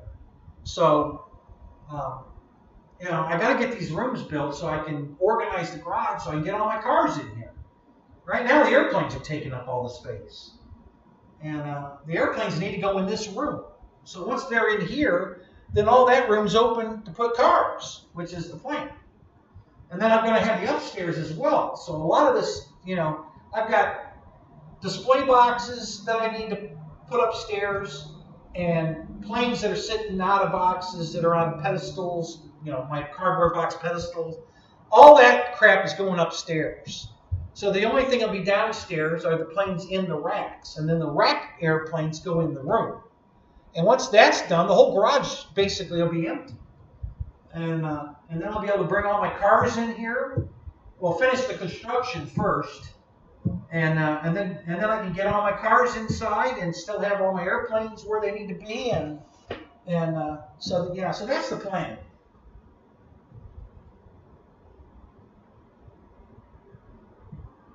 So, you know, I know you've been bouncing back and forth between me and Bobby. I have 2 of these. All right. This one's the 4-bladed, and the second one sitting right there has the 2-blade on it. Because the 4-blades scale, but the 2-blade's faster. And the first one I had was I only flew a 2-blade. I never put the 4-blade on, which is that one. That was the original that I have repaired. You know, I replaced the fuselage and the wings, but everything else, all the motors, ESC, all the servos, the tail feathers, all that's the original airplane. I just bought a fuselage and wings for that one. That was always two-bladed. Yeah, Bobby K. Yeah, he was on doing an unboxing.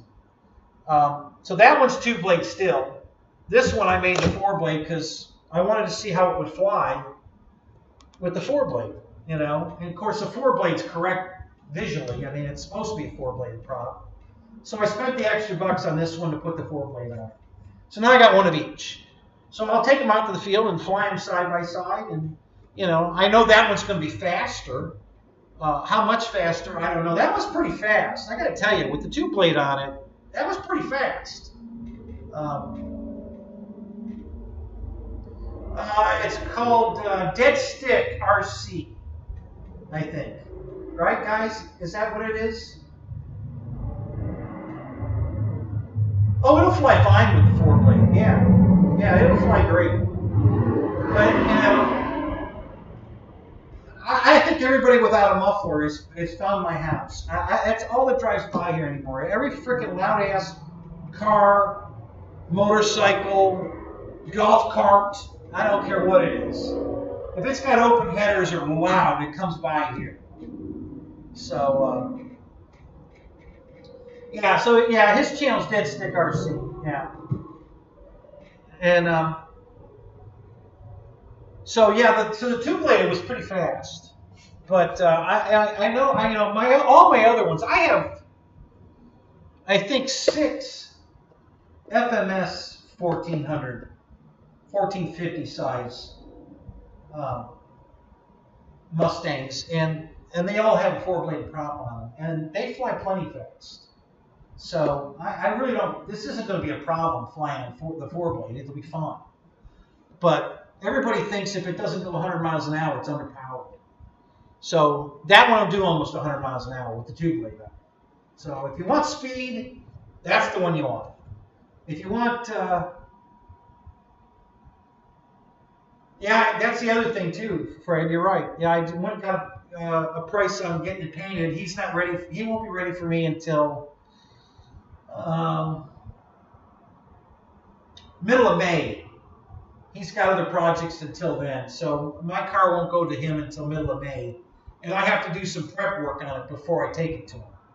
There's a small hole in the trunk shelf that I have to weld up. I already got a piece of steel to do it with. I got to cut it out and weld that in. And then I got to sandblast a couple of areas that are pitted pretty bad. He wanted me to sandblast those and prep them. So I got to do that. But I have till middle of May to do that. So, but yeah, I want to get the car in here to do that. I don't want to do it out in the yard. I want to do it in here. So that's why I got to get all that pile of wood that's at the front of the garage, blocking my garage door, in the room. So when the guys come Tuesday to put all my joists in, that's going to be the majority of it. You know, that's what's taking up most of the room, is all the joists that are laying on the floor there, because they're 20 foot long, 8 inches wide. So we're going to pick up most of those and put them up Tuesday. And then the few that are left will go in when I build the next wall, you know, and probably next month. I'll be able to build the 10-foot wall to finish this room. And then I'll put the rest of those up. And then the garage will be clear enough to pull the car inside to work on it. And that'll be perfect timing to get it done in time for him. So, but yeah, you're right. That's on the agenda as well, is getting my car painted. So yeah. So I'm just busy, guys. Got a lot going on. This back thing is just really just getting in the way of what I need to get done. So I'll show you what I like most about this airplane, guys. It's got a few features that I really like. But the main one is something that nobody else has. So let me show you that, because it's kind of cool. I need to turn my radio on. But this particular feature is unique to this airplane. And I really like it. I wouldn't say it's quite enough to be a deal breaker that I would buy this over like the FMS ones, because I really like the FMS ones better. But this one feature made this one very appealing. So that's kind of why I ended up buying it. That, in fact, it's Bud Anderson's airplane, the old Crow.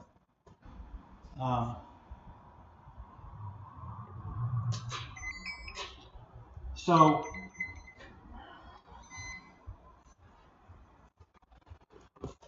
they're not on right now, but I'm gonna hang on. Let me change the picture here so I can see what I'm doing. Okay. Oh yeah, they are on. So these landing lights, right here. You see that landing light? It's spring loaded, and it goes up with the door. So when the door closes, it pushes the light. It takes the light up into the top, into the wheel well, and the light turns off when it goes up. So I really love that feature. So I'll demonstrate that here, right here.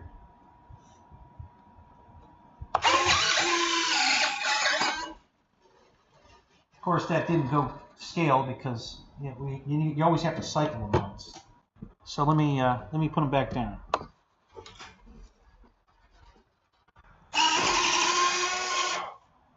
And then the doors will close. There you go. So I love that feature. You know, that's the one unique thing about this airplane that nobody else has, is the landing lights are in the correct spot. That's where the landing lights are on a real P-51. They don't operate exactly like these, but that's as close as they can get. But that's where the landing lights are. They're in the wheel well, but they fold down. These are just pushing up, straight up and down. The other ones, they actually fold down. Once the wheel comes down, these lights fold down. So, but I really love the fact that these work that way.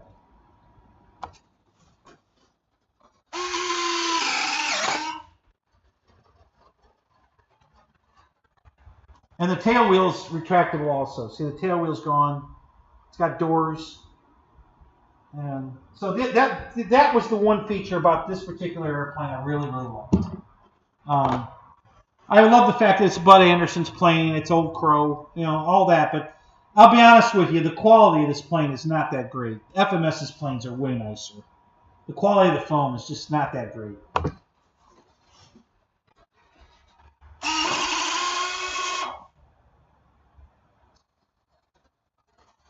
The quality of the foam, the painting, you know, the paint lines aren't straight. There's a lot of overspray, you know, bleed through.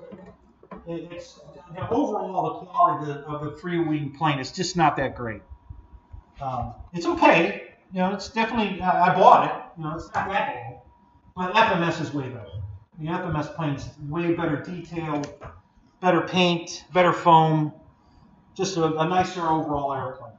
But this one was still cool enough that I bought it. You know, hell, I bought 2 of them. But I have 6 of the FMS, you know, in 6 different colors. But I bought this one anyway because I bought 2 of these. So it's not a deal breaker by any means. It's a good airplane. It flies really good. I mean, it's a good flyer. And it's a beautiful airplane. I mean, there's no denying that. It's a beautiful airplane. But I love those lights in the wheel wells. I think that was really cool.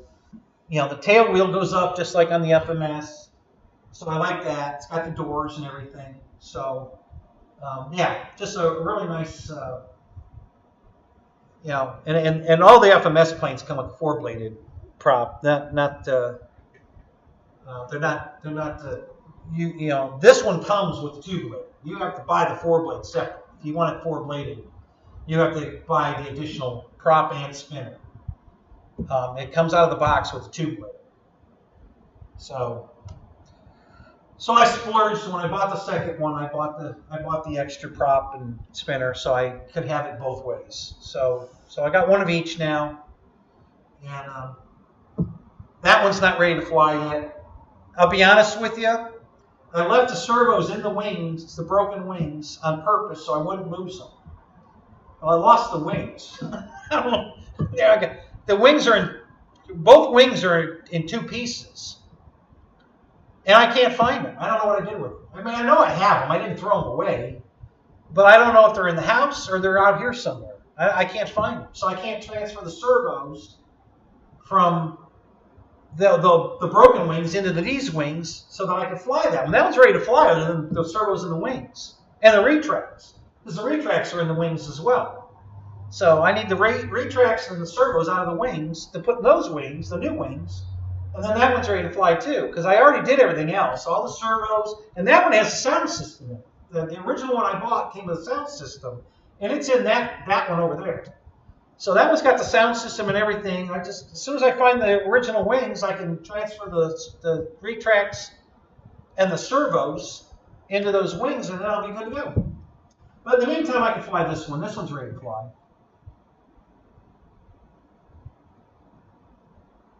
You send me pictures. You do that a lot, Fred. You always send me pictures of what you're cooking. Yeah. So, yeah. So, my phone's out here. Where the hell did they put it? I think it's out here. Didn't I bring my phone out here? I thought I did.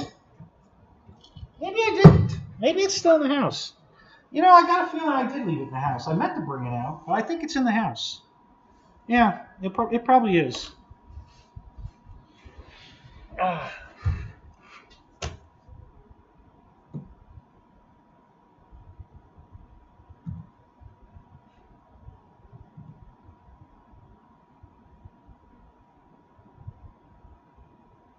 Yeah, it rang me. Nah, I'm sure it's in the house.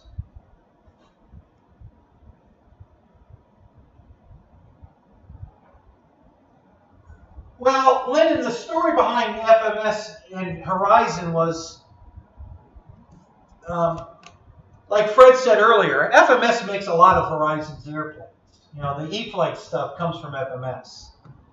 FMS signed a deal with Horizon a few years ago to be the only importer for FMS. Because I've been buying my planes directly from FMS for years. I mean, many, many years ago. And then when Horizon made that deal with them, I couldn't buy direct anymore from FMS. I could buy surface stuff direct, but I couldn't buy airplanes anymore. I had to go through through Horizon. Well, that contract has dissolved, so now FMS is back to selling direct again. And if you've noticed, Horizon's not really carrying much of FMS's product anymore. Most of the stuff is either on back order, out of stock, discontinued. They have a few things they're still carrying, but I'm thinking they're probably just weeding out the FMS brand from their inventory because they don't want you to buy their brand. They want you to buy their brand. They want you to buy E-Flight planes, not FMS planes. So that's what happened with Horizon and FMS. And I'm really happy that they dissolved that because I was getting much better deals on my airplanes buying them direct from FMS than I was through Horizon. So, but anyway, but you know, since they were already making a lot of the E-Flight planes for them anyway, they figured they might as well be the importer. And FMS said, yeah, well, it sounds good to us. But then when I'm sure they got a lot of backlash from people that were buying direct like me, you know, contact them and they're telling them. And I bought my first pits right when they signed that contract. So I ordered the pits directly from FMS, and then they told me they couldn't send it to me because they signed a deal with Horizon. I'm like, well, you already have my money. Where's my plane? Well, we have to check, blah, blah. You know, I got excuses for months. You know, while they were arguing with Horizon whether who's gonna send me an airplane. So I finally got it. But yeah, the first one, my first pits was right during the contract deal, and I fell right in the middle of it, and I had to wait for them to just straighten it out with Horizon, and that was a pain in the ass. And then on top of it, they sent me a coupon, you know, for I think 15% off my next order. But I'm not allowed to order anything from them. You know, I can't buy airplanes. So I said, well, what do I do with this coupon now? Well, yeah, we're sorry about that. Oh, thanks. That helps a lot. Yeah, because they made me wait so long for the pits, they gave me a 15% off coupon. Well, I ended up using it to buy a Surface because I could buy Surface direct. So I was able to use the coupon for Surface. So I bought a Surface. I think I bought the giant Jeep, which is sitting right there. I think I bought that with my coupon. I think that might have been what I did. So anyway, yeah. So that's the story with Horizon and FMS. So now we're back to the original. You know, FMS is their own entity. Horizon might carry their product. I got the feeling we're going to see it all go away. You're probably not going to be able to buy anything FMS through Horizon anymore. It'll probably all go away. But you can still buy FMS direct now, so that's fine.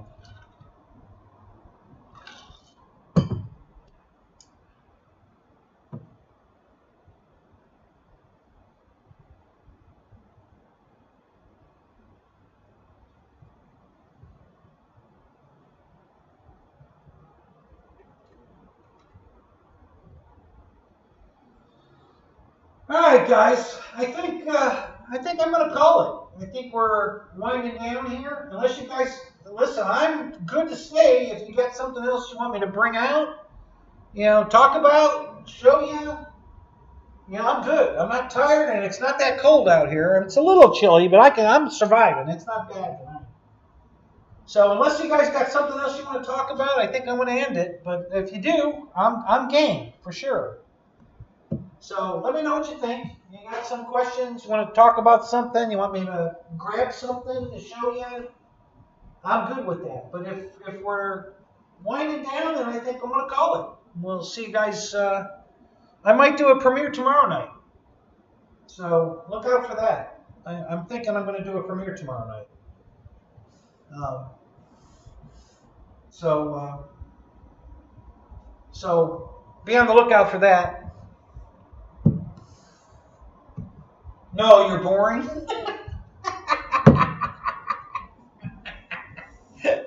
Thank you, Victor.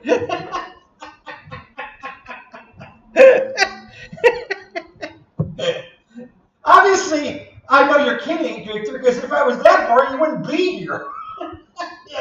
It's real easy to turn me off. Just click the button, it's not hard. So, yeah, it's a nice bird. I like it. I like a lot. There's a lot of things about it I do like. Like, for instance, they way overdid these rivets. Yeah, I'll show you this. Let me give you a close up of this. This is hilarious. It really looks ridiculous, but I'll tell you why I like it. Let me switch the camera here. So I'm going to pull this is the cow. Okay. Look at the size of these rivets on the cow. I mean, they're gigantic. Okay. And the whole nose of the airplane here has those rivets on it. All right in here have these gigantic rivets on it. Which they just, up close, it looks kind of ridiculous. But when you're standing 20 feet away from the airplane, they don't look bad because you can see them. They're so big that you see rivet detail on it. You go, wow, that really looks cool. It's got all that rivet detail on it. Because you can see it from 20 feet away. But when you're standing here looking at it, like, what the hell? I mean, they're gigantic, So, yeah. But like I said, I like it. I think it looks good. Even though they're kind of way out of scale, I think it looks good. I like it. Compound W? Yeah. Yeah, exactly. It looks like it's got warts. Yeah, can't disagree with that, Ryan. It's it's kind of, but like I said, from 20 feet away, they stand out enough that it looks good. So there's a plus and minus to it. Yeah, they look kind of ridiculous up close, but from distance they show up, so that kind of looks good. Like all the rivets that are on the F7F Tiger Cat, from 20 feet away you can't see any of those rivets, because they're the right size. But when you get up close, there's 10,000 of them on the plane. I mean, they're on every single panel in thousands. I mean, it's ridiculous. So you get 20 feet away from the airplane, you can't see any of them. They're gone. They're too small. So that's why I say, even though they look kind of ridiculous on here up close, at least from a distance, they show up, you can see them, and that does kind of look cool. So it's a love-hate relationship with the rivets on this plane, But I'm not displeased with that. I'm okay with it. I know why they did it, and it does kind of make sense, and they do kind of look good, you know, from a distance. So, um, so anyway, yeah, I'm, you know, but I love P-51s. I've got enough of them. I think I have 12 or 14 of them. I don't know. I got a shitload of P-51s. Yeah, exactly. Pop a dot. Yeah, yeah. Um, you could really make them stand out if you took a, you know, either a marker or a paintbrush and painted the heads of all these rivets. Then they really would stand out.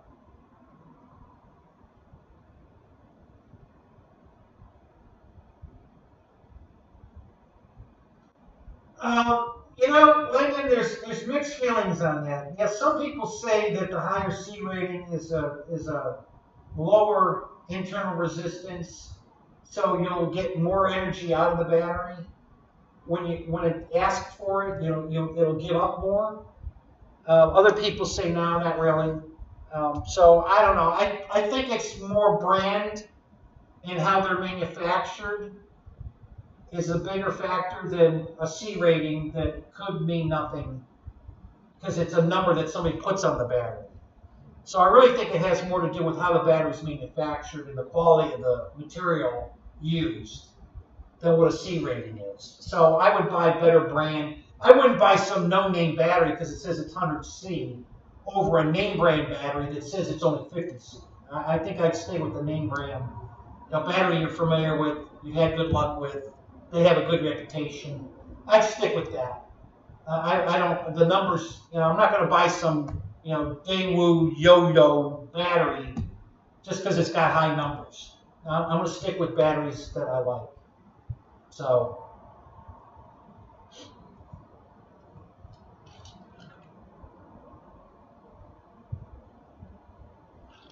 now that's not to say I haven't bought some of those off-brand batteries. I have to test them out. But right now, I've been having really, really good luck with these HRB red batteries. I never had any luck with the regular ones. The black or blue HRB batteries, I had no luck with those at all. Every one of mine puffed right away. They just never really did that great. I was never impressed with those batteries. But these HRB red batteries have been really impressive. Now, the price is pretty good, and they've been really good. Got great performance on them. Been using them for about a year now. They've been just doing great. So I kind of like those. The C, what is it? The CNH? Is that what it is? The China batteries? Those are supposed to be really good, but I haven't bought one yet. But I'm going to buy one. I want to try those. From what I've heard from people like Spencer and others, they really like those batteries. So I'm going to try those. I'm going to try those out. Ray, he's another one who uses those batteries. So I need to buy some batteries for the bomber. There's some 4-cell packs. So I think I'm going to try those Chinese CNR, CH, whatever they are. I think I'm going to order a few of those in 4-cell and see how they do for the bomber. Because I think, I need to buy some batteries from somebody, and I might as well get them there. So I think I'm going to do it. I think I'm going to buy a set of those and try them out. Because I really need a good battery. Isn't that a hockey team, Brian? CHN? CNHL?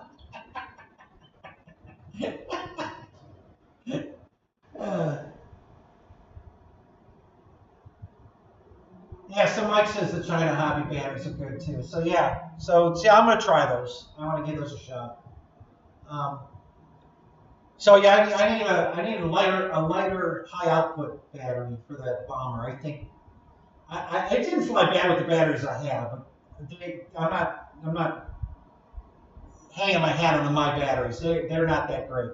My 4-cell packs. So yeah, I want to try some good ones. So I want to order some of those China batteries and try them out. So yeah, we're going to give that a shot. See how that does.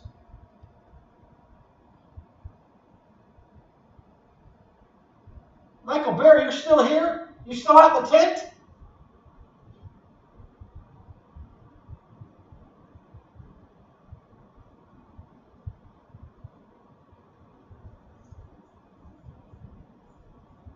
Yeah, Fred, I don't do that anymore. I used to do that. You're right. I used to fly extreme, um, and that was probably might have been what was causing my batteries puffing. It could be just the crappy batteries I was buying. But I don't do that anymore. I'm not flying the extremes anymore. I still get good flight times, but I'm not pushing them, and I haven't puffed the battery in years. You know, they're yeah, and I think that probably was it. I don't think I was working them too hard. I just think I was working them too long. You know, like you said, I was flying them longer than I should have. So I was bringing the voltage down below threshold farther than I probably should have for too long, you know. So yeah, I stopped doing that. I don't want to do that anymore, so I stopped doing that. And I like I said, I haven't pumped a battery in years. So yeah, I'm not doing that anymore. I've learned. I wasn't sure that was what was doing it, but it seems like that might have been the problem. And I wasn't firewall in your plane, especially a jet, for the entire flight, it's got to be hard on a battery. You know, putting that many amp draw. You know, you would think that'd be harder on it than cruising around slow, easy, low amp draw, but for a longer period of time. So maybe I was wrong, you know, because guys like Spencer say he doesn't, his batteries aren't puffing, and he's balls to the wall speed. So apparently that's not as hard on a battery as just overextending it. I don't know. It seems that way anyway. So yeah, that's why I stopped doing that. I don't do that extreme. When I get down to voltage, I land.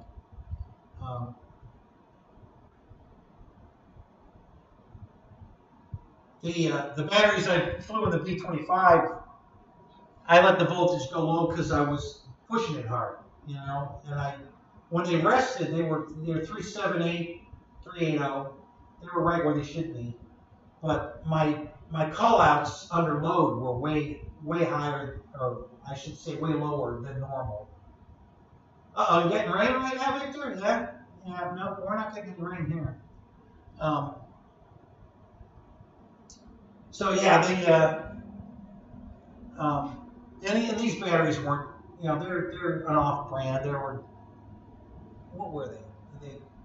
I think they're Daewoo, maybe Dawoo, Daewoo. I think that's what they are. I bought some of those really cheap, and I didn't have a lot of four-cell planes to fly them in. This was one of them. I could have flown them in this. I think the D-18 is a four-cell. I flew them in that. And now the B-25, the Albatross, the C-130. These are all four-cell birds. My King Twin. Yeah, these are all four-cell birds now, so I need some new four-cell batteries.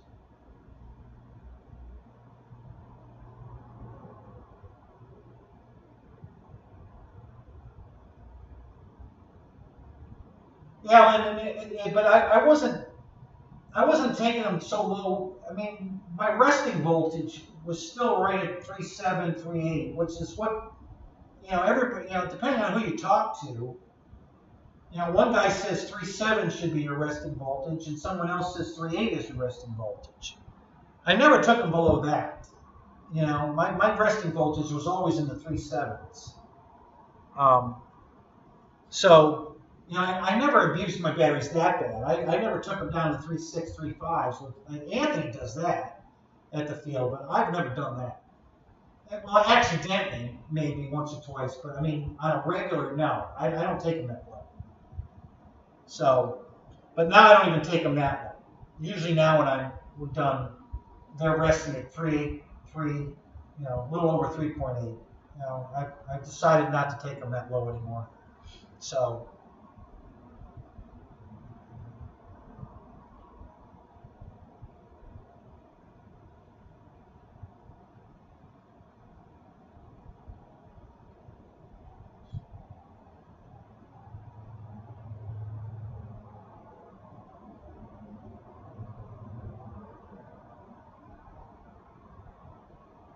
One of the guys at the field was flying that Scorpion jet from FMS, and I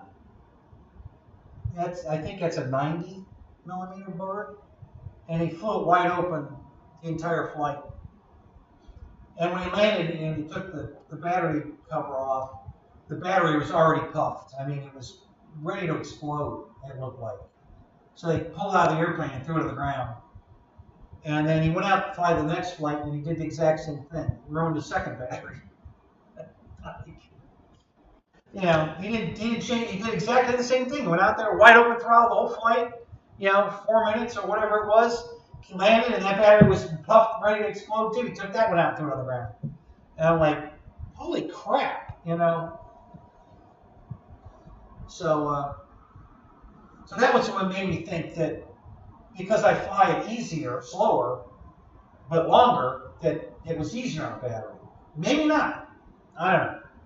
You know, he certainly didn't prove that point because he killed 2 batteries in 2 flights. I mean, killed them. Those batteries were never going to be used again.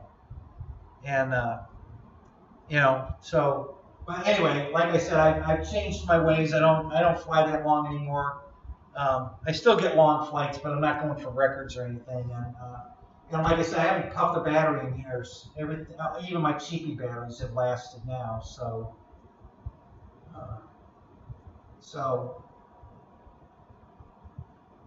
yeah, I don't know.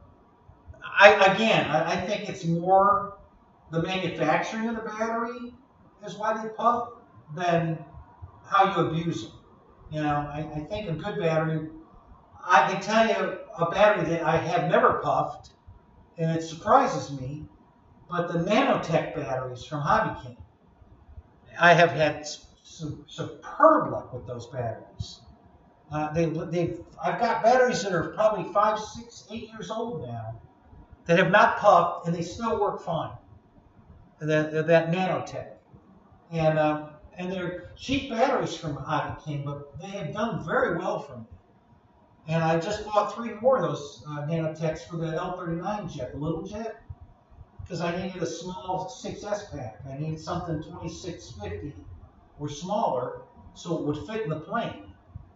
And that battery works fantastic in there.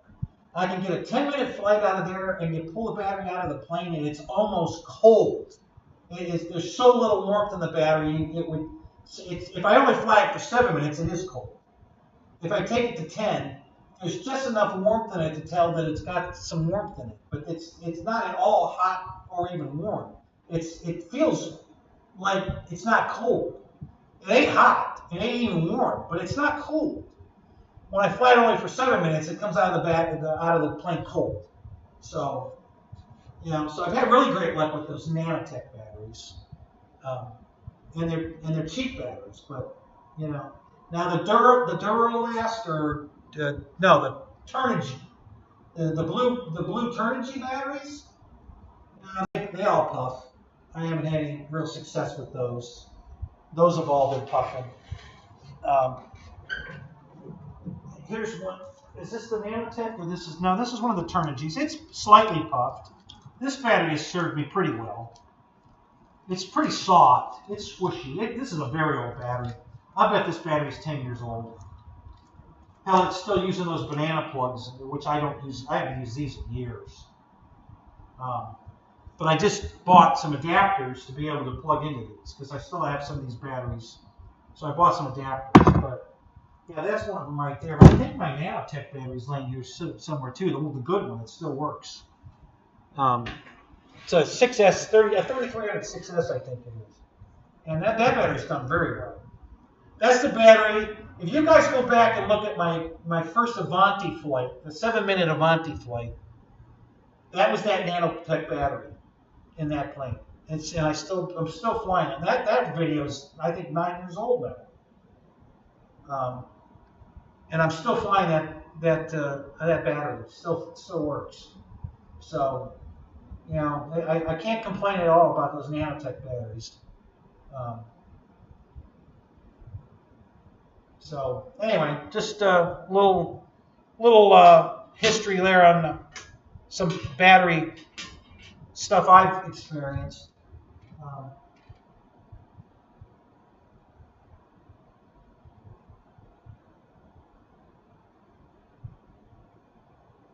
Yeah, yeah. You know, it's funny. Those batteries puffed just looking at them cross-eyed. So do the blue ones. You know, the E-Flite blue packs were just as bad as the green ones, but they still work, which is surprising. I actually had to take. You're gonna laugh, but I took those green batteries because they were round. They weren't even flat anymore. There was just a round, looked like a round circle. I put them in my vise and I squeezed them, slowly, discharged, make sure they were discharged. I squeezed them back down to the shape they were originally. The shape, not the size. They were still bigger than they were originally, but they were at least square again. And then I put 2 aluminum plates on each side of it and re-shrunk wrapped it. And I did that just so I could get it in an airplane because it was so round, it wouldn't fit the plane anymore. But after I squeezed it and then put the plates on it and then re-shrunk wrapped it, it fit back. I could get it in an airplane. And I still have those packs, and they are still working. Although I haven't flown a plane with them, but I have used them for lighting. Sometimes I'll put lights in my tent, and I need a 3S battery to plug into the lights to make them. I use those batteries for that all the time, and they work great. They'll power the lights for hours. So they still work, but I don't fly them with. I don't fly them with them. But they're really. I was using them for my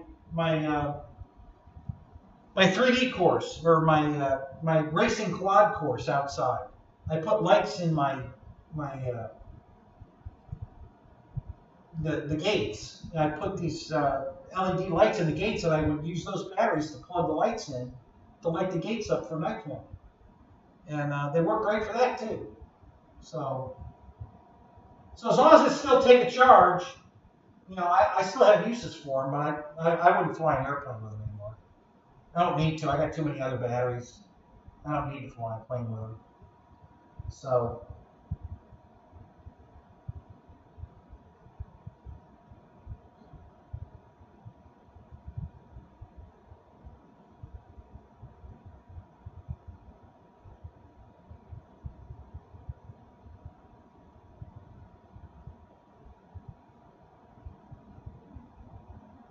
So how'd you find these glasses you bought, Michael?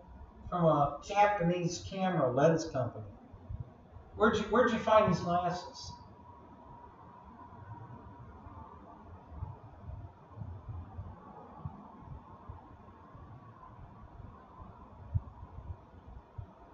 Yeah, Michael, I think you're right. I think the blue ones did come pre-puffed.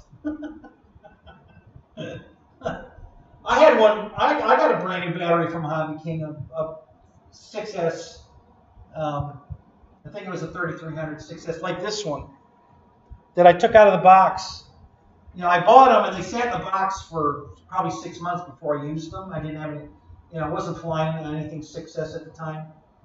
I bought 3 of them, and one of them came out of the box puffed. It still had the safety tag on it and everything. The little tag that they put over the plug end. So I took a picture of it and I sent it to Hobby King. I said, listen, I know I bought these batteries a while ago, but I never used it. It still has the safety tag on it. You can tell it's a brand new battery. And it puffed like this. And they sent me another battery. I was surprised, but they did. They sent me a battery. They said, well, it's way past its warranty. We only warranty it for 30 days, but it looks like you didn't use it, so we're going to send you another battery. Thank you. So that's the new Hobby King. The old Hobby King would have told me to go pound salt. But yeah, the new Hobby King, they're doing a lot better, guys. Their customer service is much better. Because that's something they would have never done in the past. But they do it now. So they've come a long way. They really have. They have really upped their game. They're 100 times better than they used to be.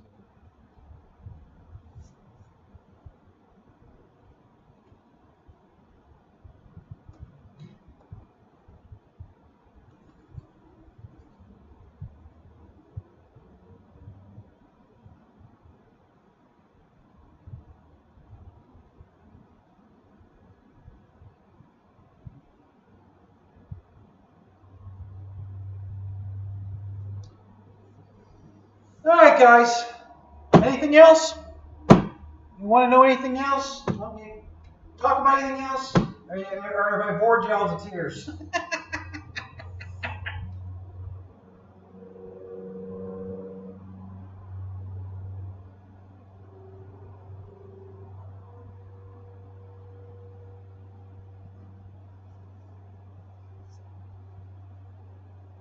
They're awesome but expensive. Well, I guess that's the old saying is you get what you pay for, right? So, so these are prescription lenses. They're not just readers. These are prescription glasses.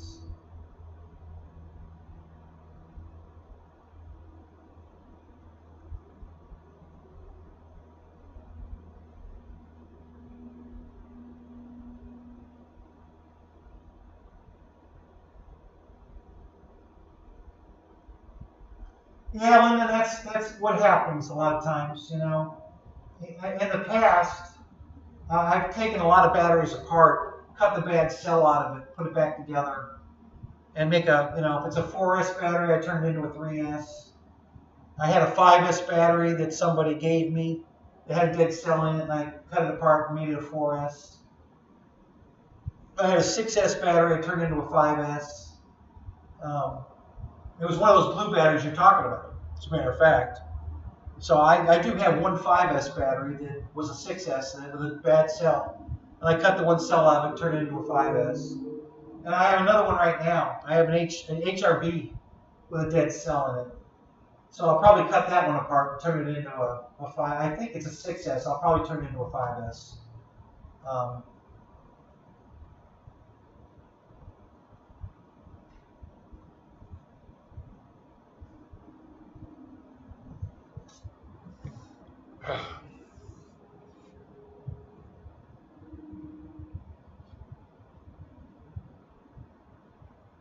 Yeah, I forgot all about that 5S pack.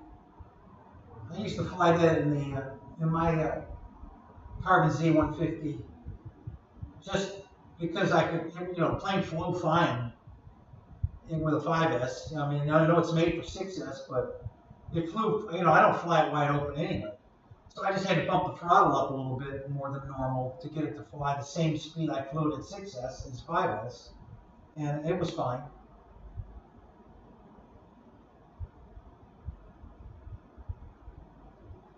Mike, I got to tell you, the quality of the plane is awesome. They really did. I think it's one of the best airplanes I've ever bought from FMS, next to the F7F Tiger Cat. The quality of the plane was awesome. What I didn't like, and I sent them a letter telling them that, you know, they should have never hooked up the air brake doors. They should have left them unhooked and let us do the final assembly on the doors. Because both of mine, you know, burnt up, and a whole lot of other people's burnt up. And then a lot of people saw our videos and then knew not to plug those in until they were ready to adjust them so that they didn't burn theirs up. And then getting new replacement servos from FMS was a pain in the ass. They really pissed me off. They pissed me off so much I haven't bought a thing from FMS since that airplane came out, which was like Black Friday, November, right? Last year. And I bought I got a $525 gift card from FMS that I haven't used yet. And they just sent me a letter asking me to use it. Because I spent $4,000 in FMS in November last year. And then they fucked me over on two, you know, $6 servos. So, and I let them know, in no uncertain terms, how pissed off I was at them. And so they missed my business. They're trying to get me to come buy something from them again. And you know, I'll use my gift card eventually, but I'm still pretty pissed off at FMS. But as far as the plane goes, beautiful airplane. Flies fantastic, looks fantastic. Really did a nice job on it. There's no comparison as far as quality between the Freewing F-86 and theirs. No comparison. Yeah, no, I've been told they fly pretty good, both of them. I've never flown the free wing one, but the FMS one flies great. I got 9 to 11 minutes flight time cruising, and it's doing about 70 miles an hour cruising. It'll probably do a little over 100, I would say, wide open. It's pretty fast. But just cruising around at 70, I can get a 9 to 11 minute flight out of it. And so I'm very happy with the plane. It's a beautiful airplane. The finish on it's beautiful. The scaleness of it's beautiful. I just was pretty pissed off about the air brake door servos burning up, and that they drug their feet about fixing it. So, yeah, if you want that plane, buy it. You'll be very happy with it.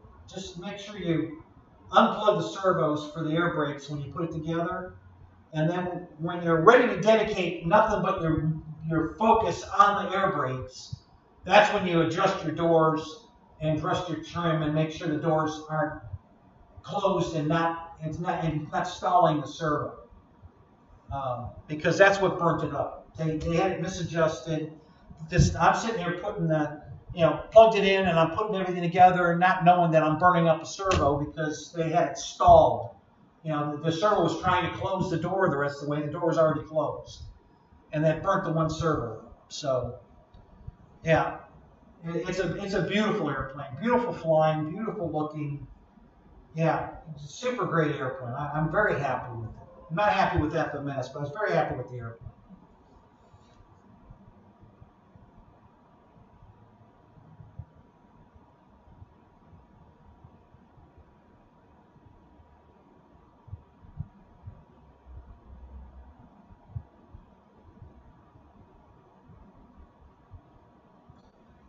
Yeah, I really don't understand.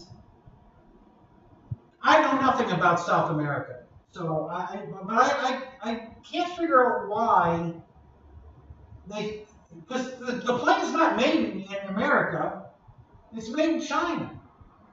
So why is there a difference to ship it to South America than it is to ship it to North America? I don't understand the logistics of that. I don't know why you guys have such a hard time down there. It doesn't make any sense to me. I don't understand. Goddamn things aren't made in America, they're made in China. So why is it any different for it to be shipped to China, to South America than it is to be shipped to North America? I don't know. I have no answer for you. I just don't understand it. There's got to be some logistics to it that I just don't understand. But, I feel bad for you guys. It sucks. It really does. You guys, are not, the same thing with, I guess, Mike Byrne was saying that the same thing's happening in British, England now, because they no longer belong to the UN, so they can't get anything either. Wow, really? Because you don't belong to the UN anymore? Now you can't get product? So I don't know. There's some logistics there. I have no idea what that's about. I don't follow that kind of crap. But yeah, I feel bad for you guys. I don't know why it's that big a deal, but apparently it is.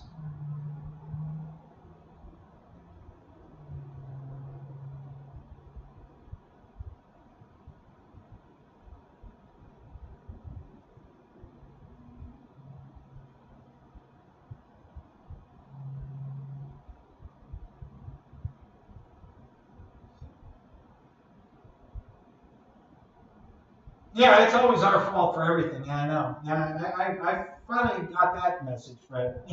You're right. No matter what's going on anywhere in the world, it's the U.S.'s fault. We're the reason it's like that. I don't know how the hell that came about, but yeah, that's about it. We're getting blamed for everything.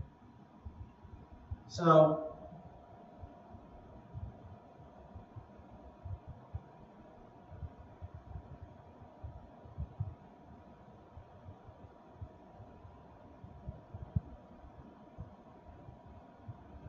Lyndon, you've been to North America a bunch of times. You got friends here. You were in New Jersey for a while. Have you thought about moving here?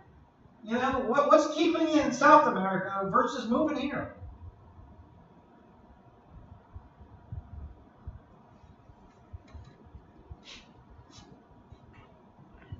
We have bees here. they farm bees here too. You know, you get to keep being a beer. We do it here.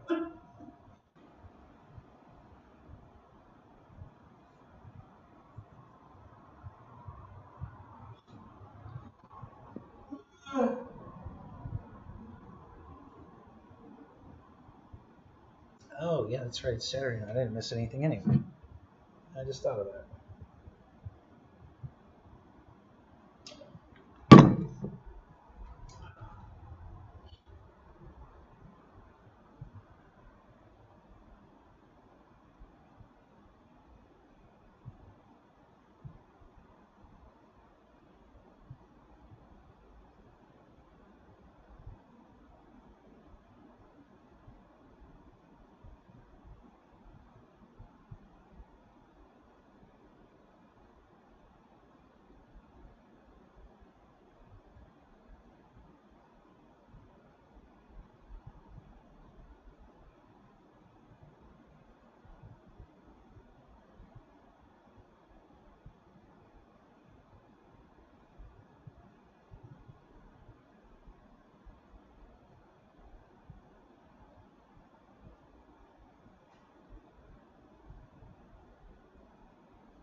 No, well, I speak for all of us when I say we'll happily take the blame.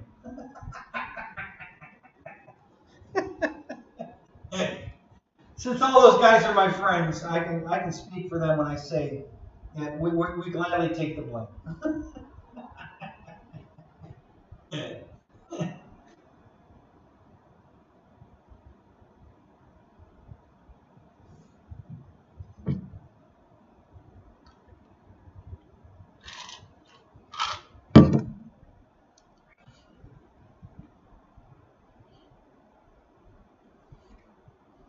All right, guys, I'm going to call it. It's what have we been in? 4 hours? How long have I been on now? 4 hours and 15 minutes. Yeah. So thanks for coming, guys. Had a great show. I hope my ramblings weren't too bad. I hope you guys are going to use the telemetry. Please, guys, look into it. You all have it. Just use it. I really think you're going to find it so helpful. So, you know, just get yourself acclimated to using it. I think you're going to be really happy you did.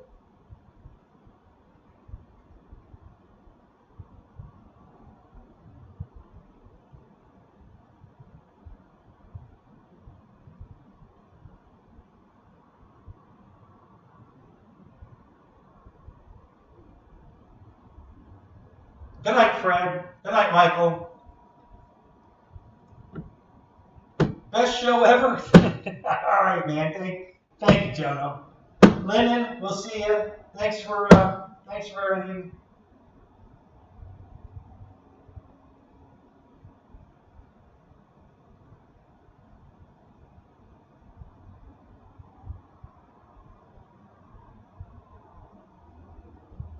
Yeah, Lyndon. Well, you know, you can always fly back to do a lecture. You know, we have airplanes here too. So you can move here, you can do your B's here, and then you can always fly back to do your lectures at the college. You know, it's not that far away. It's, you know, just saying. Give it some thought. Maybe your girlfriend's onto something. All right, guys. Have a great night. We'll see you later.